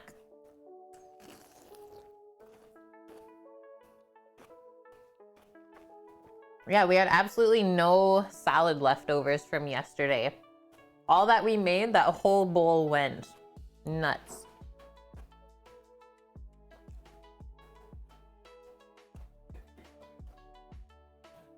Huh? Yeah, we thought maybe there would be leftovers. No.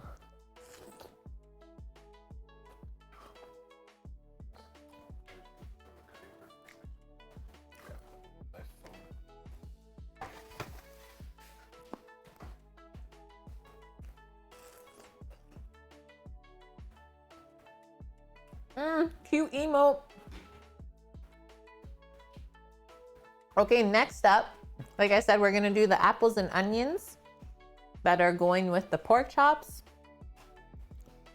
So those can roast with the pies, and then we can just prep up our little bit of polenta stuff. That's it, friends. We made it. We're laughing. Kind of an easier Saturday. And then tomorrow we have a Cook with Sammy stream for Greek. I haven't seen Greek all weekend, I don't think, so hopefully he pops in.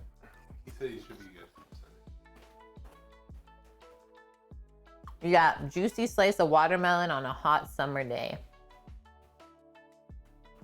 Or it always brings me back to when I was small and played soccer games, halftime watermelon or orange slice snacks. Even if you drop it in the grass, it's still good.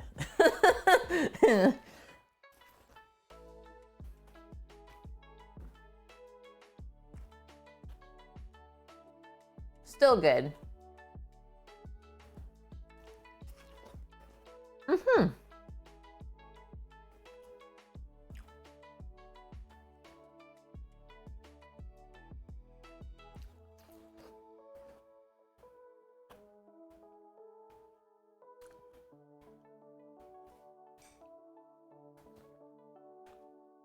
Man, Goldilocks. She's pushing the lid up now. But what? 10 more minutes, she's gonna sploot.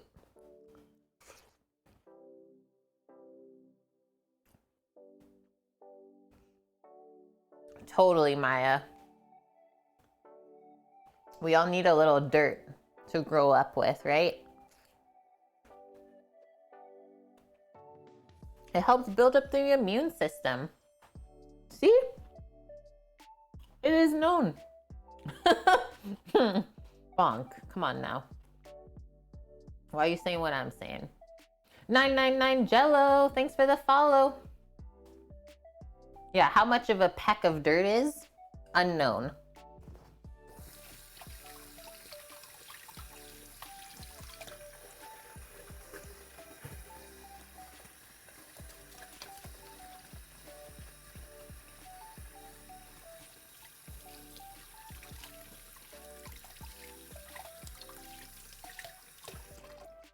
That was perfect. Thanks, friends. Thanks for the snack break. Gordon Ramsay Jello says, just rolling in here, speaking the name. You got anything else?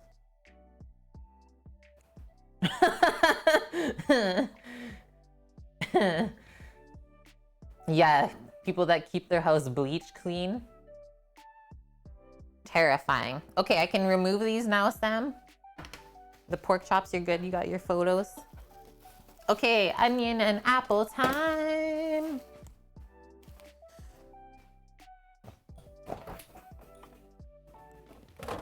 Got my extra piece of onion in the fridge from yesterday.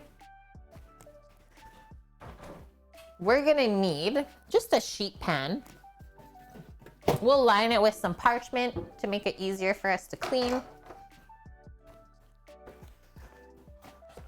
The pork chops, are they done? They are, let's say, like 75% of the way done. They're currently resting. They have been reverse searing for about an hour and a half it took at 250 Fahrenheit to cook them to medium rare. Like I said, now they're resting, and then later on, all we have to do, light up our charcoal and give them a nice sear and crisp up. We're building the layers of flavor slowly. Okay, one Granny Smith. Get it down. Ramsay's YouTube is cringe. You can tell it's run by a millennial who's big into chasing data trends. Oh, that's like the most successful YouTubers always follow the trends, right? It's brilliant, really.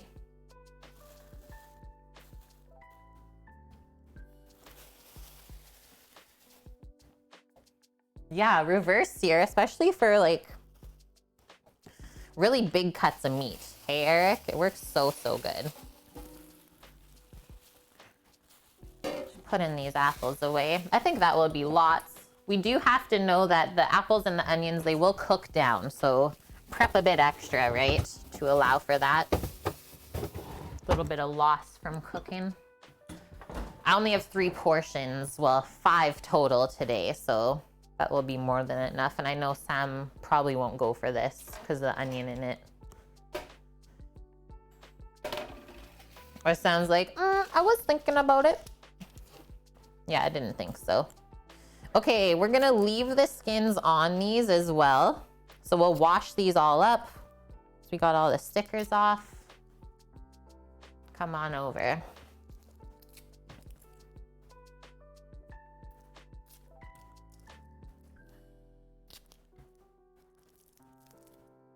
Yeah, I suppose, Raffle Iron. I suppose. Got high expectations. Or yeah, that's the other way to do it, right? Faded, if you have a sous vide immersion circulator, reverse sear after that, so good. Yeah, I like the skin of the apple. It's not so good in a pie, but if you're like roasting it, got all the nutrients and adds some nice texture.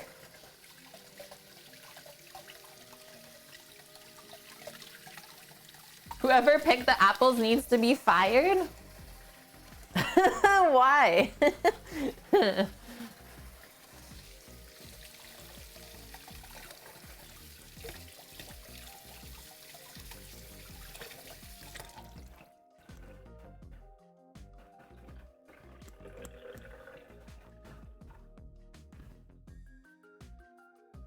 Yeah, ain't that the truth? Should hold them to their high standards if they want everyone else to be able to do what they do.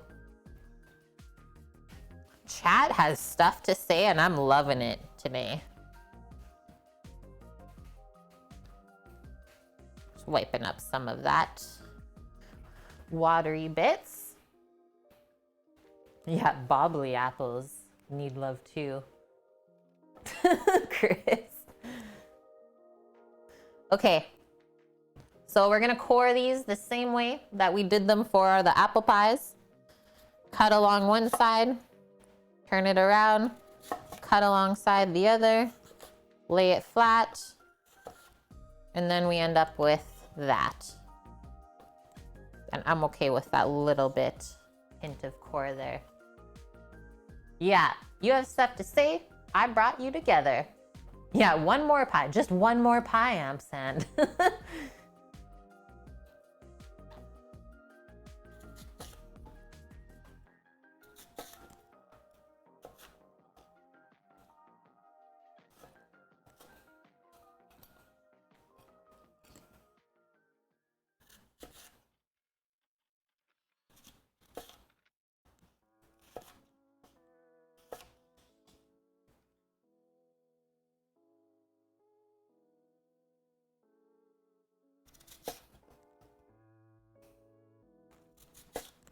So crunch.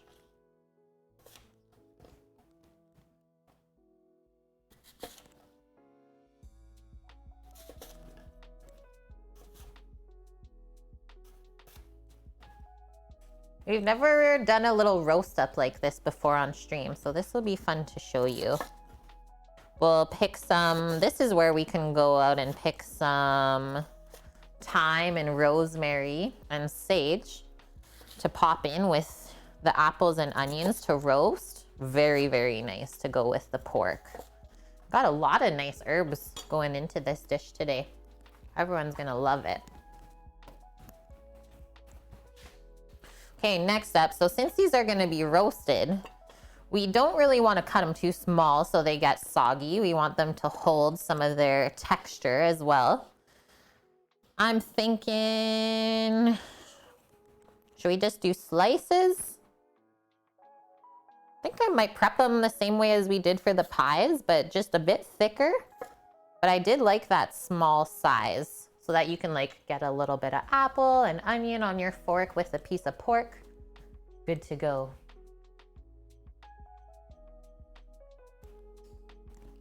Okay, so just in half with these chunks and then in half again.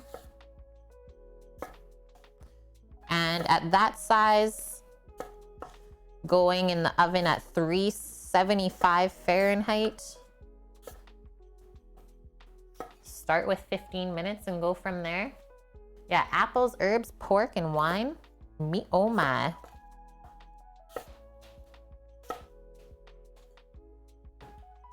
Yeah, I love roasting.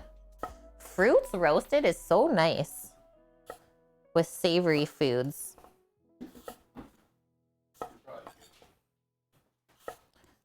What's up? Probably good for the pies, Sammy says. Okay, let's go out and check the temp.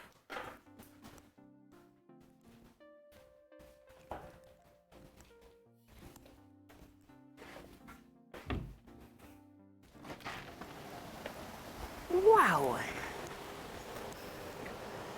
Yep.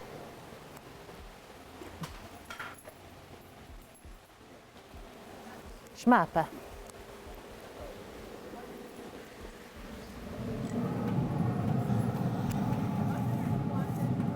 Take them off? Oh, you're taking them off of the tray? Okay. Yeah, they'll cook better. Okay, you got that? Yeah. Okay.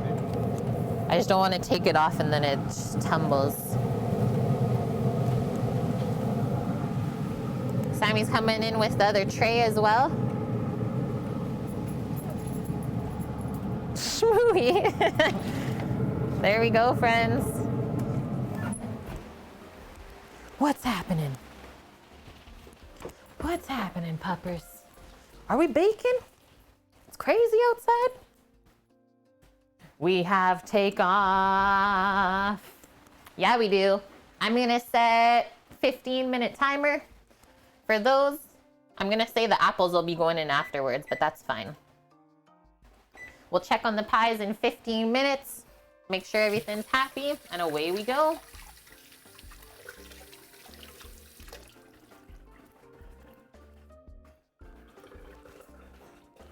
Looks like a massive bread bin, the Traeger. Yeah. Oh, the caramel. I actually have a jar of caramel in the fridge, Eric, since you're threatening. You make allegations, I'll come at you.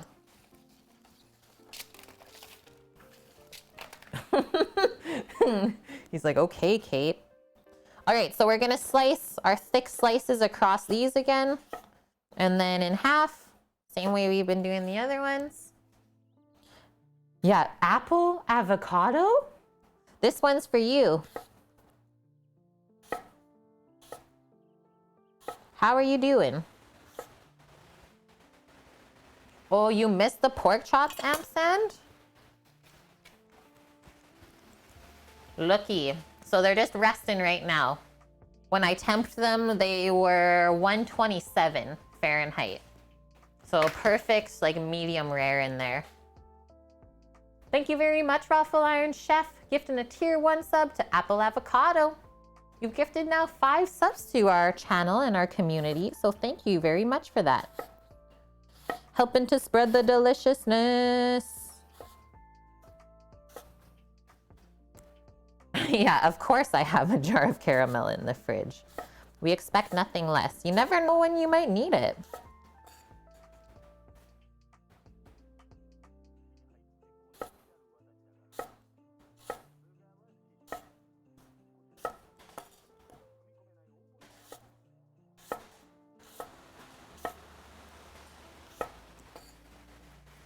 Do you have avo? Yes, actually, thanks for the reminder. We should take them out of the fridge so I can have some guacamole on my days off coming up. They're currently not ripe. I like it, Orca.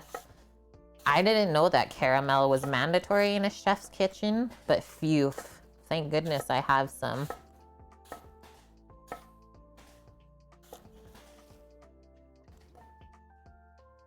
It's not too difficult to make, no. Yeah, caramel is quite quick. You only need a few ingredients. Sugar, butter, and cream.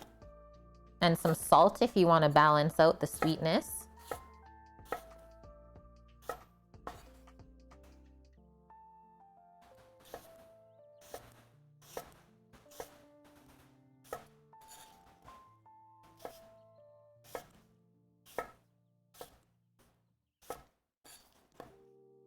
I love the colors of these apples. Like one is so yellow and then the other one is so green. Such nice contrast. So all of that onto the baking tray as well. And then we'll come over. I think I'm actually only gonna use this. That other onion we don't need today. It's always surprising how when you cut onion, how much you end up having. Definitely want more apples than onions on the tray. So next up, since we already doctored this up yesterday. Breaking our Alexa.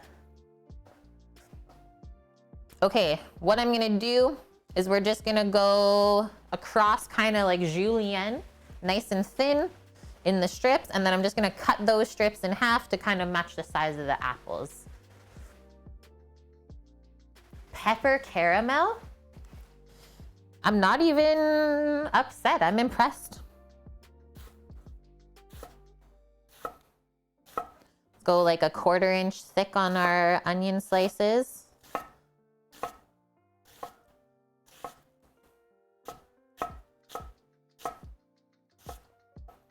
Keep them all lined up as best as you can. Take your knife. Come right on through like that.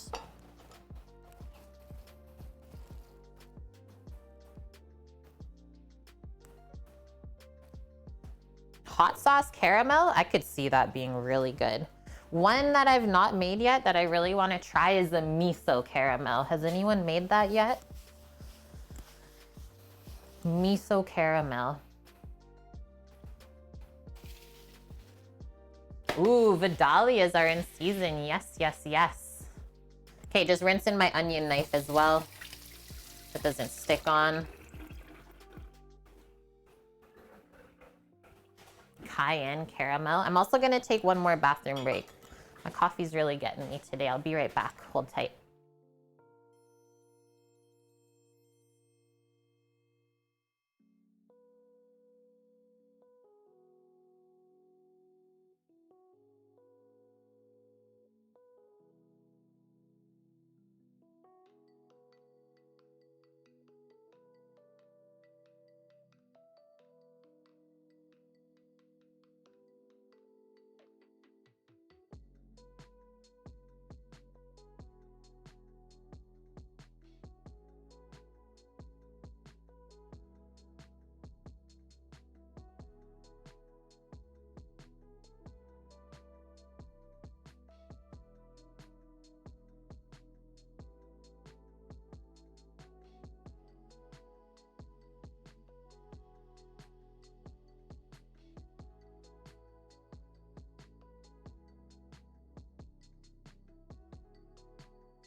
Okay, I'm back. Back at the back. Might as well just finish off the cafe.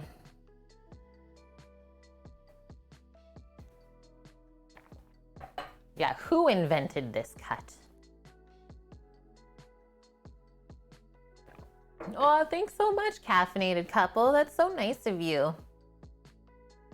Yeah, knife skills, honestly, just take time, friends. That's all I can really say. Make a lot of soups and stews and stuff and practice chopping all the mirepoix, carrot, onion, celery for it. You'll get good. You'll get there. Everyone watching, you can't really compare yourself to me. It's not a fair comparison at all. I've been cooking under pressure before this for many, many years. And it's a very different experience cooking in a restaurant rather than a home kitchen.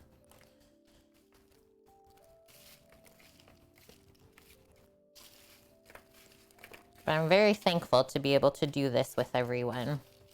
It's a very meaningful outlet for me to share my trade and creativity.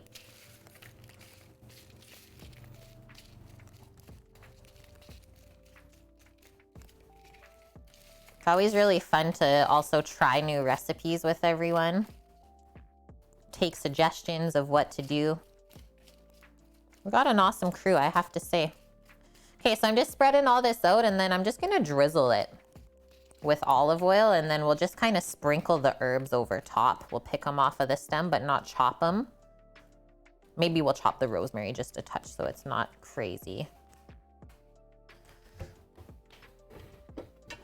A little bit of olive oil. And yeah, you kind of come to realize that maybe some people need a sharper knife. Great kitchen crew, I would say, Dust. And like the fact that some of you have even worked in restaurants before, have a little bit of experience, so cool. Whoa, that was a bit much. But I mean, we do need a pretty healthy amount of olive oil. Whenever we're roasting veggies or fruits at a higher heat or temp, we don't want them to dry out. And then the oil also helps them to brown up, crisp up.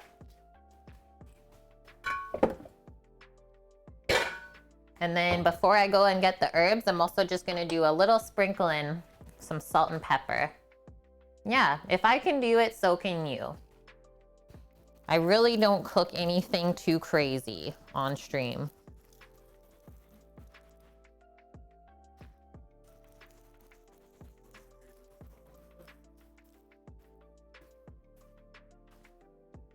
And yeah, kind of got you to spend some money on your kitchen stuff, but hopefully it's a worthwhile investment, right, Dust? I think you feel like that.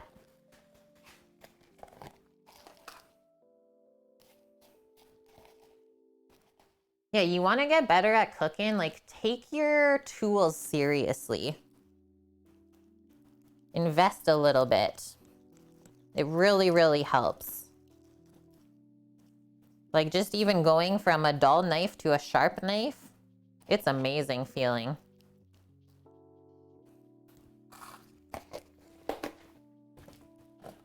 Okay, quick wash off of that pepper. Eric is so intrigued right now. It's like, what are we doing? Yeah, we've never done this before on stream. Savory apples, friends. All right, I'm just going to go clip a little bit of rosemary and thyme. Be right back. We got 4 minutes on the timer till we peek at the pies.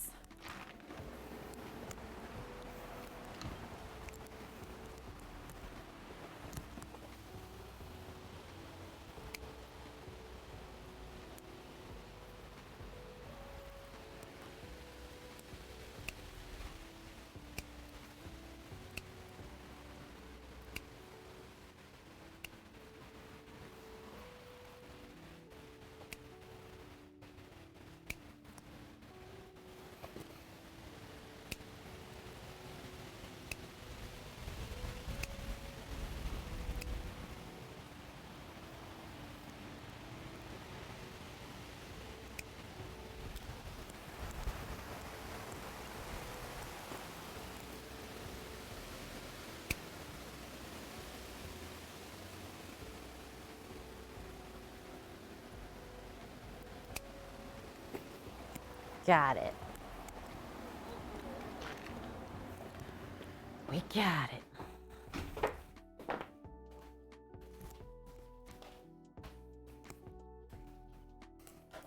This is what we got. So some thyme and rosemary from the garden. Now we're gonna pick all that off the stem. Yes, that's a good one too, Bonk. Apple cherry chutney. We've made that before for you with pork chops like this. That was one of your pots and pans redemptions, right?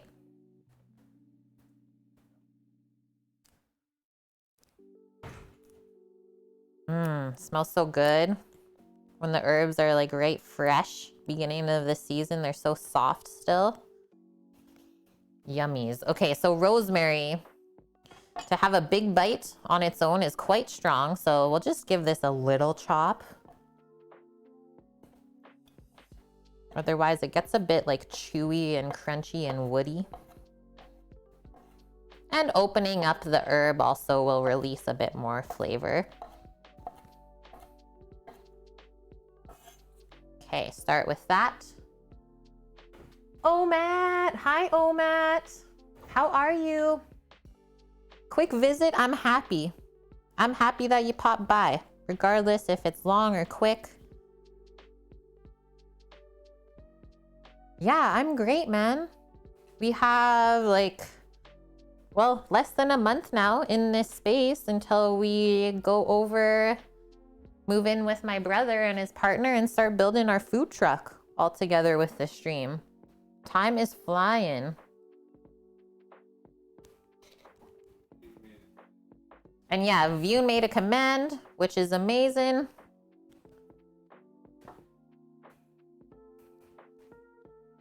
So that's what's going to be going down right away. Okay, now we're going to pick the thyme. We don't have to chop that one. Yeah, right. Weekends are busy again, catching up to the lack of visits during COVID. Everything is well there then? Are you fully vaxxed or just number one so far? Sounds like they're starting to open stuff up where you're at. Gonna be epic to see the truck come together. Totally, Bonk. I did not think that this was gonna be how my life ended up. Really thought I would just be cooking in restaurants until I couldn't anymore. Oh, okay, nice. Nice, Omat. That's the one. I'm so happy to hear it. We can show Omad our pies. Let's go peek at the pies, friends. Yeah, that's nice that rules are easing up. It's a bit of a different story here in Canada. Shouldn't laugh at all. It's just been very interesting to see how all of the different countries do things differently. So this is the first 15 minutes on the pies. Oh, I got a low battery on my phone. I'm gonna plug that in.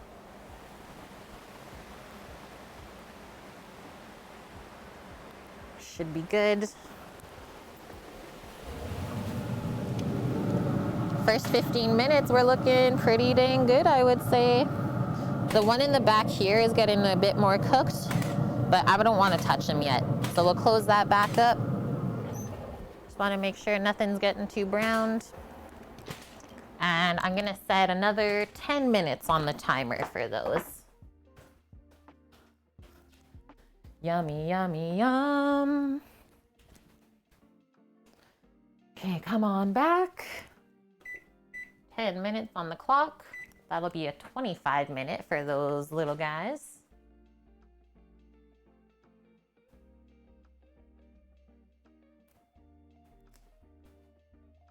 Rosemary Crumb, nice one, mixtape. That sounds good. Oh, there is a second in Carstrom goal. I was supposed to change that. Thank you, Orca.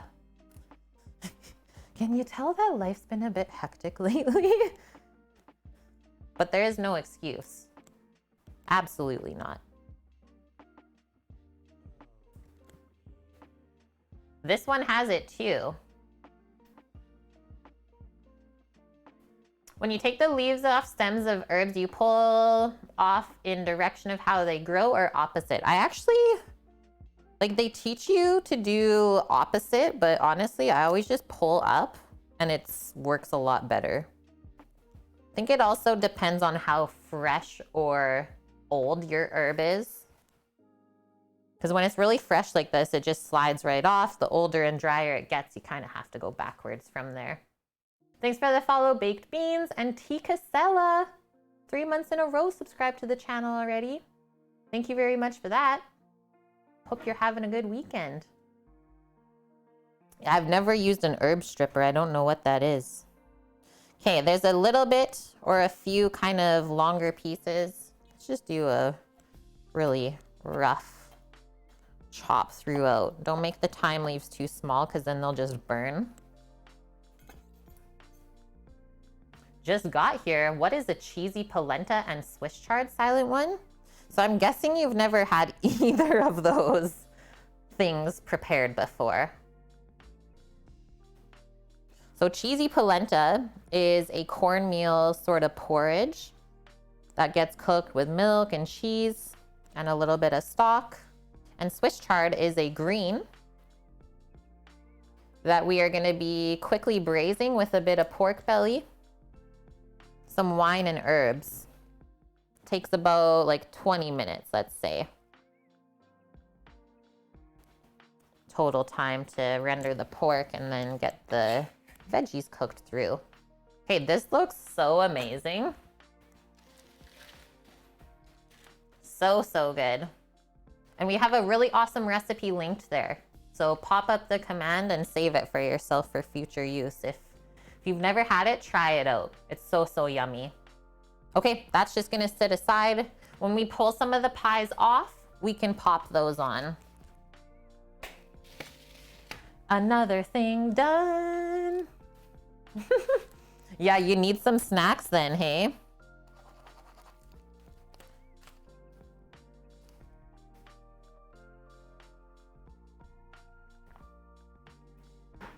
Yeah, it's like Italian grits is what we learned today. Kame says, not sure if you talked about this already, but are you gonna miss certain produce that you can get on the island or west coast? I don't think so, honestly. Oh yeah, okay, maybe that's the one, is like the fresh foraged mushrooms that we find here. Other than that, everything else grows really well in Alberta too. Just there's a shorter growing season there. Yeah, you do, Eric. Block of cave-aged cheese. you need to open it. It's a must.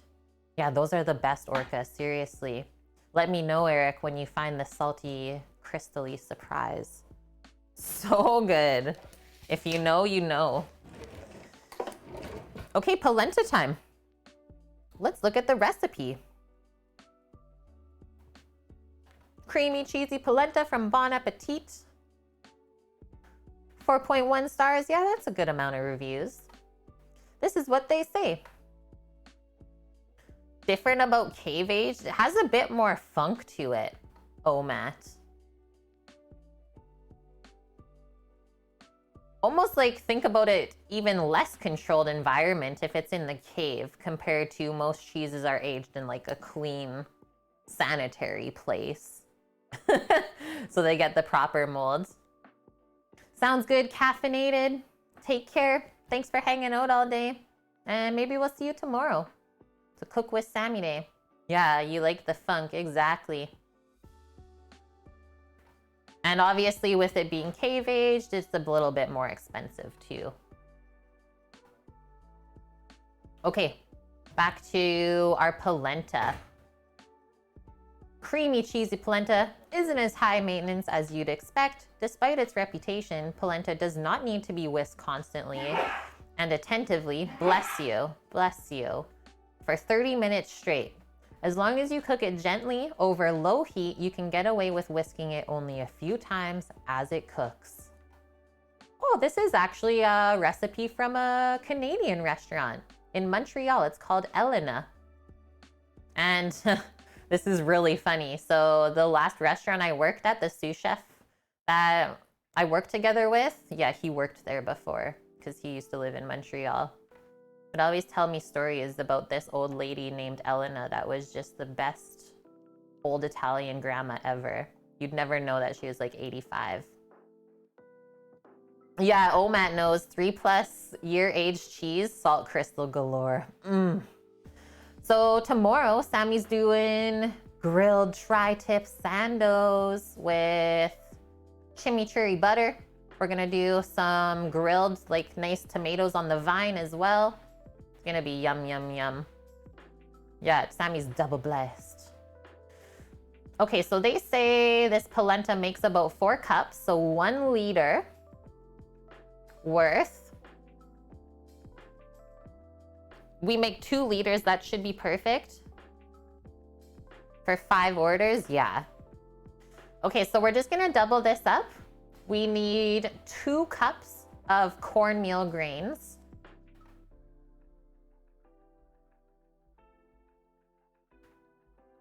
And then we need milk, our cheese. So I'm using cheddar in the cheesy polenta today. They said use Parmesan or something like that. But I said I'm doing a cheesy cheddar polenta because I thought it'd go really good with the apples and the pork and all of that, right? So yeah, milk polenta or cornmeal. I don't understand why they call cornmeal polenta. It is not the same. It just makes it super confusing to ask the person in the store.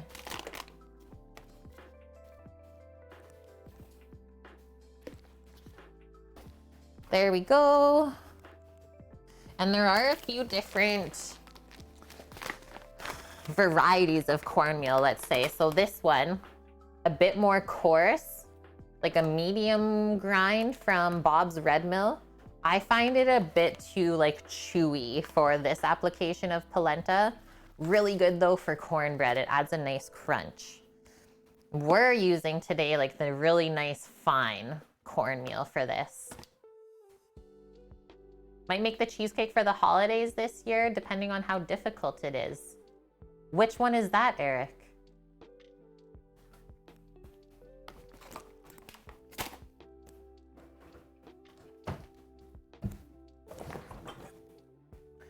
Butter, milk, and cheese. We already have our extra butter from our crumble pies. So that's what we'll use for our polenta. Measure out the milk, and we'll grate the cheese. Got a nice little block of cheddar here. Oh, the one on the menu tomorrow. That's right. Thanks for reminding me. I gotta pull out that stuff. So That's all extra in the freezer right now. I vacuum sealed all of the extra. I had extra cheesecake filling and the pumpkin filling, as well as the graham crumbs. So once again, clearing out the fridge, I was like, Sammy, I think I'll make a dessert for us in the background. Like I said, thanks for the reminder, Eric.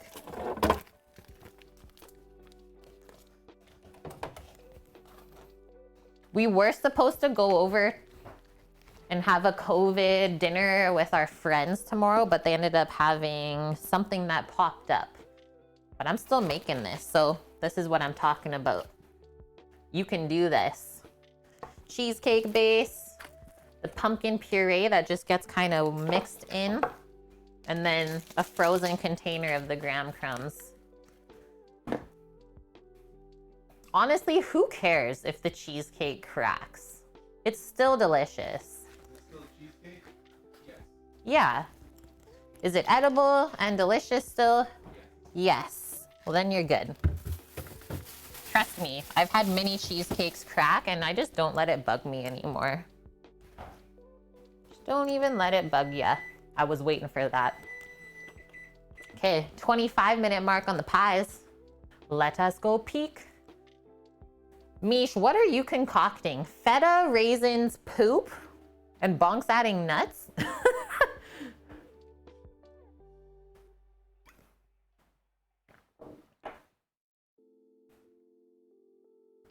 If it cracks, cover the top with just a nice chocolate glaze or caramel. Yeah, good one, Maya. Just cover it up. It'll be good to go. No one will know, right?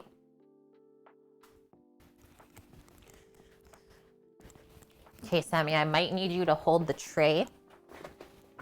If it's pie taking time, I will let you know. Just getting my glovies.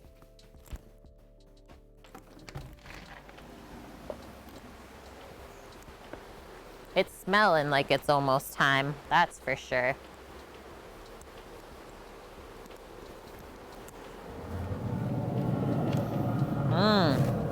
Definitely swivel that. That's getting nice and browned. These ones, this corner is always warmer. Just gonna try and sneak that out.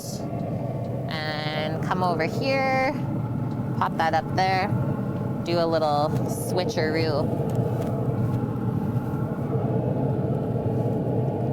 They are getting so happy though.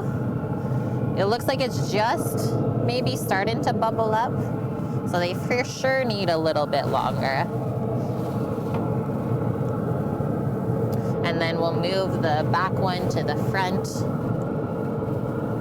and so forth. You can see how it's browning differently. This other one I think is okay. Yep, that's okay there. Okay, I think for sure, what? Another maybe 6 minutes and we'll check again. Nom.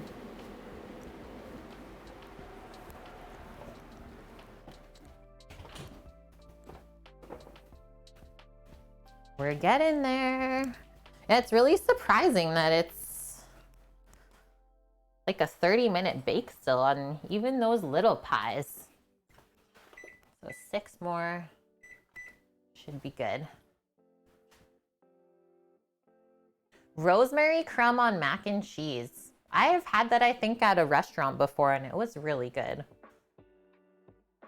Yeah, imagine, Torino, if that was just like a tempered glass lid that you can see through. Me, oh my. The Traeger. Epic. Epic. And sounds good, oh Matt. Thanks so much for popping by. It's good to hear that you're doing well over there. We appreciate it. And yeah, hope you have a good sleep. Take care. Okay, so we need 2 full cups of our cornmeal, which is this size of the container. Top it up. Done and done. Now we can just pop that over by the stove. Yeah, stay thick, friends. That was always our saying. Yeah, the big chicken broilers, the roasters, you're saying, like the rotisserie. So awesome, it's true. All right, milk. It says 3 cups or more, so they're just allowing you to choose how thick you make your polenta. So we should be using about 6 cups, right?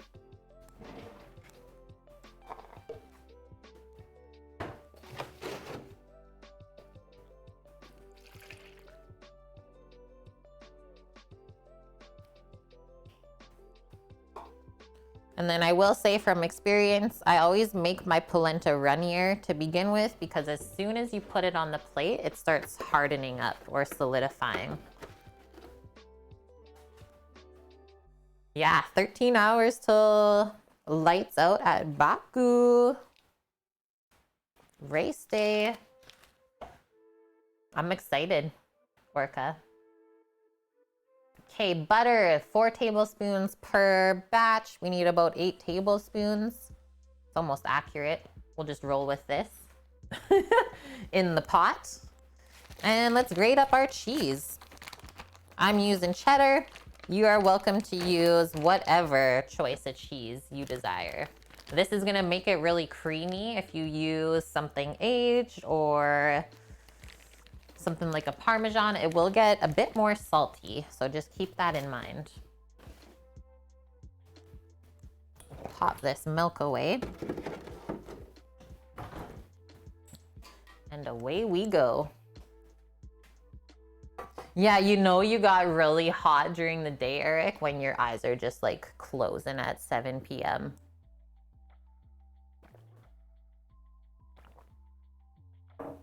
Sounds good, Orca. Yeah, we've not watched anything yet at all. We always wait till after stream. It's our thing. Aged cheddar, also really good, right, Bonk? Can we not? Lights. Okay? We're doing so good so far today. I'm not having it.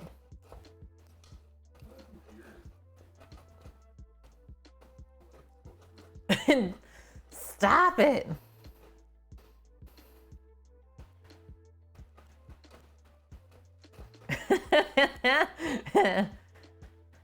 Yeah, Squigs, what about, Kate, a nice aged fresh can of artisanal squeezed cheese? Very creamy, for sure. Not sure how the texture would turn out with whatever chemicals they're putting in there, but hey, you let me know how it turns out. Kerrygold aged cheddar. I don't think I've ever seen anything Kerrygold in Canada. There's Kerrygold cheese at Costco. There's Kerrygold cheese at Costco, Sam says. Not in this province. Yeah. In this province? At our store, yeah. Since when? I seen it with my very own eyes. Must be new. I was like, oh, Kerrygold. Where's the butter? No butter then, just cheese. See? Saint Bonk says? This is all new to me as well, Eric.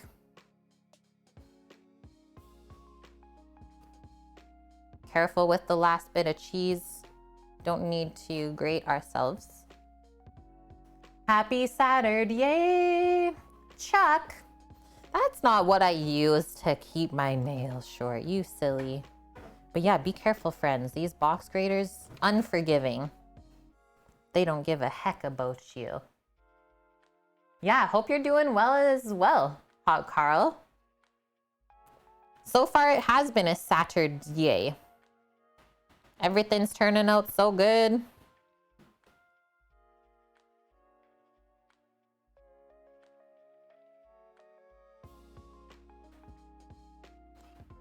Okay, that's good enough.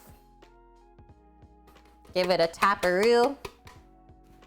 Scrape all the goodness out from the inside. I knew that timer was about to go off. felt it. Built right in. Wait, they have the Kerrygold at Walmart? Wow. Bonk.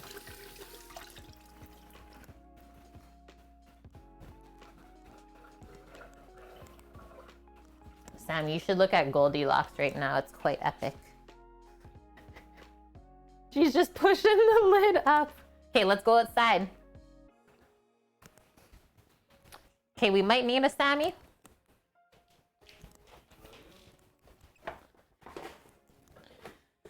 It might be pie time. Oh, and it's raining. All right.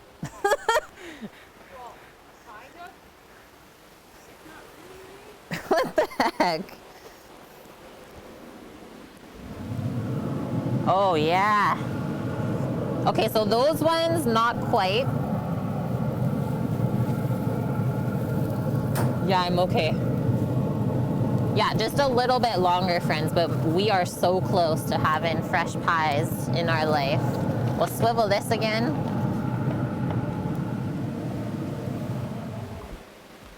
And we'll set, I think, another 5. That's just getting roasted?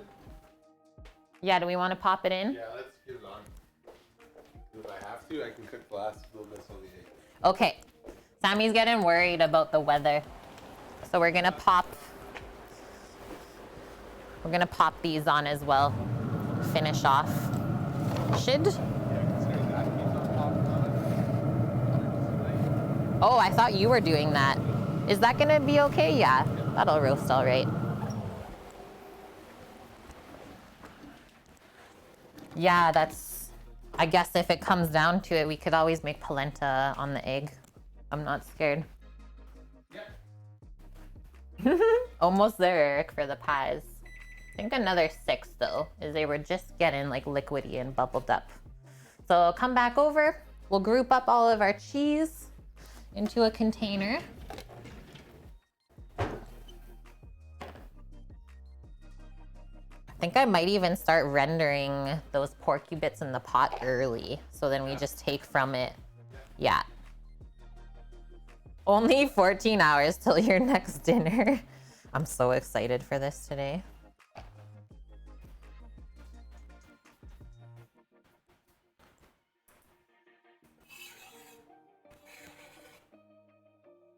So we got all the polenta stuff ready. We can even pour the liquid into the pot. Come on over to the stovetop, friends. Okay, we gotta line this up. So one big pot for Swiss chard, which I think I'll just do the KitchenAid one. Is that gonna be too big? Maybe I'll do this one instead. Grandma's. You need something with a lid though, that's all I got. So if you're cooking the Swiss chard at home or braising greens, definitely want a lid to use for that. We'll pop that there, and then that means I'll actually move all of the polenta stuff over to this side where we'll be working. And then we'll just do that one in a stainless pot.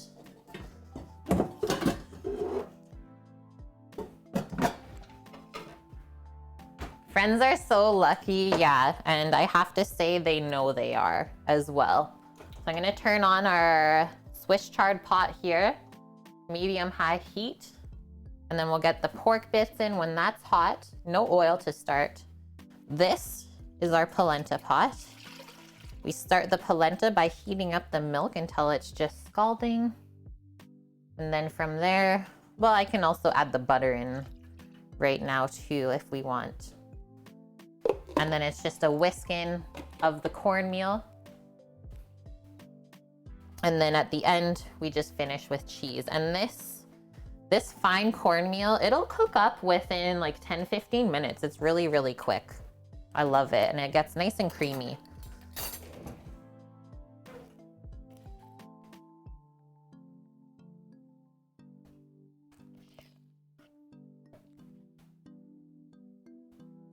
Okay, that's good for the butter, and it'll just melt in.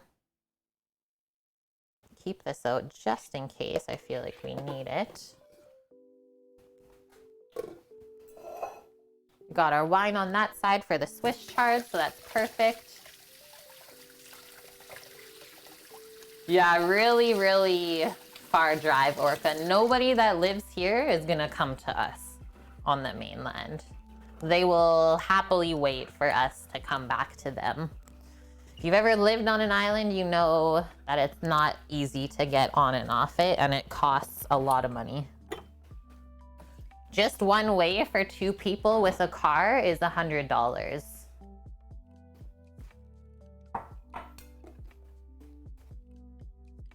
Yeah, depends on where we are too.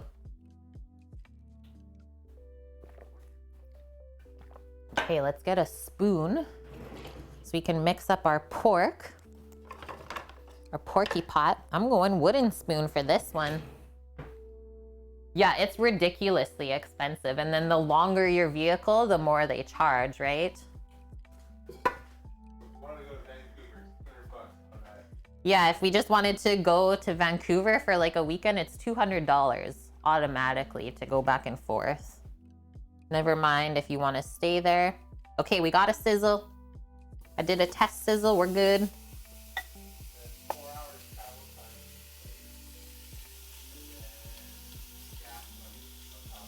Yeah. That smells delicious already. Pork and greens.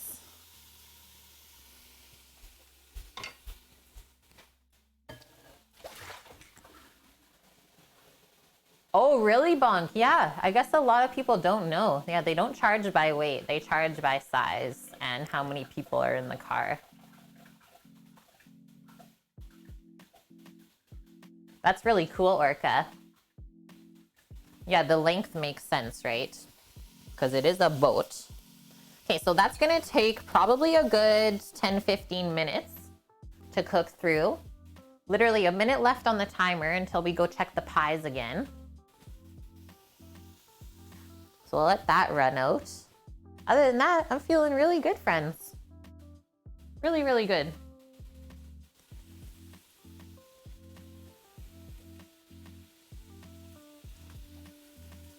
Yeah, good savings for the Fiat 500. Well, they do like a base car size, like up to certain length, and then everything from there gets more expensive. This is butter, yes. That's butter and milk, that's pork belly.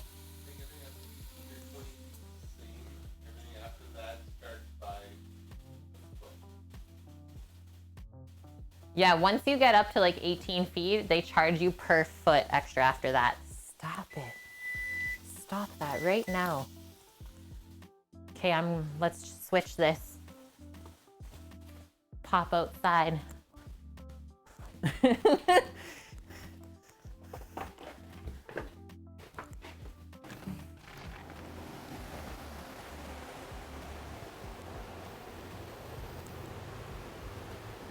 Smells so delicious out here. Oh, baby, the pies are sugaring, baking up on over. I would say our pie crumble crust extra bitties are complete. For sure, they're just starting to get golden brown, so I'll take those in. Then we can even out our roasted stuff.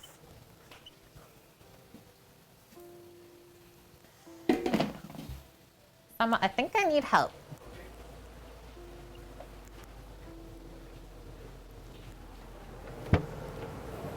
The pork is okay.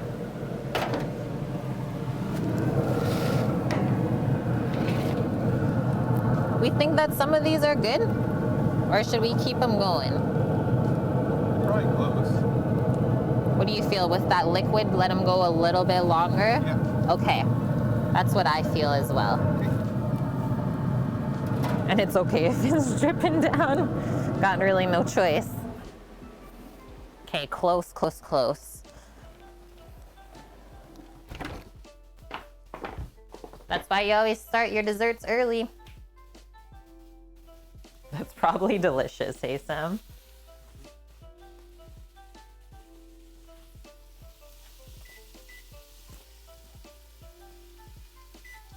Another 6. This smells so nummy. Let's see if it's kind of seared up yet.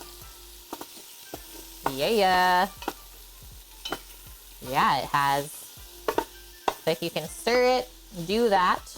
We'll keep this browning and rendering out.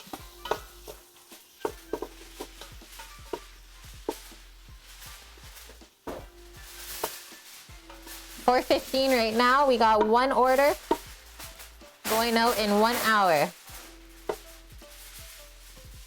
And then another one 15 minutes after that. Polenta takes 15 minutes. So does the Swiss chard. I'll be doing that inside. Sammy will be, I'm sure, searing the pork chops over the grill.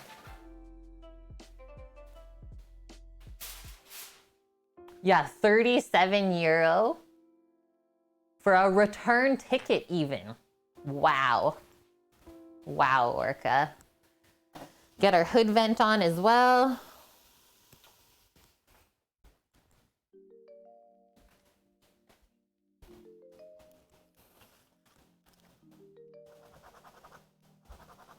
Crossing all the stuffs off of the list. We made it. That is complete. A yearly pass for €133. Wow.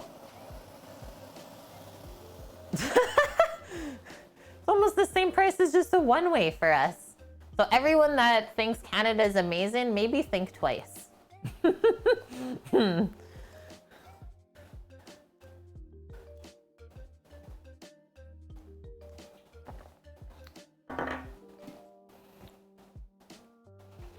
Okay, I'm just gonna put a few things away while I'm over here. Keeping my kitchen organized.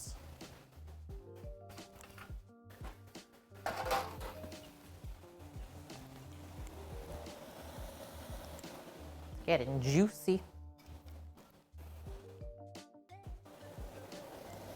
Done with our thermometer.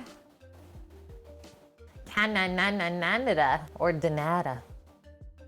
Yeah, people don't realize how expensive it is to live in. Even though our dollar is like crap, no, everything is super expensive.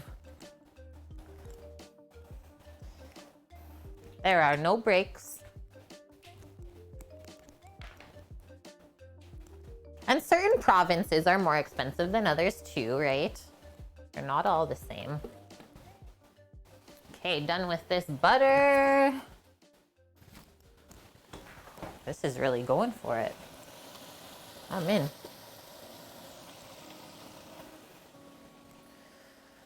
That one. Pop this onion away.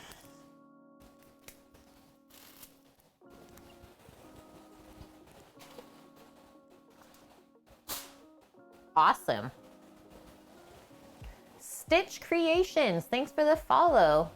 Pock? What you saying? Yeah, California would like to have a word. Probably pretty similar bonk, like California and BC, for sure. Give this a little scrapey.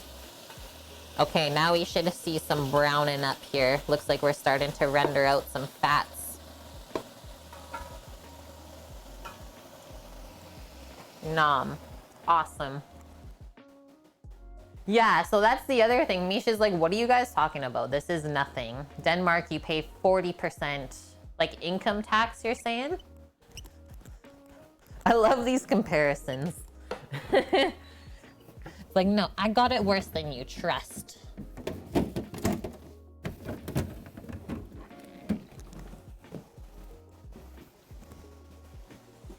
Just grabbing the Swiss chard out.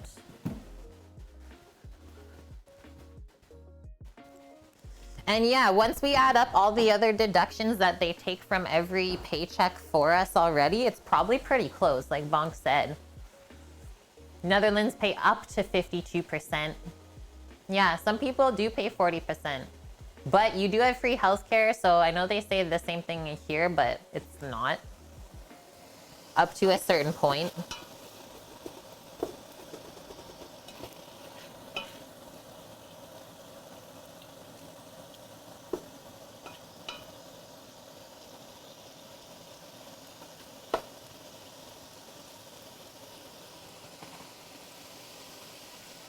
Turned it up. All right, that's out. That's all we really need. Crush the day.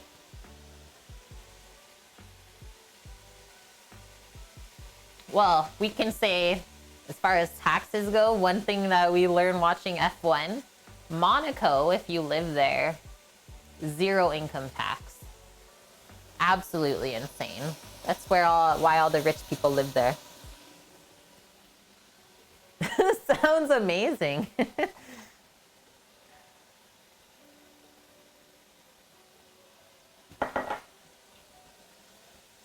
Hey, that is your band ampersand. No spoilers.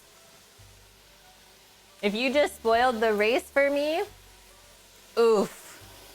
We never watch our F1 races until after stream.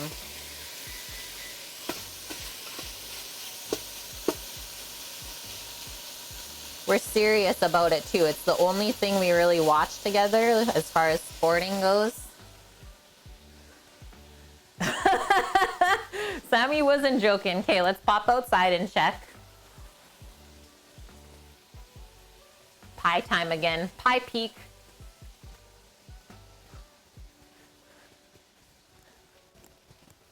It's only 162 seconds. It's fine. But seriously, don't spoil. It's like the one thing we look forward to every couple weeks. Please don't. Asking nicely. Oh, yeah. Holy. Okay, I think those are good. Some of them are for sure done. Look at those. Starting to crisp on up. Give that a rotate. Yeah, so that's what we're looking for. If it looks like sugary around the edges and it's reducing, we're getting there. I think still we're gonna go a bit more though. Still a bit longer. I just don't want it to be too liquidy still. And that's okay, because the apples and onions can go for another little bit too.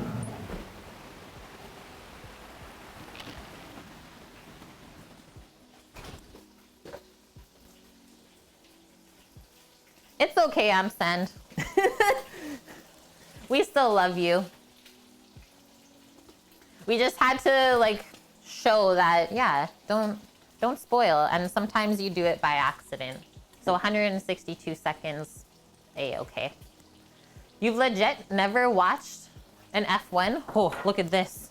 I need to give it a stir.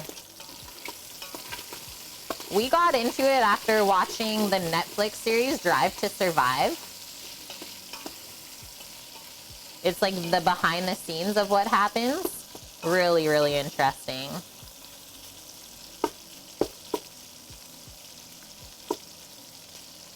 It's a really impressive sport as well. Like the organization that it takes, that's getting good.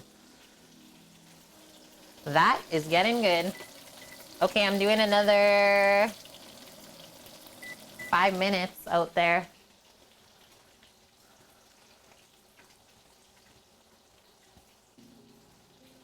Yeah, I don't watch Indy. I like F1 because they're not just like going around in a circle. Ferrari, but still, like watching qualifying, you want to know who gets pole. It's super important for the races. So yeah, it's not who won, but it's still an important part. Favorite driver and team? It's really hard for me to answer. I really enjoy like watching the younger guys race. I guess I'd say probably my 2 faves are Lando Norris and Max Verstappen. They're just like, they kill it for their age, and like what they can do with those cars is so cool. So cool. That's getting really good. And yeah, there are US teams. It's massive. Who's the US teams? Is McLaren US or are they based out of the UK still? But Aston Martin is UK as well? They might all be based out of the UK, but they have some Canadian investors. Oh yeah, Haas is US. Williams is Canadian. But as Canadian sponsor, like quality.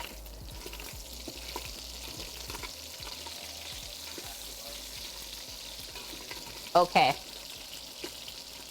So keep this stirring around, friends. I just turned down the heat a touch because I want to also give this like a little bit of a sort of slow cook, if you will, as we're browning it up. Just so the pork belly's not too chewy in there. So now down to a medium heat. Time 4:30, we're still good. And yeah, Mary, so that's like our one channel that we also subscribe to is the F1.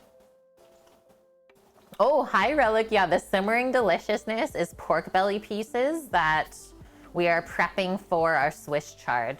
Very healthy. Because we always feel like braised greens need pork with them, right?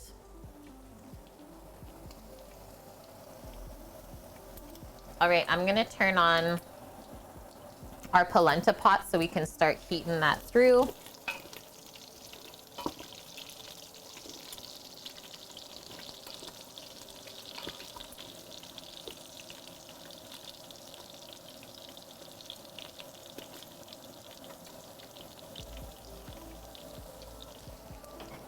That's looking heckin' delish.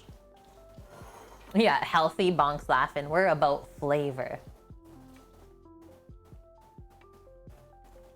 You're a Ferrari fan? Charles is crazy. He's such a crazy driver. I love it.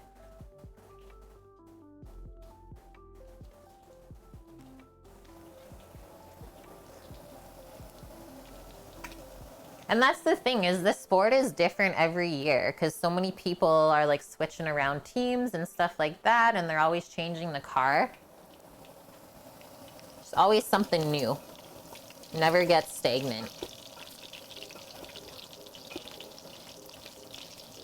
Not good, Sama.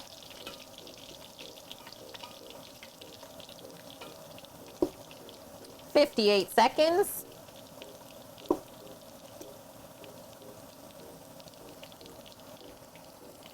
On the timer. And yeah, the rules. That's true, Orca. They also change the rules every year. Oh, that's cool, Wilson. Yeah, drag racing. I mean, always fun to watch, right? Especially in person for that sort of stuff. This is almost done. And then we'll pour it out with some of the fat as well. So you need something that will hold up to the heat to pour it into. What do I got here? Oh, I think I'll just do this plastic container.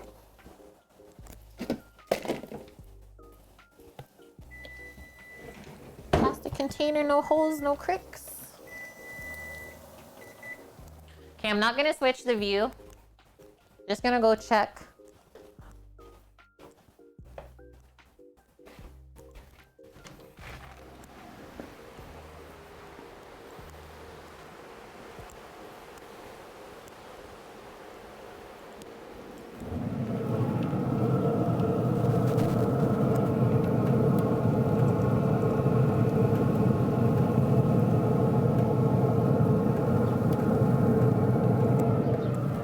I would say we're done, friends, for the pies.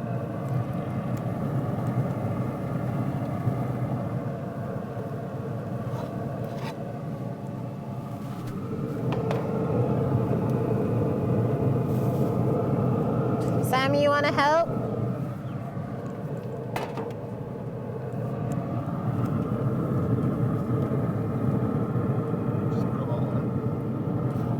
I am. Just there's a plate under this tray that's it's not even. I'll bring in the last one. Yep.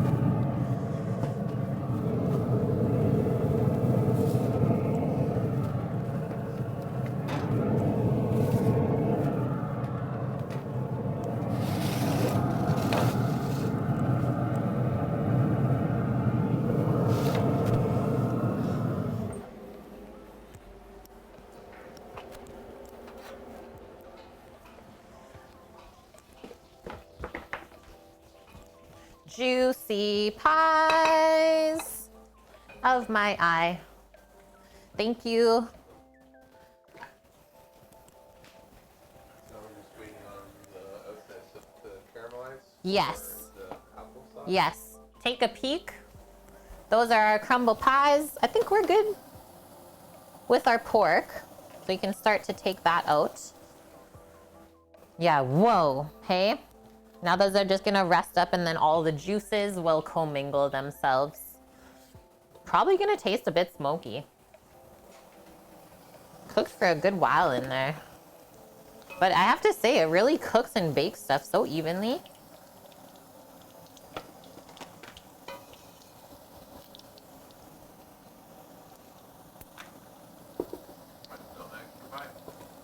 Huh? You might sell your extra pie, Sam? No. Why? Because you're good with the pie crumbles and, that I made you? What? A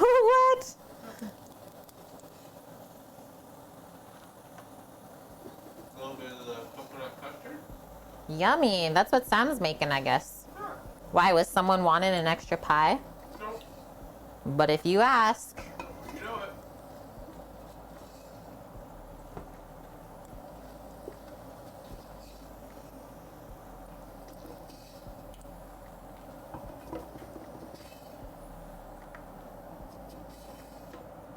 Okay, that's where we're going to.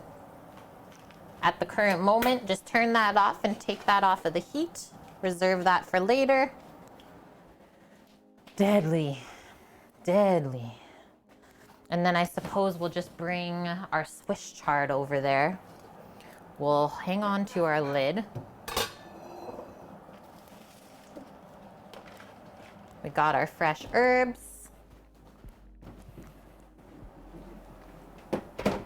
There we go. Yeah, extra pies are such a thing. Okay, be right back. Hold tight, friends. Can't hang on.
It smells really yummy in here. I got like apple smells. Come back into the kitchen. I got nutty pork smells.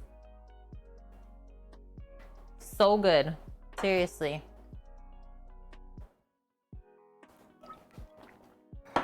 I'll write it down for you, Mary. I think there's 2 seasons now. Called Drive to Survive. So good. Yeah, cooking pies will kick your appetite into overdrive. 3 seasons. Or 3 seasons now. It's so, so good. Yeah, like I said, it's nice to see the behind the scenes of what really goes on there.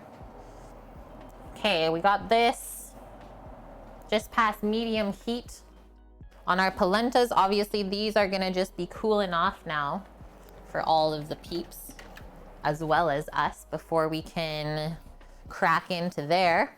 But really nice crust, looks super flaky. I love the like syrup that built up around the pie.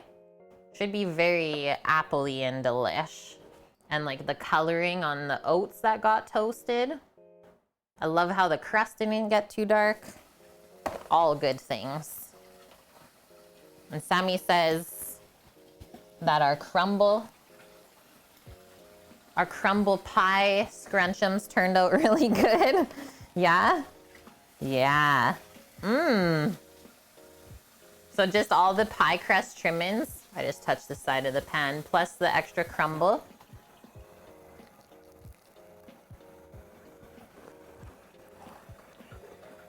It's not sweet at all. It's like sweet and salty and crunchy. Mmm.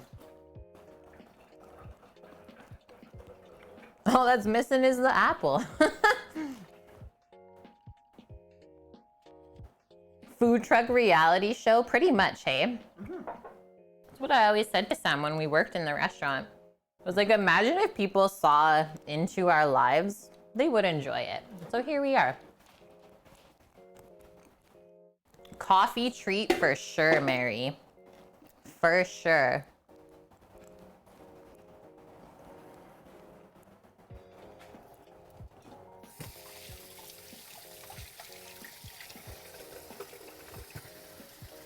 Okay. It's like just about 4:45.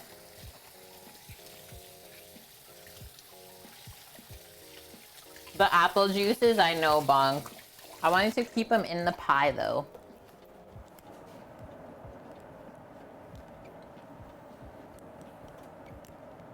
Probably gonna take 20 minutes to get the egg good. Okay, we should start the egg then.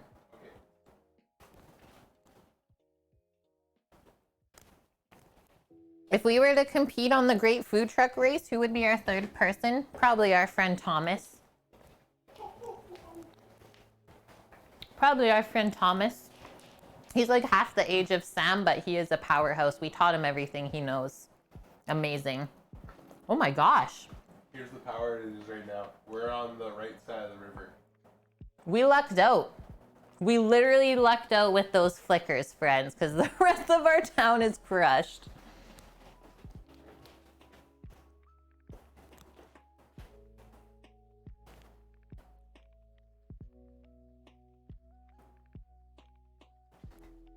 Just a bit.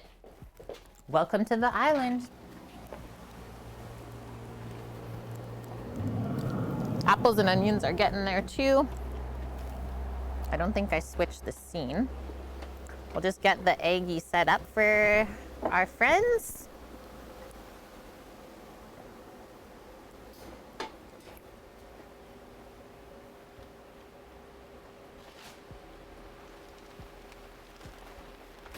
We're using the Mini Max today. Same as yesterday with the chicken when we seared it up like that. Show you what we're doing. Why does the power go out so often? So the island is all above ground power, first off, Wilson. And second is we are on a very large rock. So things don't really like to grow and adhere like tree roots to rock. So when it gets super windy, the trees all just blow over and then they fall on the power lines and then the power goes out. Yeah, happy chain of events. That's why we're always just like, oh no. Okay, bottom vents open, tops open. I'm gonna use this battery powered guy because I need to learn how to use it better.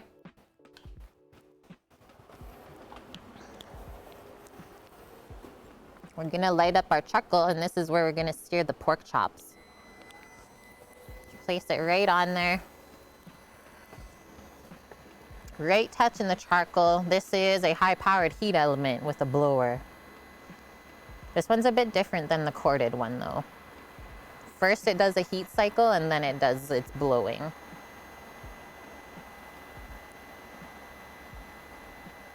Yeah, that wind has a chill to it today. Whew. I got shivers a bit.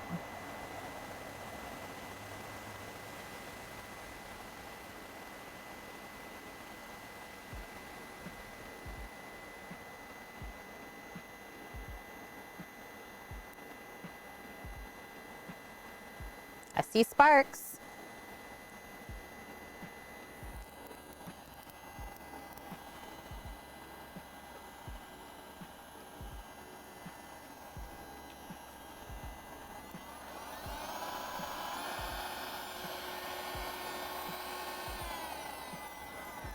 We went back to heat.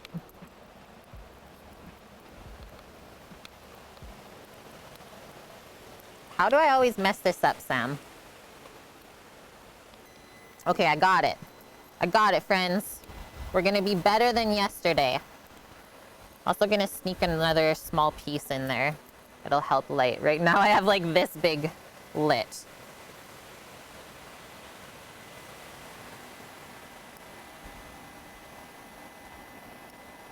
Just want to make sure that my milk doesn't go over inside in the pot, but I did turn it down. And then once we get the charcoal lit, it'll take about 20 minutes or so before we can really cook over top of it. We don't want any bad flavors. Okay, that's working now.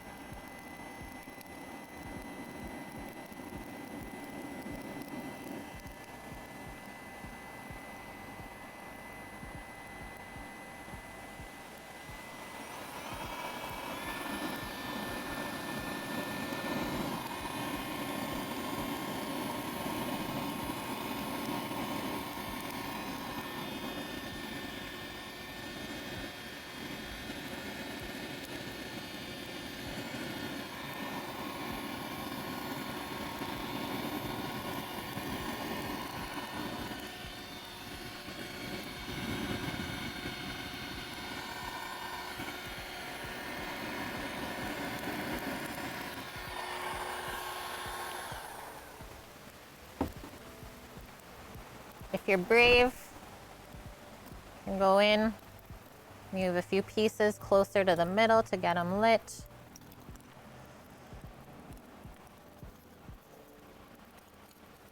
And then away we go. Make a little teepee. I think I'm just gonna give it one more blast of air, is what I usually do. I mean, the wind's helping us too, though.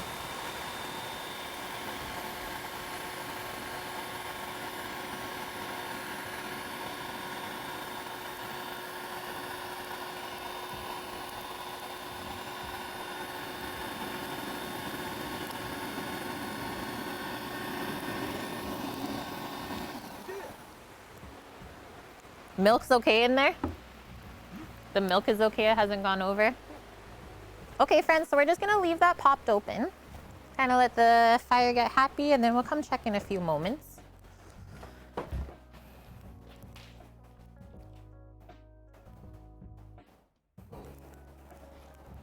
are you using for a whisk?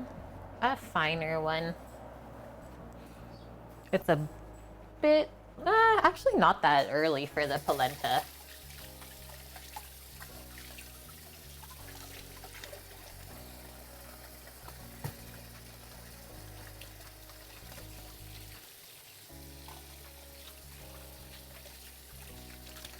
Oh, you're in Saudi Arabia. Well, thanks for popping by. Hopefully we could help.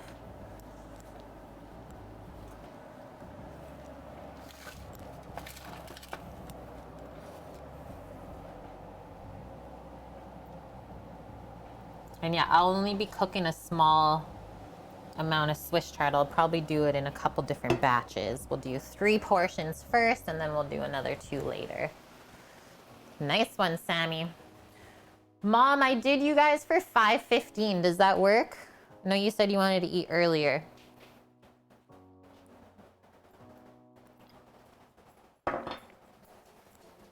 Like half an hour?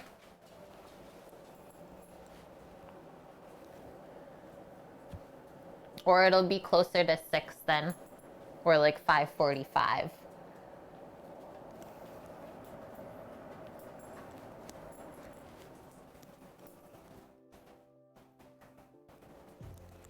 One other thing I'm going to check right now is, where did I put the gloves? Oh, there they are. Our apples and onions. Sammy's burning off the grate from our chicken yesterday. Oh, those are looking nice. Starting to soften up. Glad we started those early. Just gonna keep that going. pup, pup.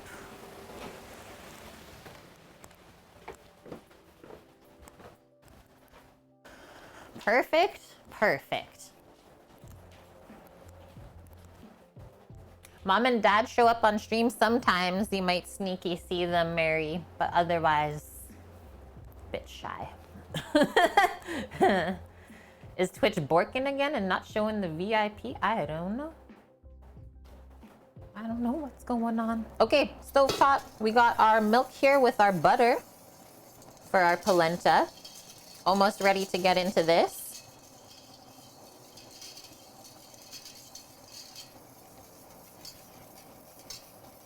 A couple more moments and then we'll start whisking away. Yeah, exactly, Orca. So we redid this kitchen at the beginning of the year with my dad. You would have seen him, and my mom was around too.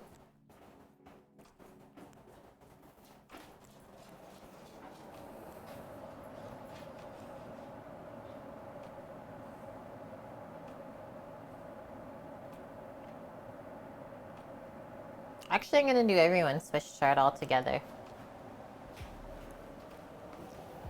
Doesn't make sense to not. Right, Sam? Should I do all the Swiss chard together since it's just Paul at 5:30 and them at 5:15? Yep.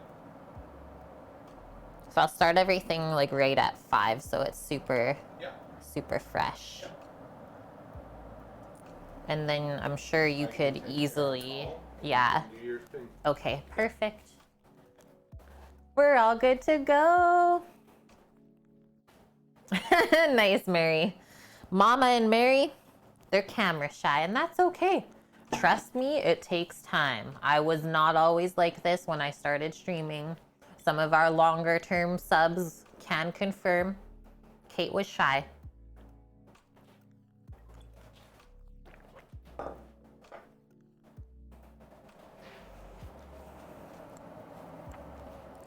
Okay, so we can just leave this milk just like barely simmering like this, and then it's just good to go.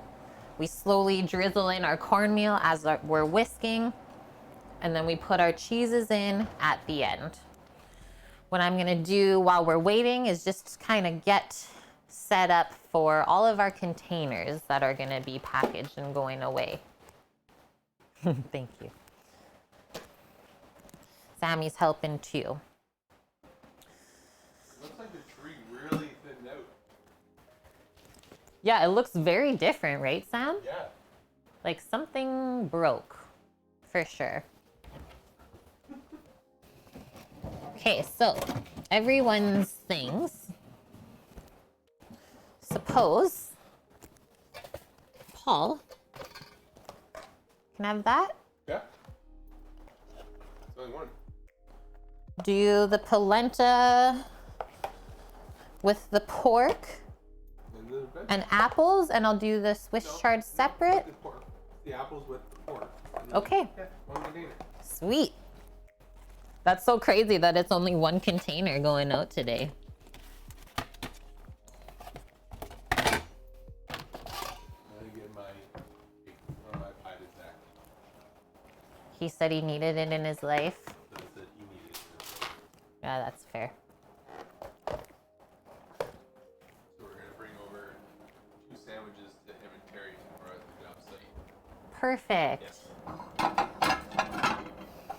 The plates for the mamacita. And the plate for Kate.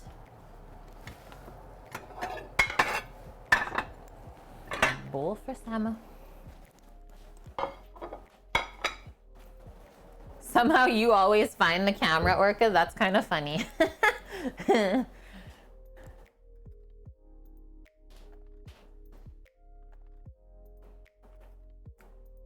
How's the fire looking? Did you close it? Yep. It's all closed up, just burning off the grill grate. Good to go.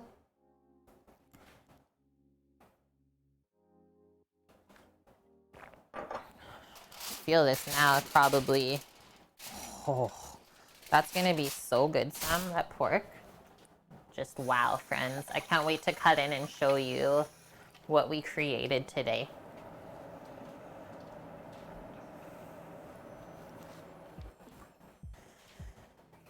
Barry Matters. Thanks for the follow. Welcome in. Sam found his phone. It's in the kitchen.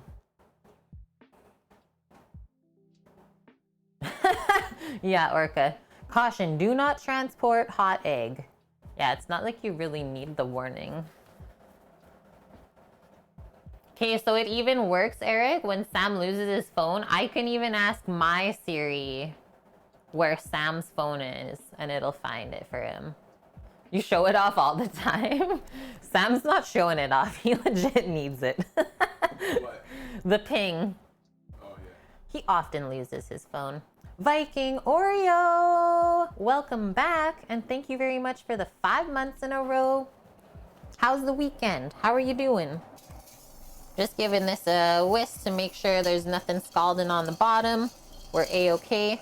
As soon as 5 p.m. hits, so 8 more minutes, we're dropping all the things. I'm totally buying 4 air tags for my stuff. Yeah, it's like a whistle for keychains, totally. Okay, Paul's here at 5:15 as well. Paul's here at 5:15 too? Sweet. Yep. So you'll have their 3 pork chops going, and then you'll do ours right after. Right after. Sounds good. Even got the tile for her vape pen. Amazing, Bonk. Amazing. Yeah, Sammy doesn't lose stuff. He just misplaces it, and then it takes a bit to remember where it is. But it's never lost. Come on now.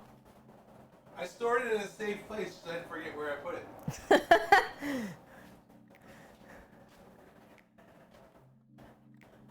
Yeah, I know, Orca. Do you want me to just take it off because it's bugging you? I can do that. It's on every scene. It's on every single one. Okay. Yeah, you're right, Poo Roop.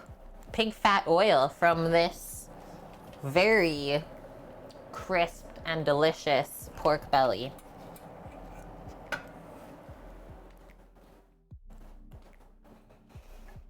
I'm going to write that down for myself right now so I fix the goal tomorrow.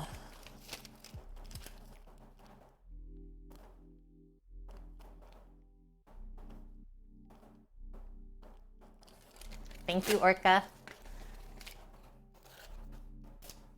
I know, it's like instant. As soon as you talk about pork belly or show people, they think it's bacon. But not all pork belly is bacon. But most bacon is pork belly. These, yeah. I think you'll be outside the whole time that I'm in here doing these 2 pots. Yeah, that's fair, Bonk. That's a good idea. So we'll do double view.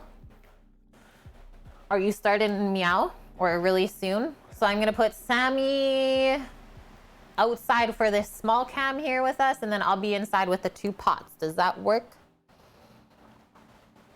I think I set it up. Just over on this side instead. Oh, baby.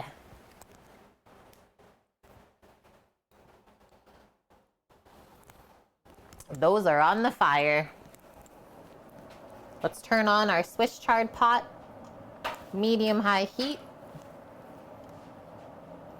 Got enough fat in there to coat the bottom, and then we're literally gonna stuff it full of as much greens that we can fit in.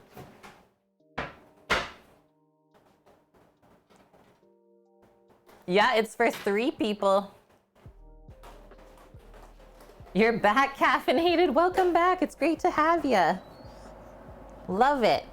And that's the thing, is you're always welcome back. Even if you say, I'm going for the day. Come on in. Door is always open. It's a policy here.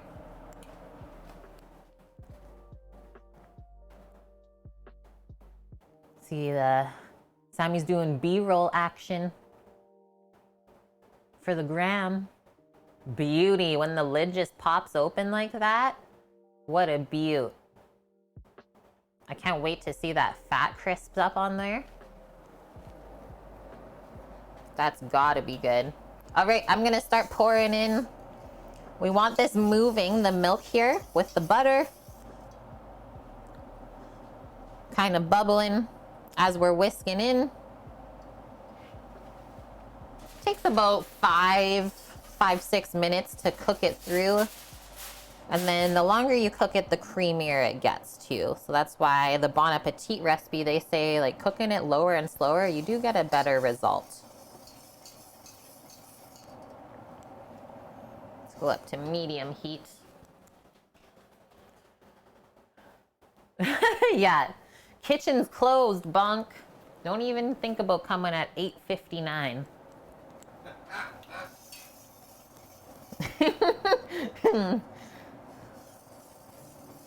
Okay, I'm going for it. 2 cups of polenta.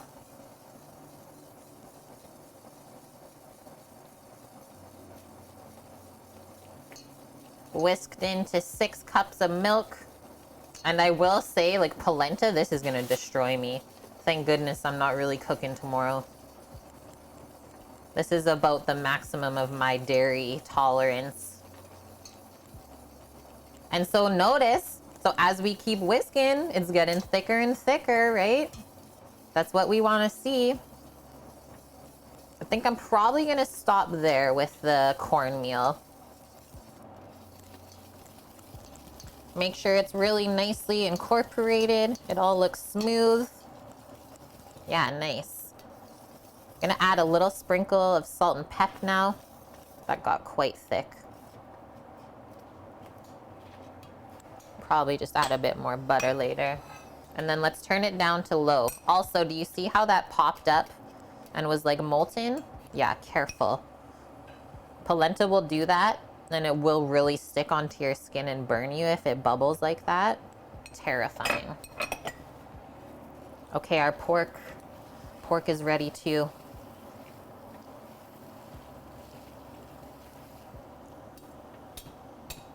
We need more milk.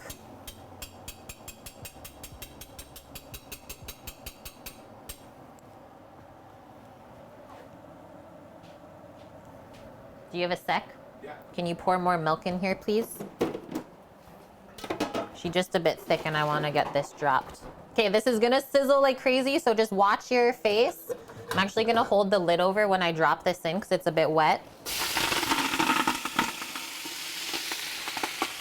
But you want it to be really hot like that. There we go. Now she's all right. Nuts, hey?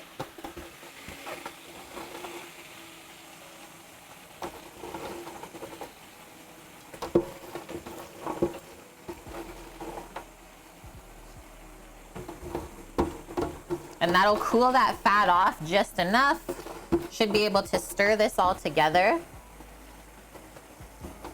Add a bit of wine and then we'll pop the lid on. Good one, Sama.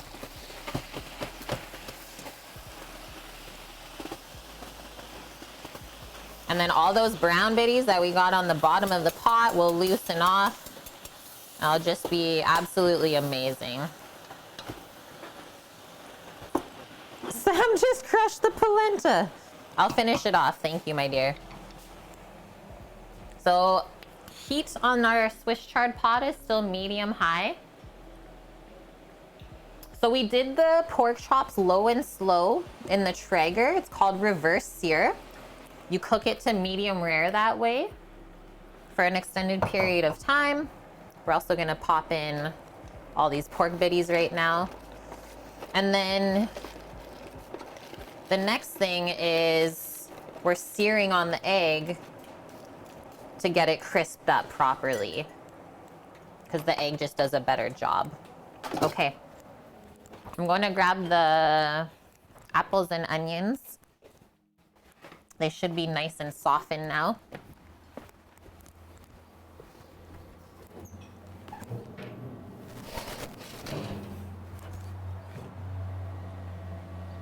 That's what happened. I was like, why is the Traeger taking so long to cook? She's out. Did you hear that? What? I was like, why is the Traeger taking so long to cook this? It was running out of pellets. Oh. Mmm, that's so yummy though. Those apples and onions turned out amazing. Whoa. Sizzle, sizzle. Yeah, Sam is beast in the kitchen. If you didn't know. Okay, now we got some time. I'm just gonna mix up a little bit of vegetable broth from our organic jar in the fridge, just to loosen it up a bit more. Because like I said, as soon as you plate this, it wants to harden up on us. So a good idea to do that stuff a bit earlier so you can really dial it in. Sam is like just pro dust. I love having him around. And that's the thing, Black Lives. So every single day that I stream, you have to think about all the dishes, all the food that we have to clean up after before the next stream. I gotta get this door open, you mother. Oh, you probably want this. Oh, I got it started.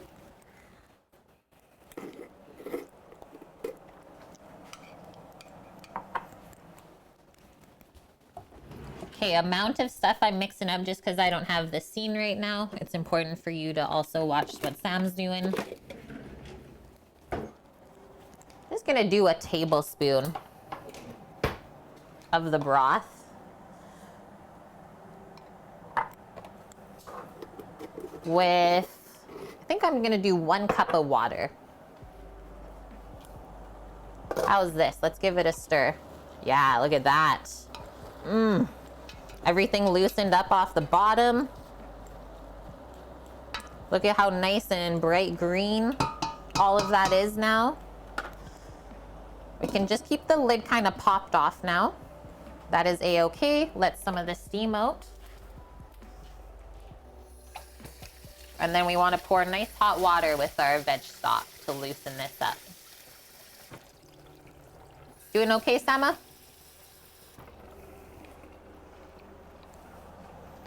And I think one of the most important things when you're cooking in the kitchen with someone else is just keeping your communication going so that you're always kind of taking care of each other, because it's totally a team effort, right? Should be ready in minutes. Perfect. And yeah, we'll feed everyone first, and then we'll do our plate up.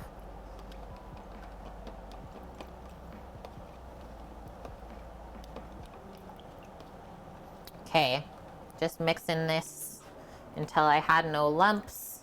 And this is what I used. I don't think I showed you yet. So Better Than Bouillon, all organic.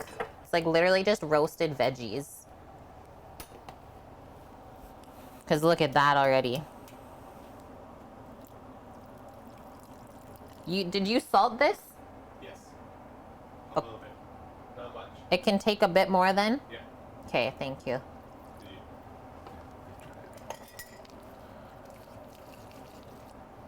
Probably gonna be perfect. This is like sweet from the veggies as well, I would say.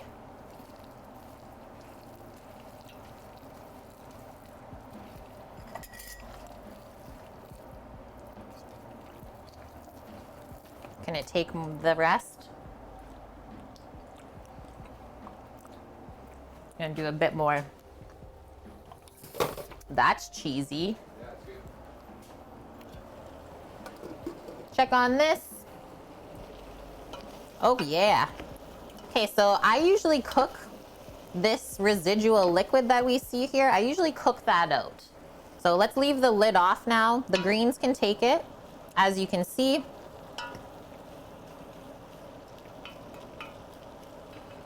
And then we mix in the herbs at the end. So that's gonna be like literally moments.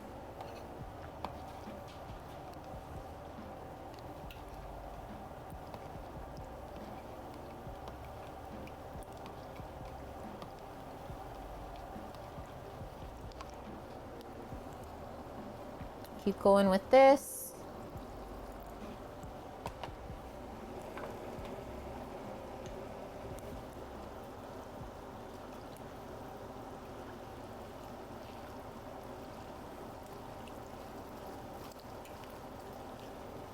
It literally will just keep taking as much liquid as you want to throw at it.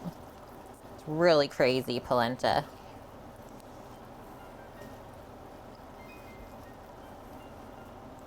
It will have all of it. Okay, we'll leave that for now.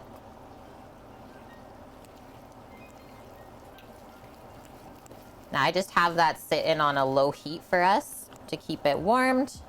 I think we loosened it up a pretty good amount. I'm gonna knock this all off. We can use a spoon instead.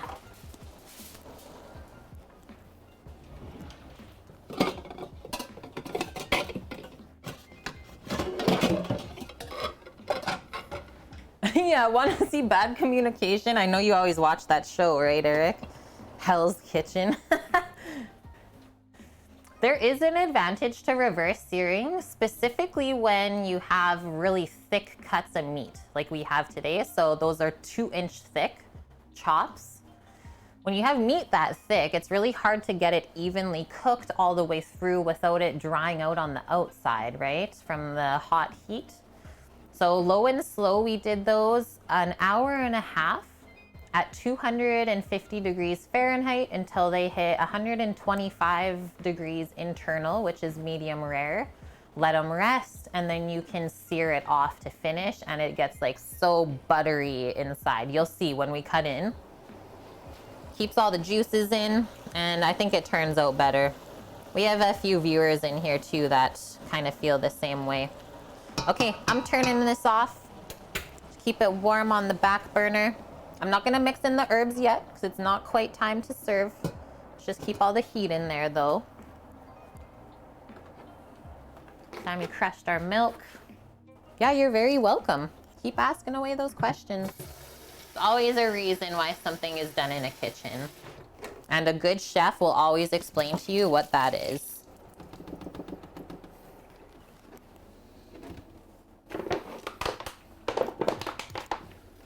Crush the milk carton. That smells amazing, Sam.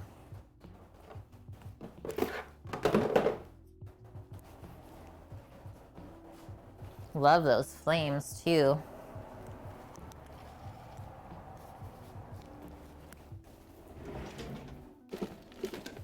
Okay, I'm gonna taste our polenta. See how we feel. See if it can take more liquid or not.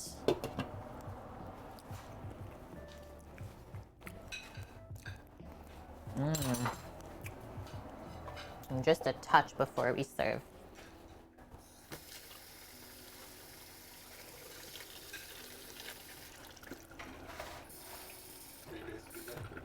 Yeah.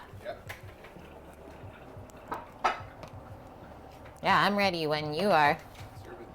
Perfect. Okay, just gonna loosen this up a touch. It wasn't too salty either. That should be perfect. Grab a spoon.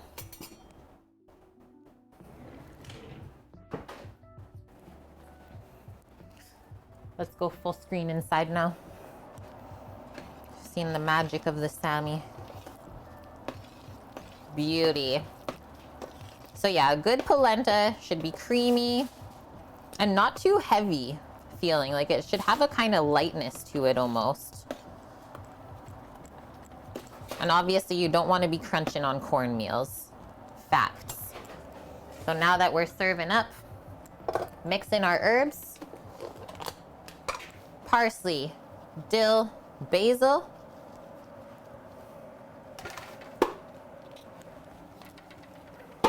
Nope. Really freshen up the greens and the pork. And then I just gotta taste this. Probably just a touch of salt and we'll be good.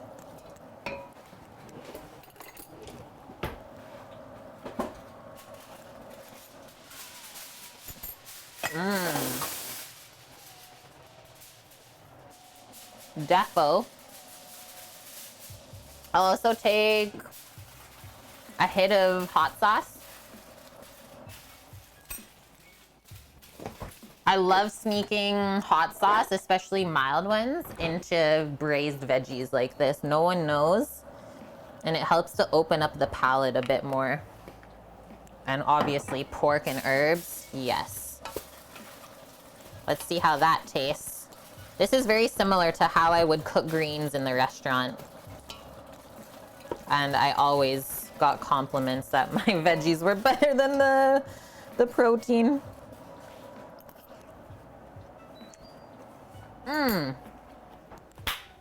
Let's go. What is this, Eric? Oh, snap. 15-month resub just popped up. Thank you so much, my dude. Hanging out with us all day. I love it. Okay. A scoopa? I'll just come over and get the couple scoopas. How about that?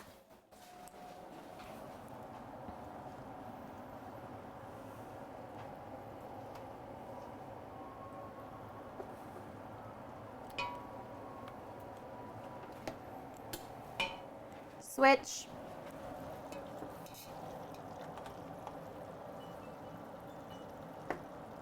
Just gonna drain out some of the liquid, but the liquid is gonna be really good with the polenta and the pork too. So don't be scared of that. The to-go order. The Togo for Paul.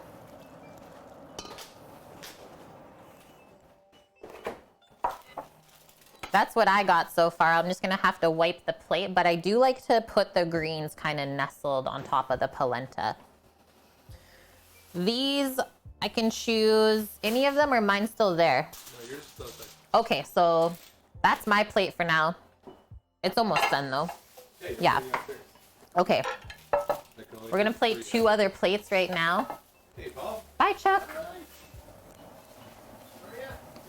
Good.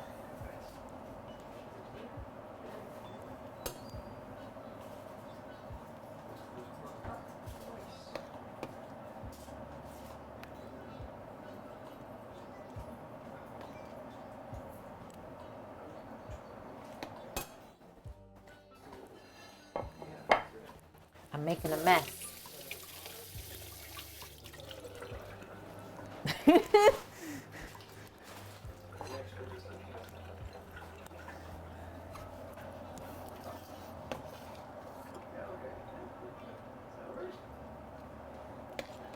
I can give you an extra pork portion with polenta if you want. That's up to you though, Paul. Yeah. Yeah, I'll do another pork portion. Okay. The pork won't be fully cooked.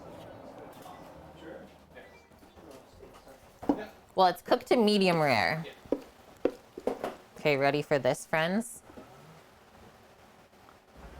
So that's me mixtapes. Yeah, when I eat, I don't really love when my food gets mixed up on the plate. I love my compartmentalization too. And those are just the Togos that we use for our folks.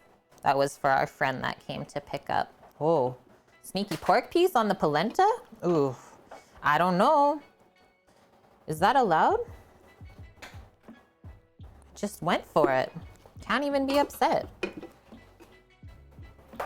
Yeah, you can have some of this, but then you don't really have too much.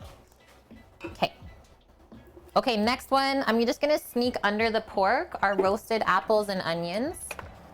They have really good texture, like a touch of crunch, awesome flavor from the herbies. I think it'll be delicious to eat with all of these things because we went with the savory route, right?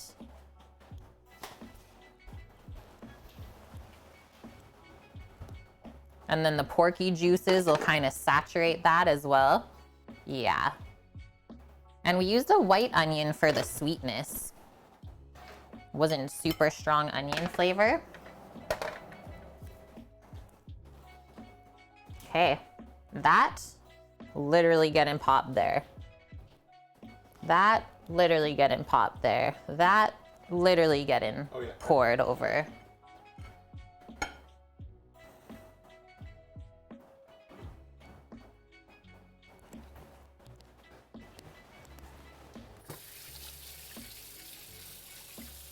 Wait, beef Wellington stream tomorrow. Who's telling you this? Who's telling you this? Okay, I'm just gonna quickly mute and run this up to my parents. They're dining tonight. One of the last meals that we're cooking for everyone, and then we'll come back, finish this off. Is my chops just on the grill? I'll pop you outside actually.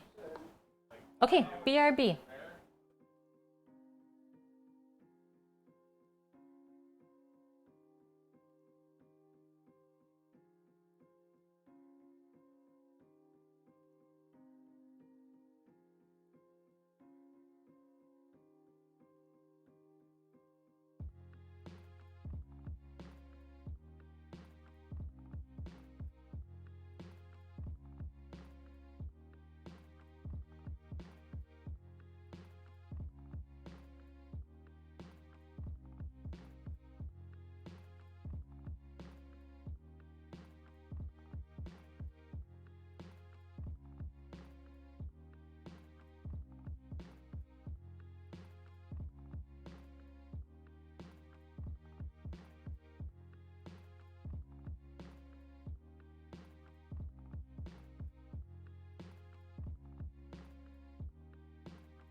Hello?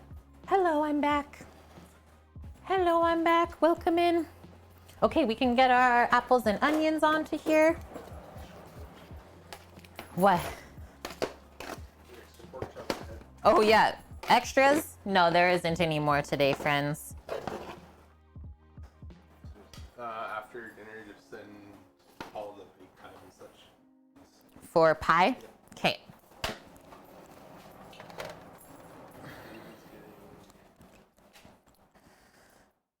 We're just waiting right now? Yeah. Okay. Here's a little thing. Okay, I'll maybe bring some pies up then. Two big for your own, one for upstairs, one for here. By the time you come back down here. Okay. By the time I come back, it'll be ready, Samus says. So you get to watch this again? Oh, man. Okay, I gotta go.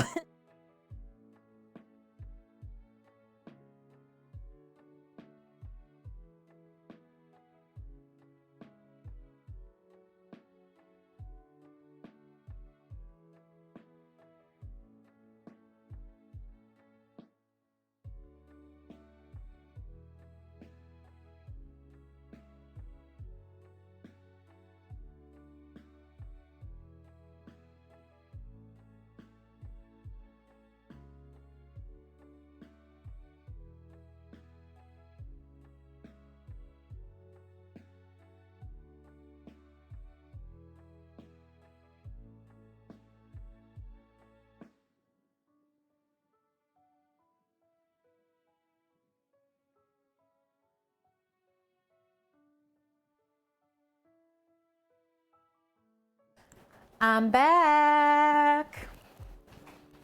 And hello, Jeff. He says, to be honest, friends, I didn't even know there was cooking on Twitch. This is gonna blow your mind then, Jeff, because I've been doing it for 3.5 years already. Welcome in. I stream Thursday, Friday, Saturday, Sunday right now. And welcome as well, Bruin. Hello, hello. Was just distributing the noms for the peoples. And now mine has arrived. Okay, the polenta might be a little bit tough or set up, let's say, but I am so ready to get into this. That's good as well, and that can go off. Close enough. At best, a single plate with this attention to detail is around $80. Janitor Joe is not lying. Janitor Joe is not telling lies. Yeah, we were talking about our prices earlier. Yeah, I should. I got too excited, Sam. photo as well. That's right. And then I wanted to pour some of the juices from the chard in because that's like porky goodness. Oh, don't splash. Like that. Okay, now that's really, I was like, we need to sauce it up a bit. Wow, this does look amazing, friends. I understand now why you're like, what the heck is this?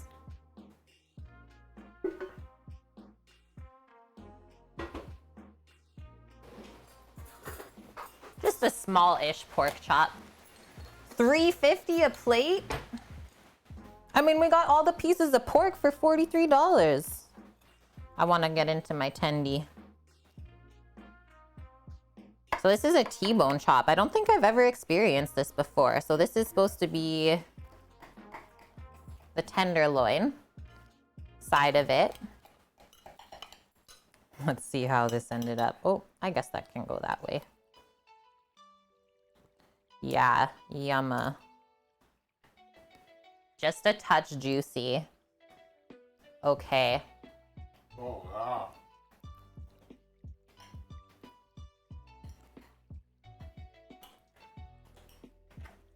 It's really hot.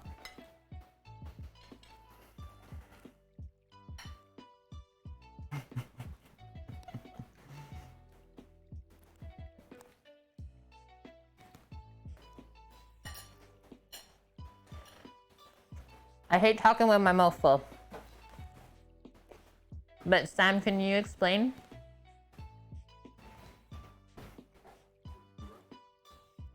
It's in the back left. Yeah, that. That's the one. Oh, I thought you used Lazy Lounges. Oh no, I did the pork rub. Oh, okay. You're doing lazy tomorrow. Oh. Okay, so anyways, we didn't get anywhere with that. It's equal parts salt and pepper, granulated garlic, cracked coriander, and paprika just for color. Absolute heaven, friends. Seriously. Okay, I'm just gonna cut this down a touch smaller for myself. And so bonk, typical food cost in restaurants, you're aiming for around 30% to be able to still like walk away with a little bit in your pocket.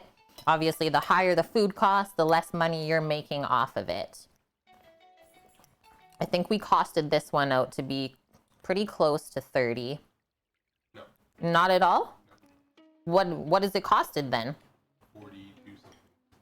Oh, it's at 42, so he already knows. Just wasn't sharing with us. Mean. Try some. Okay. Serious business over there. Liz, sorry I missed you. 8 months in a row, Sharon is Karen. We're almost at a food baby here on Twitch. Love to see you. Hope you're A-okay.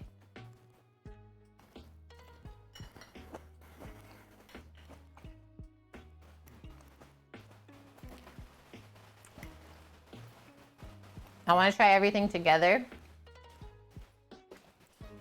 And so going back to that bunk, I wanted to say, we're talking about it because Sam's done a lot more food costing than I have. He's done like head chef roles. Is you always go higher for food cost on your mains. So bigger things like this, you'll kind of lose a bit of money. But the desserts and salads is where you make that back up. So desserts, you can charge a lot more, and that offsets for the mains. Restaurant stuff. And XY Lyria, thank you so much for the 6 months with the Prime Gaming. Hope you've been well. Give $8 per pork chop. That's just the protein cost is $8. Then Polenta probably cost you about $8 to make. Yeah. Divide that by 6, that's another $1. Yeah. $1.50. All right, $9.50. $9.50 total so far. Both a bunch of the Swiss charge were $10. So $20.50 or $19.50. said we were at 9. Yeah. Cost $20 or $10 for the Swiss chard. Yeah. Divided by 6. 4 people. Plus the bacon and stuff into it, and probably about $3 a portion in there. Then you're at 13. 12.50. Yep. Yeah. 40 something percent. Sam just rough cost it was like 40%. And yeah, that's the other thing that you make crushing on Bonk is when people offer like canned sodas and stuff. And the apples.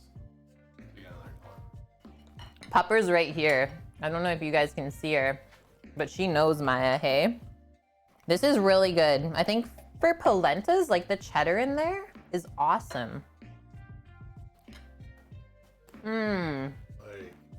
Mmm. I haven't even gotten to my loin side yet. Oh, you just crushed the tenderloin? Yeah, I did. You're sick.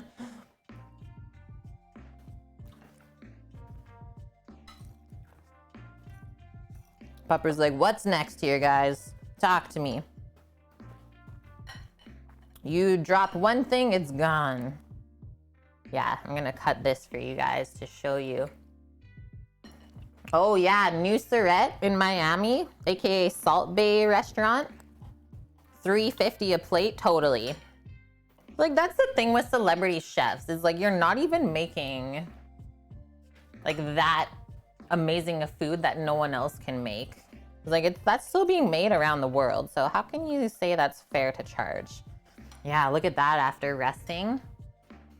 So how to not ever have dry pork, especially chops from the loin. Never have that again if you do what we did today. You can do it in an oven. Tenderloin? Yeah, it's really good. So oven it first, and you could easily sear up in just a pan on the stovetop as well. So moist, friends. I think everyone's gonna love this. Sammy's tapping. Mmm. Oh, we still have a G coming. 15 minutes. And a domer. Oh, and a domer. Mmm. The fat cap has like the perfect char flavor on it from the egg. And you can also see the little bit of pink ring from the Traeger, from the pellets.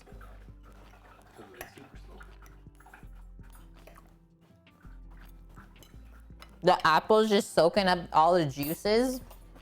Literally perfect. I'm dead, guys. That was so nummy.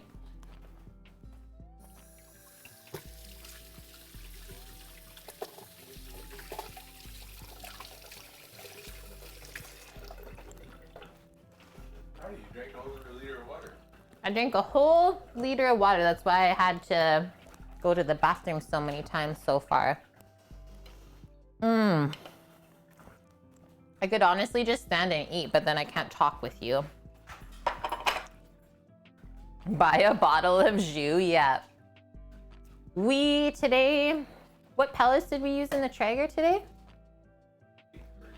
Hickory. Thanks, Hot Carl. And then here's our dessert. So Geraldine is doing 2 baked, right? And 4 unbaked was hers.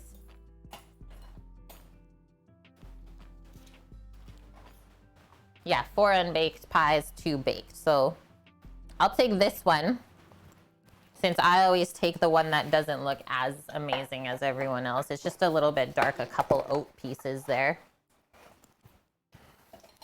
A bit warm underneath still, but I think we could easily cut into that without it falling apart. That's 6, Sam? What did you say? That's insane. Oh, yeah. Did you weigh one of those before you... The choppers? No, I didn't. You can look at the total weight on the package, though. Holy! Hot Carl! Thank you very much. Gifting 5 subs to the community. Welcome into the kitchen crew. Quimby 15, Muscle Museum, Samovar 75, Nth Counter, and Courtney 990. Welcome, friends. Yeah, amazing. Thank you so much, Carl. Spreading the deliciousness around Twitch. Dirty steak. How heavy is You it? can eat 19 ounces of that, you're good. 19 ounces was the pork chop. Sam divided up the total weight. Good luck. Man, look at this sweat. Yeah, Wilson, awesome. Okay, so we should be able to safely 18.9 ounces. remove this. Flip it. Hey! Oh, baby. Well done! Bottom crust. F yeah! I'm just gonna try and like cut it in half for us. No. No? No. Just put it in a bowl for yourself, dress it up, and have at her. Dress it? With what? I don't know what you got. I mean, we don't need much. Bonk, my God. Or Janitor Joe. And yeah, we're taking the eggs and the Traegers. We are taking those with us. Those will be like our primary food cooking sources. I was gonna try and cut it. I think it would have held up, but I'll just fork it. Fork it. Fork it up. We've come this far today. I mean, I don't have ice cream, but I do have a bit of the coconut custard. Take a photo. Yeah, any coconut custard? I take a photo of, I think, this one. Okay. You just gotta test the crust and everything first, right? So far, so good. You know you're perfect. Okay, see you later. Yeah, see you. She's well rested. That's utter perfection. Can I even fit that in my face? Probably. If I put that whole piece of pork chop in. Good time, double tap. I might have said Traeger's by accident. Probably meant eggs. Yeah, Eric, the caramel. Okay, this is a 2-biter, I feel.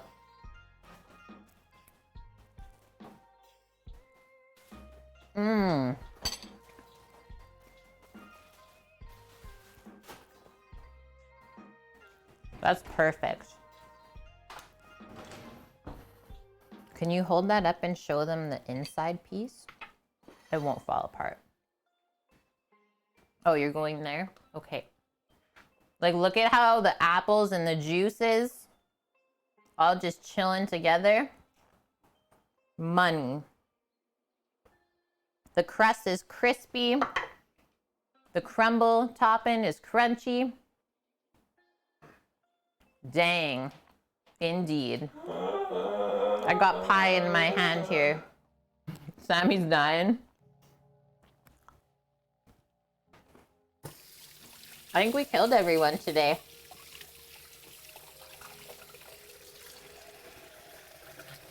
I know, that's what I usually think too, Hot Carl. I think he died already, though. The fact that Sam is not into the pie, dead.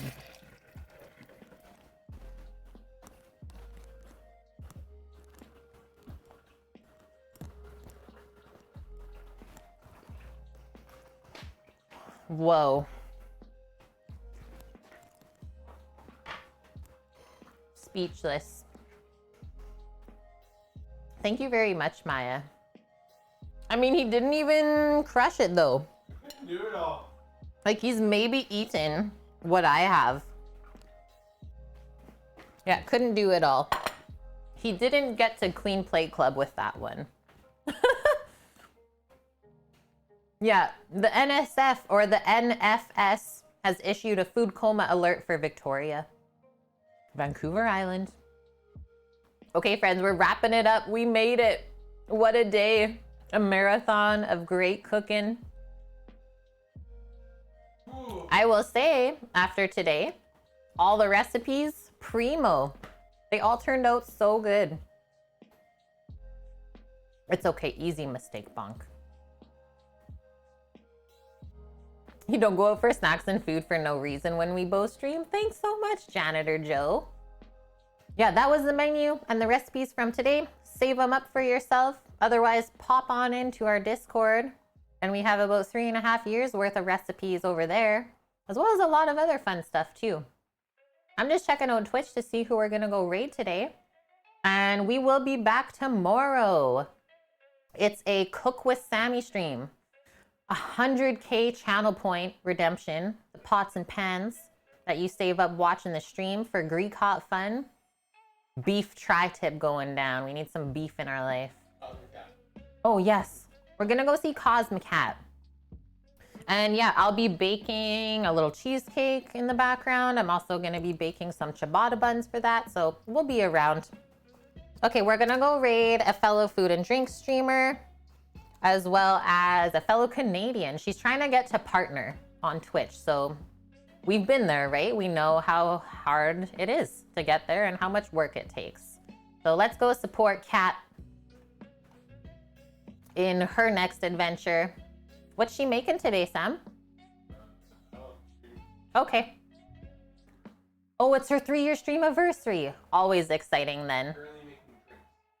And they're drinking. Okay, thanks for all the love today, friends.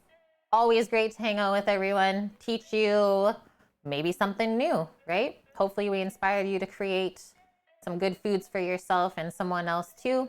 Other than that, we'll be back at 11 a.m. Pacific tomorrow. Like I said, Cook with Sammy stream. It's gonna be awesome.